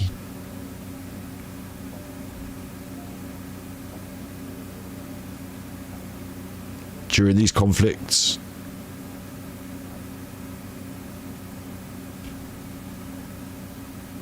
It could be revisiting business decisions to see what you can improve or make better or salvage. It might be that you can find better prospects somewhere else. I don't want to give you life advice here. I'm trying to find like the more positive meanings as well, because like if I read all the worst meanings, then it'd sound really bad. But like, you know, it could be a warning about future financial status. It could point to problems and hiccups later on, even though there might not currently be an issue. It could also show the faulty nature of an investment that you've put a lot of time and effort into. In general, this reverse card seems to signal that you're placing too much on your short-term success whilst harming your long-term potential. Take a step back and evaluate whether your decisions may lead to more damage in the future. So it's like, oh, I suppose it's not that negative, is it? But it's not like you're going to have a great Christmas, enjoy yourself. You know, maybe just be a bit cautious. But then I'm giving you life advice there, so, you know, I don't want to give you life advice. Who was next then? Angie and then Sharon I'm doing. Right, Angie next. Angie, let's see if you can have a good one. Page of Pentacles. Angie's got a good one. Angie, you can see that shuffle made it better. Angie's got a good one. The Page of Pentacles. This is about... ambition and desire. Star student, studious, grounded, loyal, faithful and dependable. Actually, I haven't been making enough about the images, but then that's just a bush upside down. But this, we can make a big load of fuss about the image as well, because it's she's the best one, isn't she? Blanche. Is it Blanche? That card looks a little bit damaged, though, a little bit crooked. Oh no, it's got a tiny crease on it. Just smooth that out. I don't like it if the cards get tiny. They will get slight damage on them over time, won't they? But tiny crease. Page of Pentacles.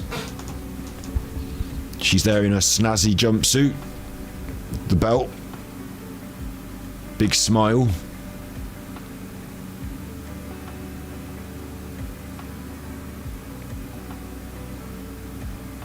She's looking fit and ready to go.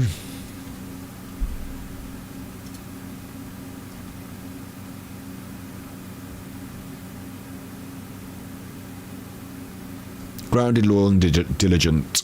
Steady, diligent, dedication, make plans, big ambitions, dreams and training, setting good habits. If it was in the love bit, some people want love readings and some people don't and do, and I don't know, but like I don't tend to go in for the sort of like more it's about love sort of stuff, do I? But like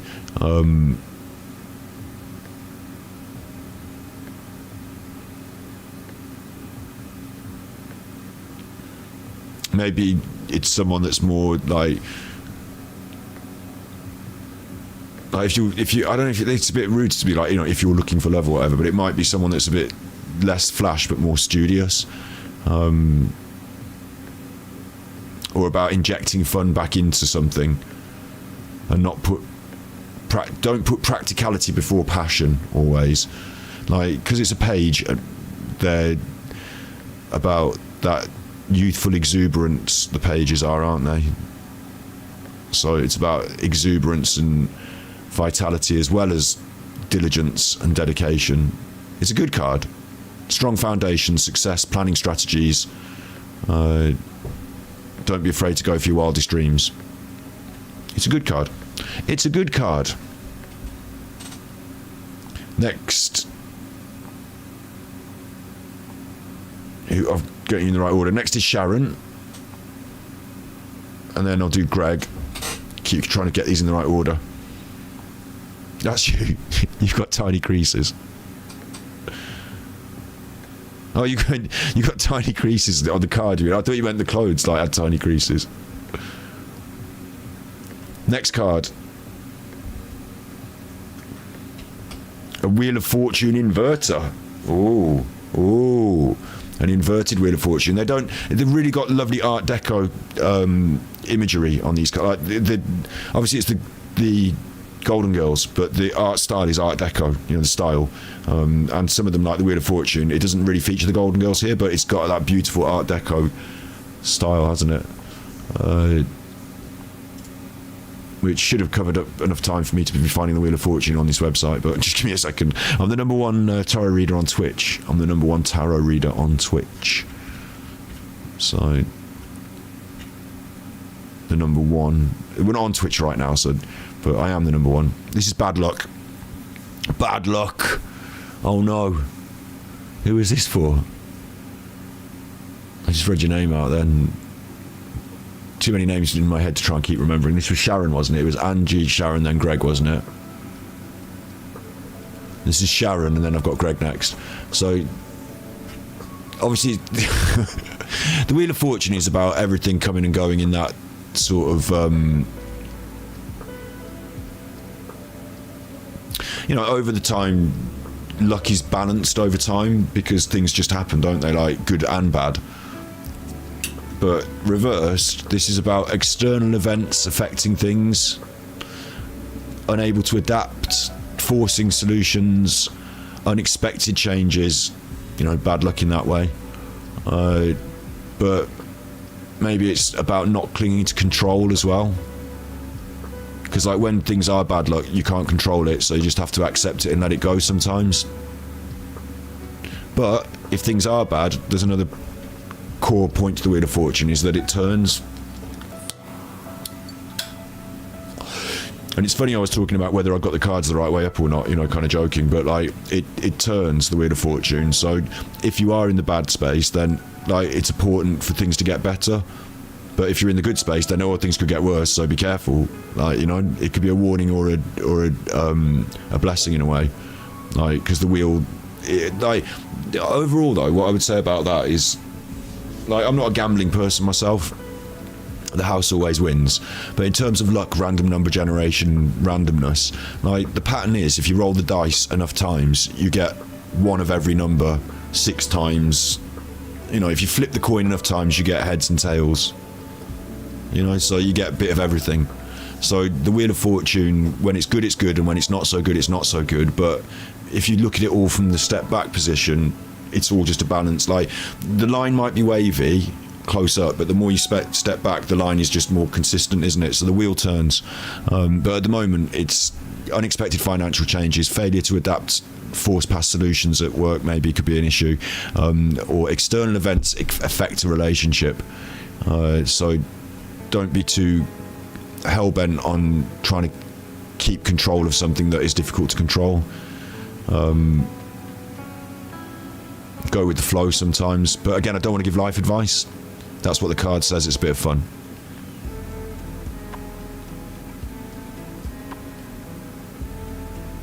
I'm not just saying that. I mean, like, if you were considering a big decision, I told you to go with the flow and then relinquish control, you might think that might be a negative thing, as a life choice, so I would consider that very carefully.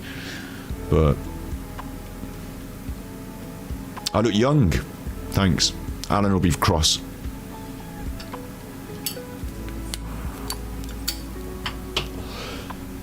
I am available for dates and figs. I'm vegan.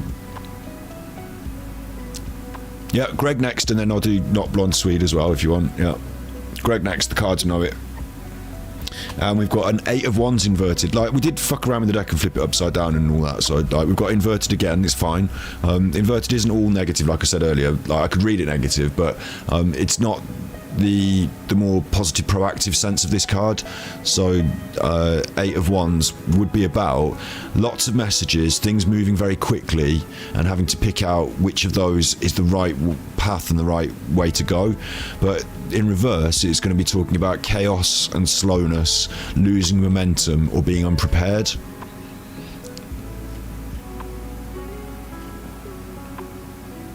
So it could be about patience, but patience could breed frustration as well. And it could be about being unable to change the past, so forgiving yourself and adapting. Stagnation, lost chances, being overwhelmed, slow flow of money or lack of patience for something like, you know, projects, career-wise, or misunderstandings and delays.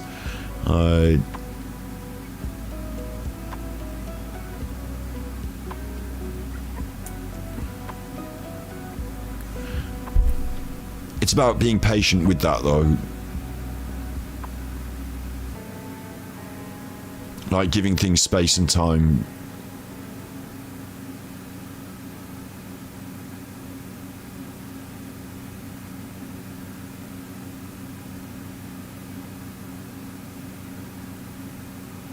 It's weird with the career. It talks about how, like, if an opportunity's passed, it's passed, so that's it, you know, like, deal with that. But like, also you could be overwhelmed by trying to move things too quickly. With time and patience, you know, you'll won't feel as overwhelmed.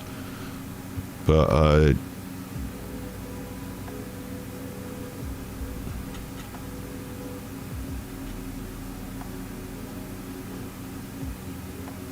I guess if there's a message, it's to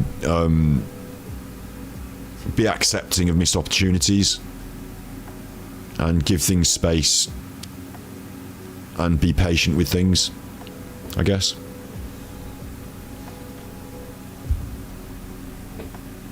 It's like, again, I feel like reversed it can come out as a negative, but it's life, isn't it? It's like pros and cons in life, but it's also a bit of fun, a tarot reading, it's the Golden Girls cards, it's the end of a Nutterwatch stream. If there is going to be any special, I've got a gift, I give it away for free. But if there is going to be any special magic going on, like, I'd put your faith in something more solid than me and these cards at the end of my stream, even if the camera looks nice and the table's a bit wobbly when I mess with it. Zoomed in like this. Next we've got Not Blonde Swede. Was it? Wanted one, and then after that I'll do Claire. Yeah, so Not Blonde Swede.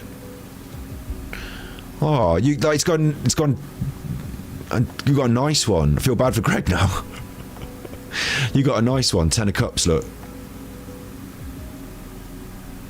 All those, and I don't know which Golden Girl this is.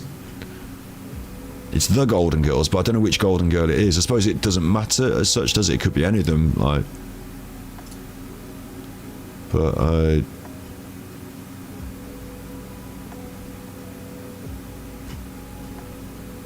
they put their heads together. It's about happiness, homecoming, emotional stability, domestic harmony. I mean, it does occur to me that Christmas is coming, and maybe there's, you know, people are going to be seeing their families more around as the winter comes. Because we said today, isn't it, start of winter. The green land signifies fertility. The river shows how well, there isn't a river in this one, but there's loads of cups. Peace, blessings from heaven. I guess if I was doing the traditional tarot read, I'd say this could signify a child could be on the way in the family somewhere. Joy, contentment, satisfaction, harmony. So if you wanted advice from it, which I don't think we should give because you're not supposed to give people life advice, but taking the next step, long-term stability, belonging, financial stability, you know, that sort of direction. I don't think it's about advice necessarily, more sort of like, you know, hope. But if there are those sort of options for you, then that's the way to go at this time, I think. Could indicate spending time with your family as well. And if you're single, then, you know, maybe you might meet someone. I suppose that could be nice. That's a nice. It's a positive. You know, if you whatever your question is, again, like, you know, we're on the internet. If you had a question about it and all that, you know, that you were thinking of, whatever your question is, this is a good one. This is a good one.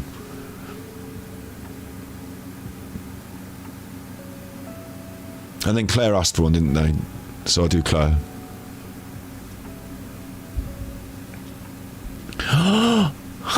Claire?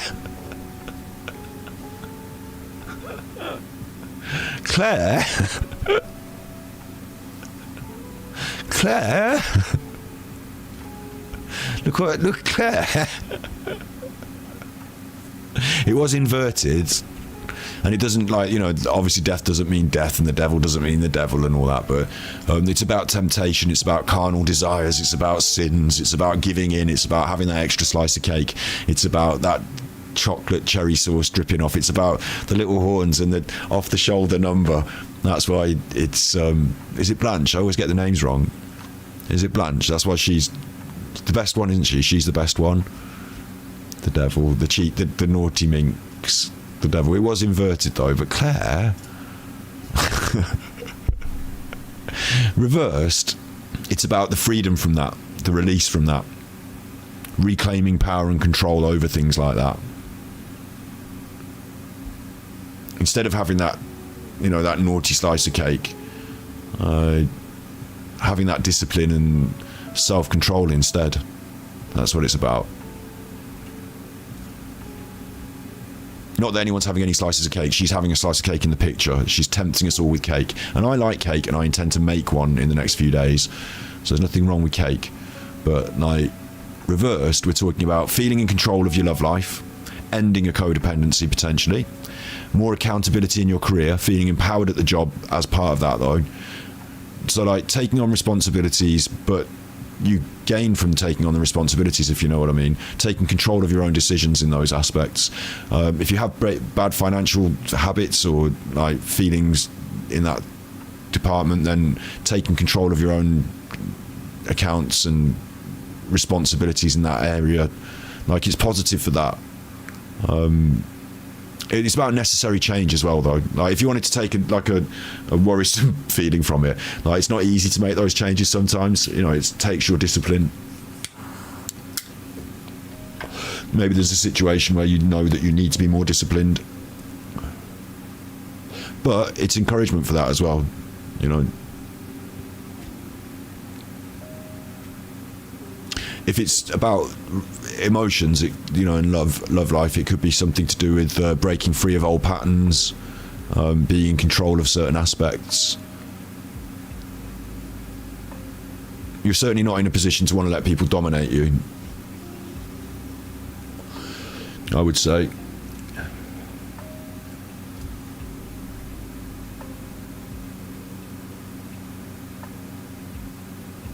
Self-control might not always be good. Yeah, you're right. You know, being too hard on yourself might not be a good idea.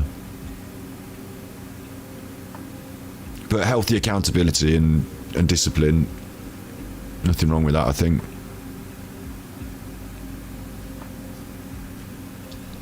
Claire, you got the devil card. Naughty. Naughty. Did we do everyone who asked for a card? I don't want to leave anyone out. Did we do everyone who asked for a card? You had a slice of an Entenmann's cake. Oh, and then, the cakes. The cakes. I want a cake now. My tummy's rumbling for a cake.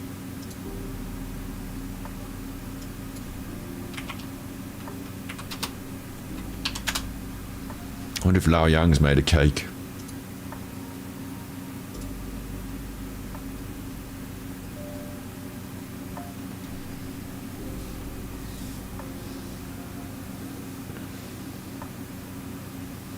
I mean, this is food. It's not a cake, is it? Where's his combination video with, like...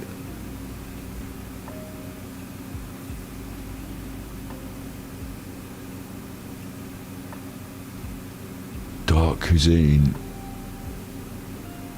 Delicious food collection. All right, I'll go delicious food collection, 7 minutes.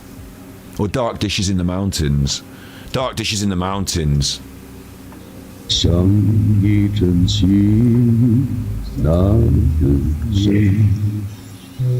moss.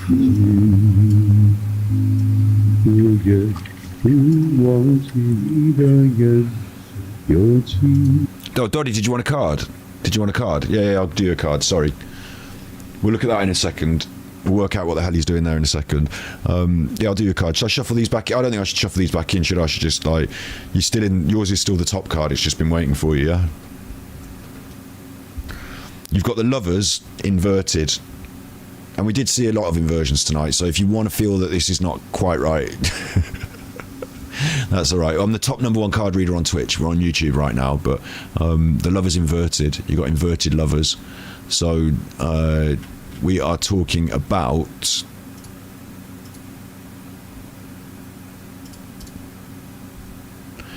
disharmony and imbalance, conflict and detachment, indecision.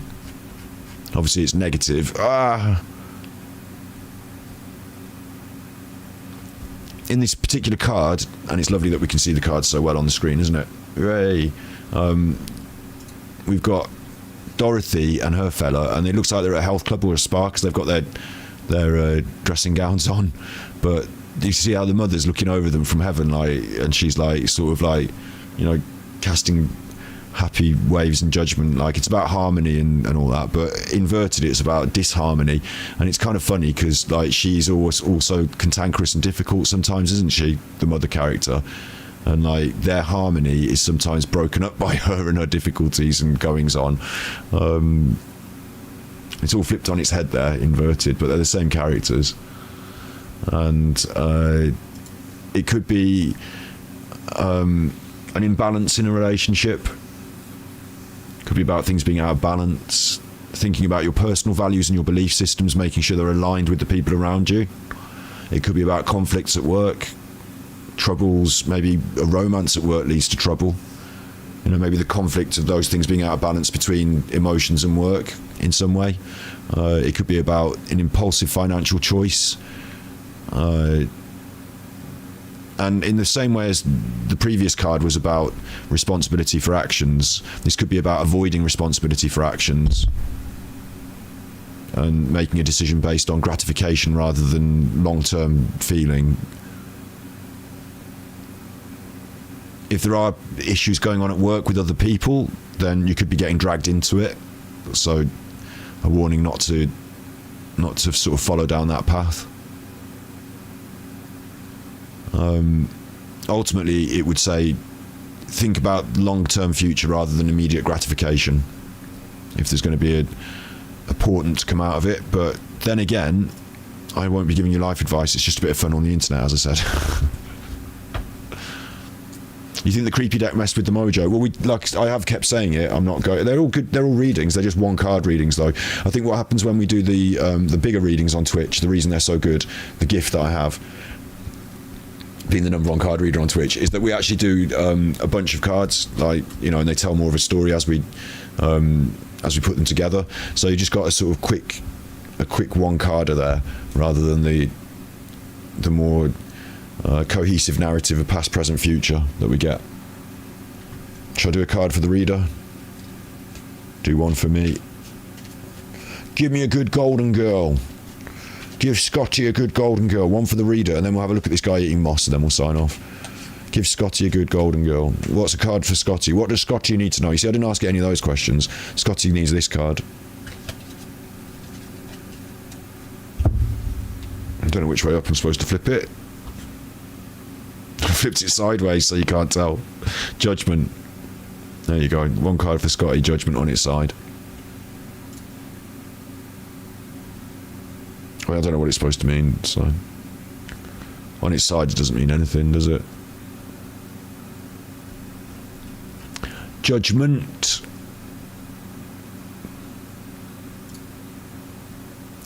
Self-evaluation, renewal, reflection, self-doubt, lack of self-awareness. They're all going together.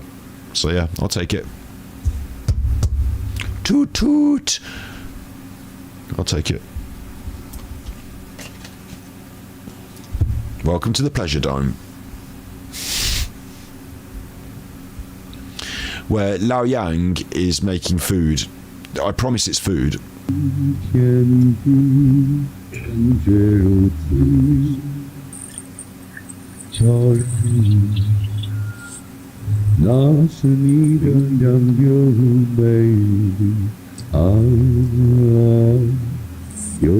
Did he eat the moss? What happened there? Moss vegetables, this is called. Moss and water. Straining the moss. Wrapping the moss in string, which is used to slice pieces off it.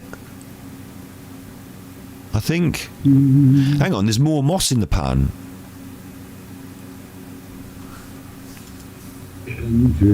That's moss cooked in the moss. Yeah? And now we switch to this pan, which is a fried... I think that's the green stuff, the moss, that is now fried up in the oil till it's gone like charred and dark.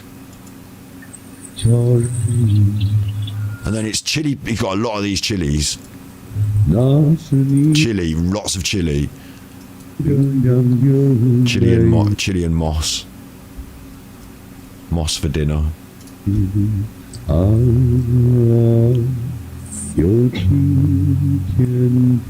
Lao Yang's a mountain man.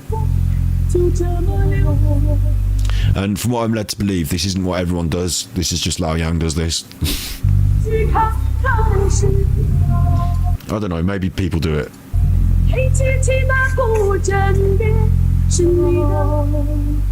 What's that now? I think that's sugar, and he's going to lay it on a leaf, and then what's going to happen is when the sugar's dry, he'll peel the leaf away and he'll have sugar leaves.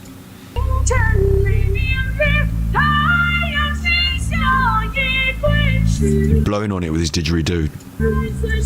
He's just going to eat it.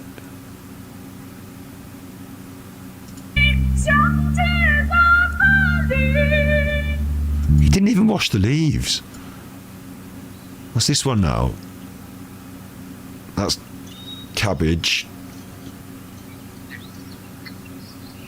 Giving it a snap. Pushing a snap. There's no actual volume on this, is there? Oh, it's going with its song again. I'll put on my background music instead. I'll have my background music. So that's all gone in there. It's like a leafy cabbage. What was that? This one's, I think, what?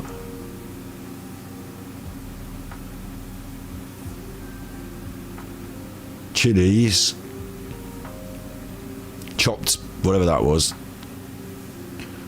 What, hang on. What are they?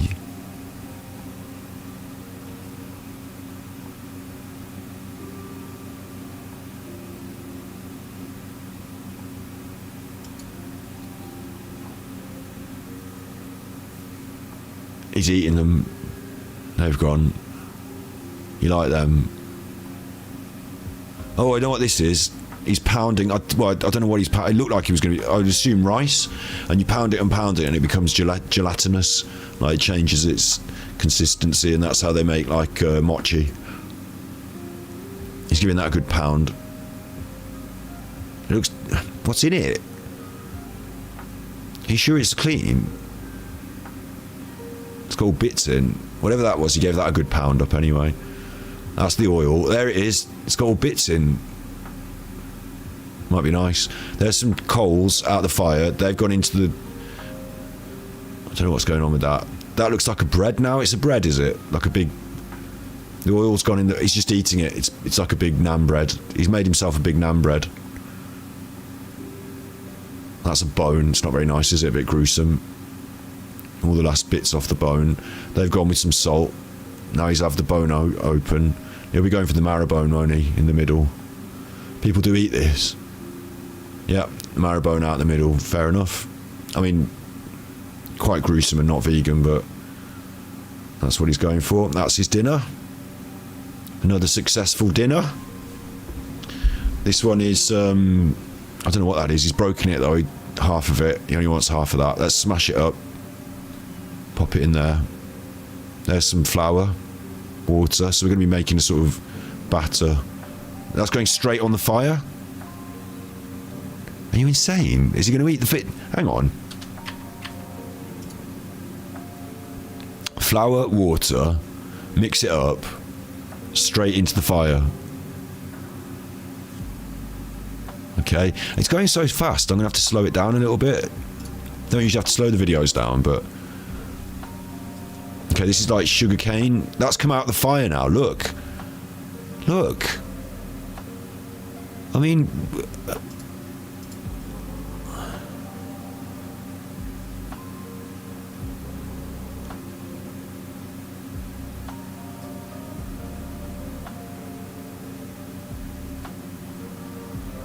I feel like I should try it, like I should have a go at it, like, you know, if it was a traditional way of doing it, but I don't think it is. I think he's just done that.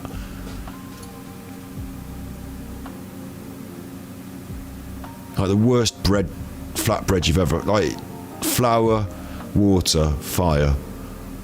What's that now? Is that just the fat? That's a big bit of fat. Everything gets kept in jars. Nailing it to a board of wood. Placing it on the fire. In the fire, that's burned. I can tell that from here. It's going in water now. Putting it out in the water. Chili. And that's chili and beans they ferment together in that pot. And the fat that was burned in the fire.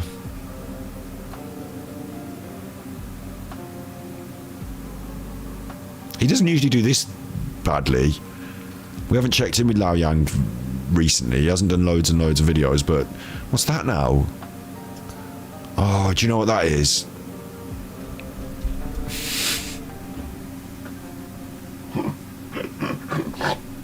Listen, I'm asking seriously. I know what it is, but I know what you think it is. I know what you think it is. I know what you think Now it is. hold on, Lorraine. I've just had a lovely cup of tea and a bakewell tart.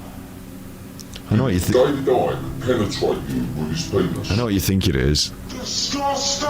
That's you, that is. You're...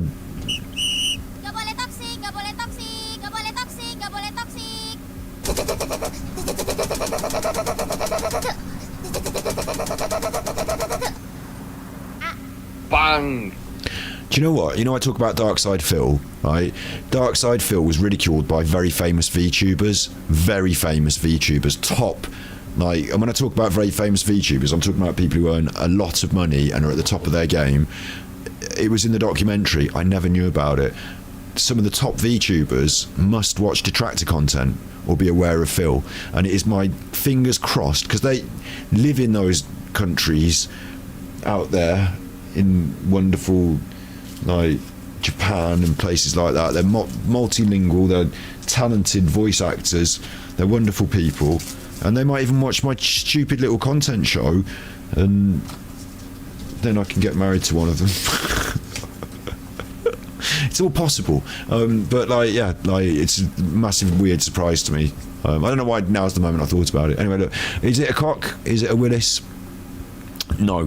What it is it's, I think, like, I might be wrong. It might be a Willis, actually. Actually, it might just be a big Willis, mightn't it? I thought what it was they have, like, clams that come out of the sea, and they come up like that, don't they? And then it's like a sea cucumber or something. But you're saying it might be a Willis. He's smacking it on the back to get stuff out of it. I think it might be a sea animal, and, like, by giving it the smack, it's like making it regurgitate all its bad toxin or something.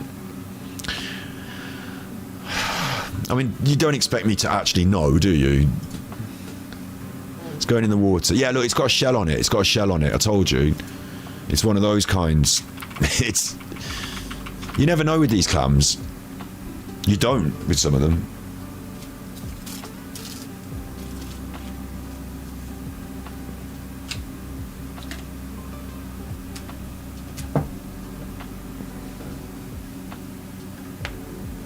Might be one of those.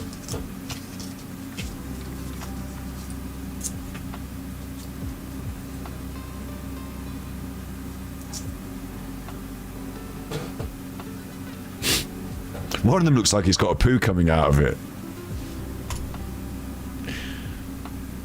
I'm sorry.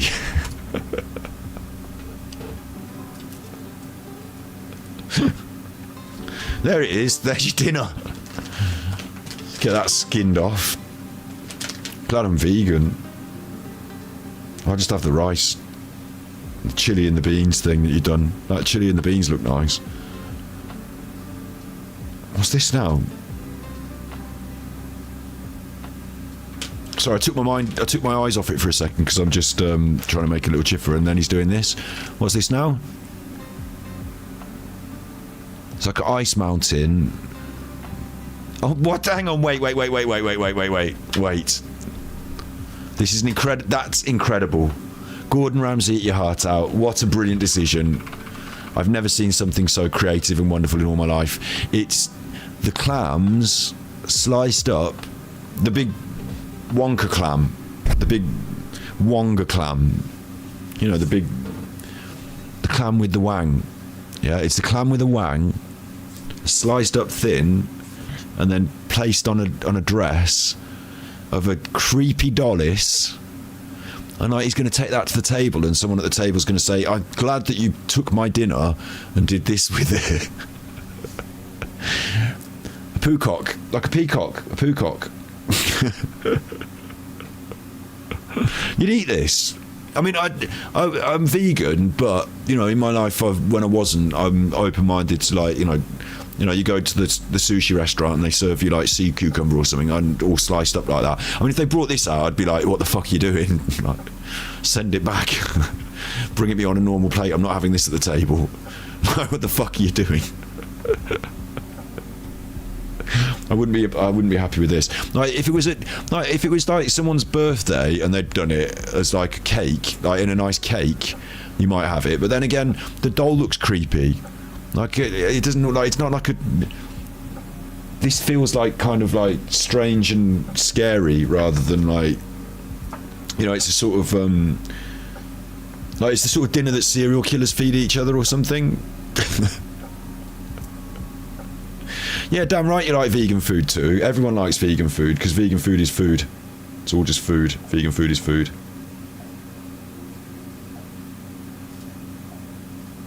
Like, bread is food, and bananas are food, and tomatoes are food, and tomato soup is food, and like, you know, all the, you know, when you walk in the supermarket, all of the food you can see, all the fruit, all the vegetables, all the stuff, that's all vegan food. Is food. It's only when you start killing animals and bringing them on the table. Like, if you get, like, I don't know, like a badger and then whack it on the head and put it on my dinner, I'm going to say, whoa, whoa, whoa, whoa, whoa, whoa, whoa, whoa, whoa, whoa, whoa, whoa. I was alright with all my food. Now, you can cheat a little bit on this. Like, if you're going to be progressively becoming more vegan, I'm not here to preach veganism, but, like, you know, you don't have to throw away all your food overnight and just, like, you know, if you like a bit of cheese on your dinner and every now and then and this and that, like, you know, go as a process. Like, go as a process. Start on the big ticket items, of course, the dairy, the milk, the dead animals. And then, you know, work your way down the list. It's a bit of a culinary adventure as well, because when you take a couple of things off the menu, then you start to put other things on the menu, and it can be quite an adventure, quite a bit of fun, actually. But yeah, I wouldn't be serving anyone a clam with a wang sliced into thin slices, placed atop a dress made of ices, with princess scary eyes stuck in the middle. But, you know, this is geoduck. Someone said geoduck in the chat, didn't you? Who said geoduck? I thought you were talking about a that was not Blonde Swede. Well done, not Blonde Swede. I thought you were talking about a Pokemon.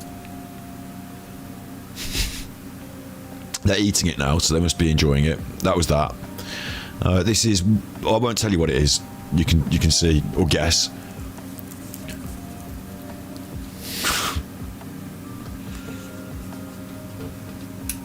I think they're mushrooms that have come out of that jar, and I think it's dried mushrooms in a jar, maybe, which I would be happy with.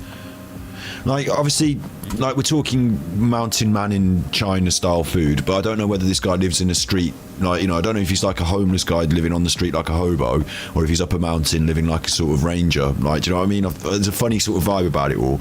But the idea that he's got food in these jars that he keeps, I'm happy with the concept. It's traditional way of storing, maybe if there's some sort of fermentation going on and stuff like that. What I'm not happy with is the use of the brick to be the lid, the lack of any sort of proper coverings, like whether it's being kept just out on the street here.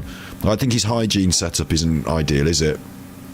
I think you can do this a lot more hygienically, but yeah, dried mushrooms rehydrated in the water, okay, I can live with this. And a big load of leaves.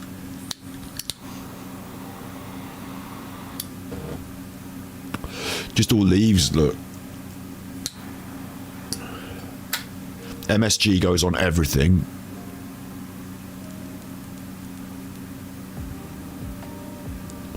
Got no idea what they are. They're balls of some kind. Could be meatballs. I mean, they came out of a jar again, didn't they? They could be little apples, I don't know, little balls. He's cooked that now, and it's got a funny colour. So I imagine those balls have cooked down, and like maybe they're balls of sauce or something that have, like, you know, cooked down like that.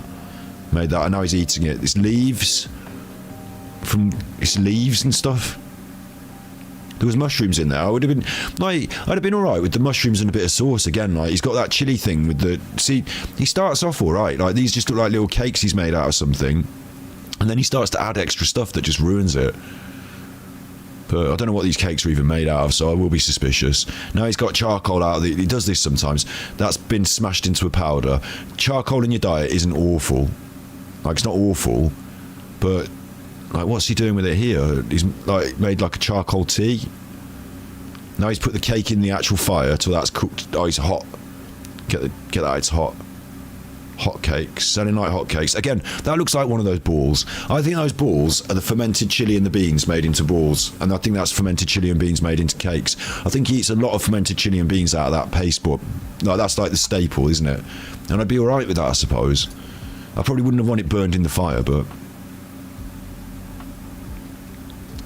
now he's put the what?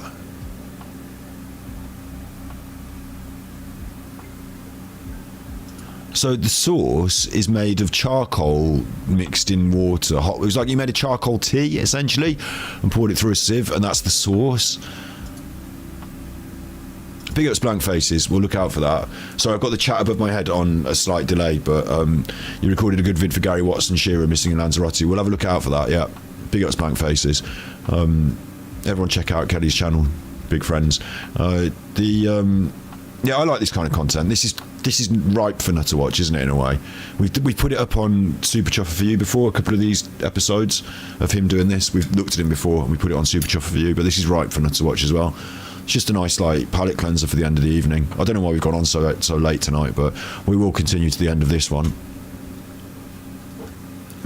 You've got 1, 2, 3, 4 more dishes. 4 more dishes to go.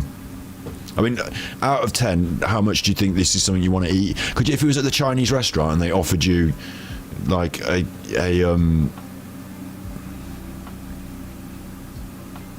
I'm trying to think of a way that you dress it, like a charred smoked, like it's charcoal, but I'm trying to dress it up as, like, you know, an oak smoked charred sauce or something, but like it's charcoal.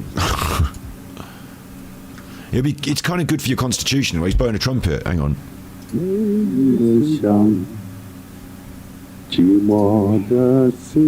This one's not food. This one he's going to make a trumpet.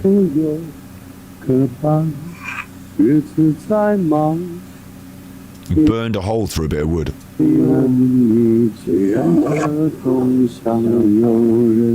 Georgie. No, he's scratching that. It's filling it with oil and a cucumber and a corn cob. Oil and a corn cob. Put the brick on that. It's going to be a flute, look. Is it? There's the cat going. Whee. No, he is pretty handy, isn't he? Like, he can do a load of stuff. It's just the stuff he chooses to do seems to be completely useless in the main. Like, the dinner he just made, he ruined it by pouring that sauce. It had been alright without the charcoal. The charcoal would have been fine without it. And here, like, I guess he's making a traditional sort of trumpet. But if you came home and you'd be like, what have you been doing all day? And he said, I've made another one of those traditional trumpets. You'd be like, oh, for fuck's sake. Like, we're no further forward here, are we? I don't know, maybe you can sell this. They're all going on, whatever they are. And there it is, and it sounds great, look. You only got a small amount of hearing it, but it sounded like squeaky.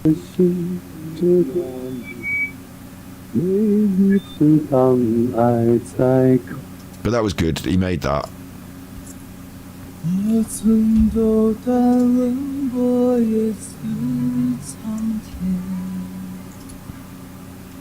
This is he's picking off. I try to tell you what it is that's happening, and I can't always know. But here he's taking the buds off the pine, isn't he? That's the fresh branches that were coming off the pine, and he's cut them off. So I think that's pine tea that he's doing there in some way. And then here we've got powder, we've got millet, I think, in some way, like some kind of ground like grain, or it might be corn. He's got loads of the corn behind him. It'll be a cornbread, won't it? So he's made like cornbreads, corn balls, flour, and oh look, they've got little hats on.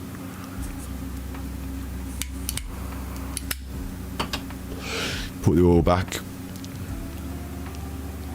So he's made like flour and corn balls, corn puffs. To be fair, right, if you were out there doing some hard work and whatever, and someone brought you a load of those freshly made, they would taste nice. Well done, Lao Yang. Okay, we've seen this one before, but it is weird, so I'll play it again, whatever. Like, it doesn't, you can't hear it go exploding, but what we've got here, and I know what this is, so I'll be able to describe it properly. Let me get him on the screen better as well. Come on, Lao Yang. Lao Yang, don't fail me now. Let me get his head on. There's his head. You're missing out not being able to see his full head. What we've got here is we've got snails, or at least the shells. I think it's just the shells, maybe. And they're going to go into this, which is like one of those weird popcorn machines. We're going to cook it up, and it's going to get really pressurized, and then we're going to let the pressure out all of a sudden, and it's going to sort of like, you'd do it with popcorn, you'd make popcorn out of it, from the kernels into popped corn, or you could do it with rice into popped rice. But I don't think the snail shells are going to change consistency much, but it might help with the next phase.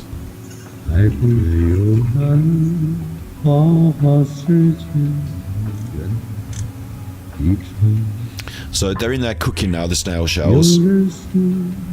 And then we put it in this pipe, which looks really traditional and rustic with all the bamboo around it, but actually it's a pipe. And then he explodes it with the cannon. It's like a cannon because it makes a big explosion when you let the pressure out, and that goes into that bag. It's a plastic bag. And they are still snail shells.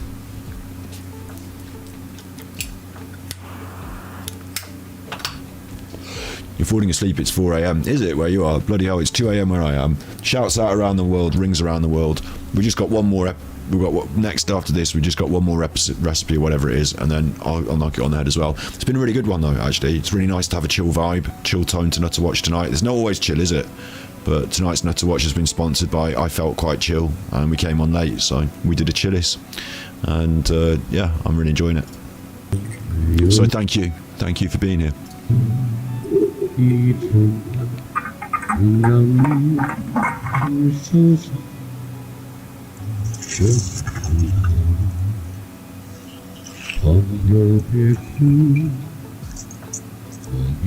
So they're the snail shells. They've been crushed up and sieved, and now it's water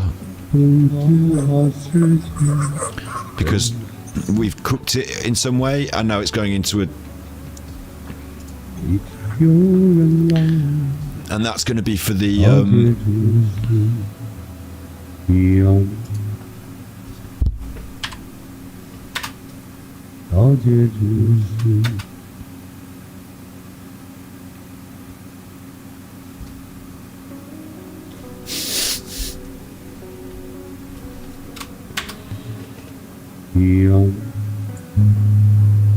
Bottles. Glass or plastic, maybe?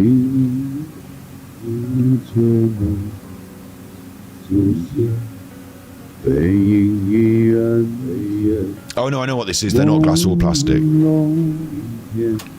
They're sugar.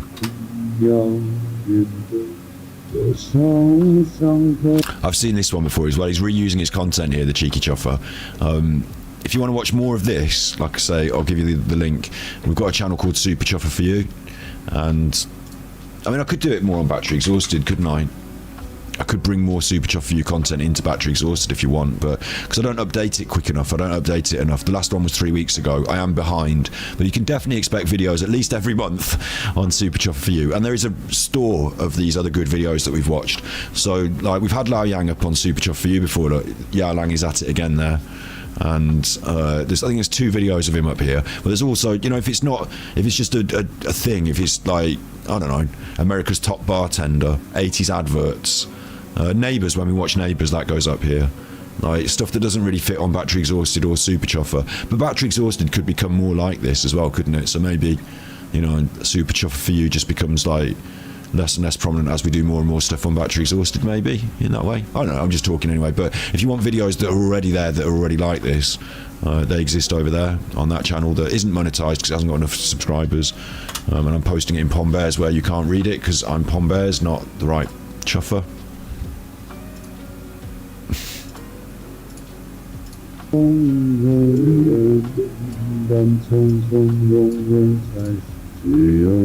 Where's my window?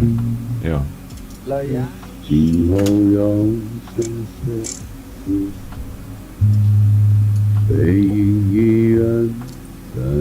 So what he's doing here is he's made a goblet out of sugar. He's melted down the sugar and he's poured it into a syringe. That's the sugar going in the syringe.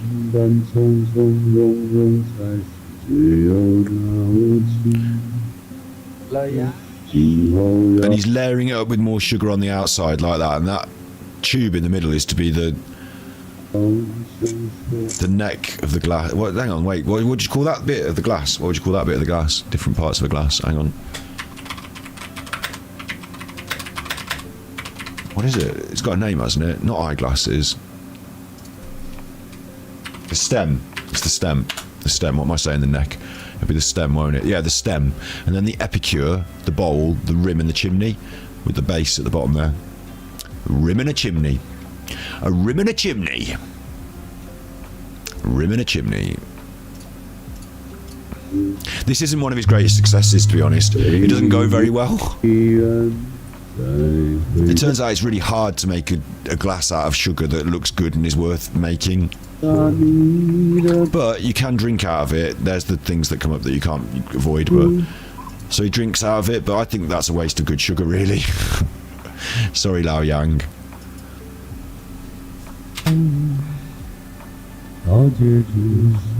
It's been good, though. It's been good. It's been good.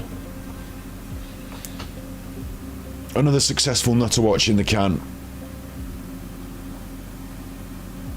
Obviously different weeks will be different, won't they? Things will happen, you never know. But chill vibe is something that we like.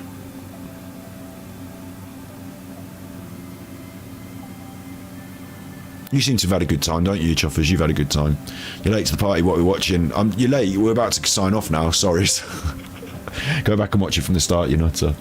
It's 2:20 in the morning, so it's unlikely that I'll be on the internet playing loads of video games, actually. I should try and get to bed. I did say about going on Twitch after, but we kind of just overrun here, didn't we?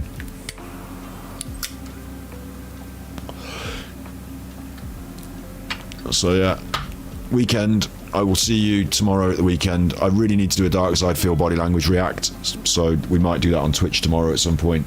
It might go long, you never know. But I really want to do it. And I kind of want to edit it a bit like Jim Can't Swim as well, but whether that's worth it or not, I don't know. But we're doing the dog game on Sunday, and we're finishing the dog game on Sunday, and that's been a real joy. So if you're around on Twitch on Sunday for the dog game, that would be cool. And then Monday, I'm presuming we're going to do the Thus that we were going to do last week.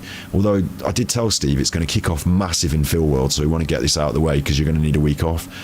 So we'll see. But we've got a Thus in the can, in the plan, and I don't want to promise too much, but I've got ideas and things are moving forward. So yeah, this has been a good one. I'll see you soon. I'll see you, Anon. I'll see you soon. The other content will still come up on this channel, though. Like, we'll still keep up with those people and keep an eye on them. And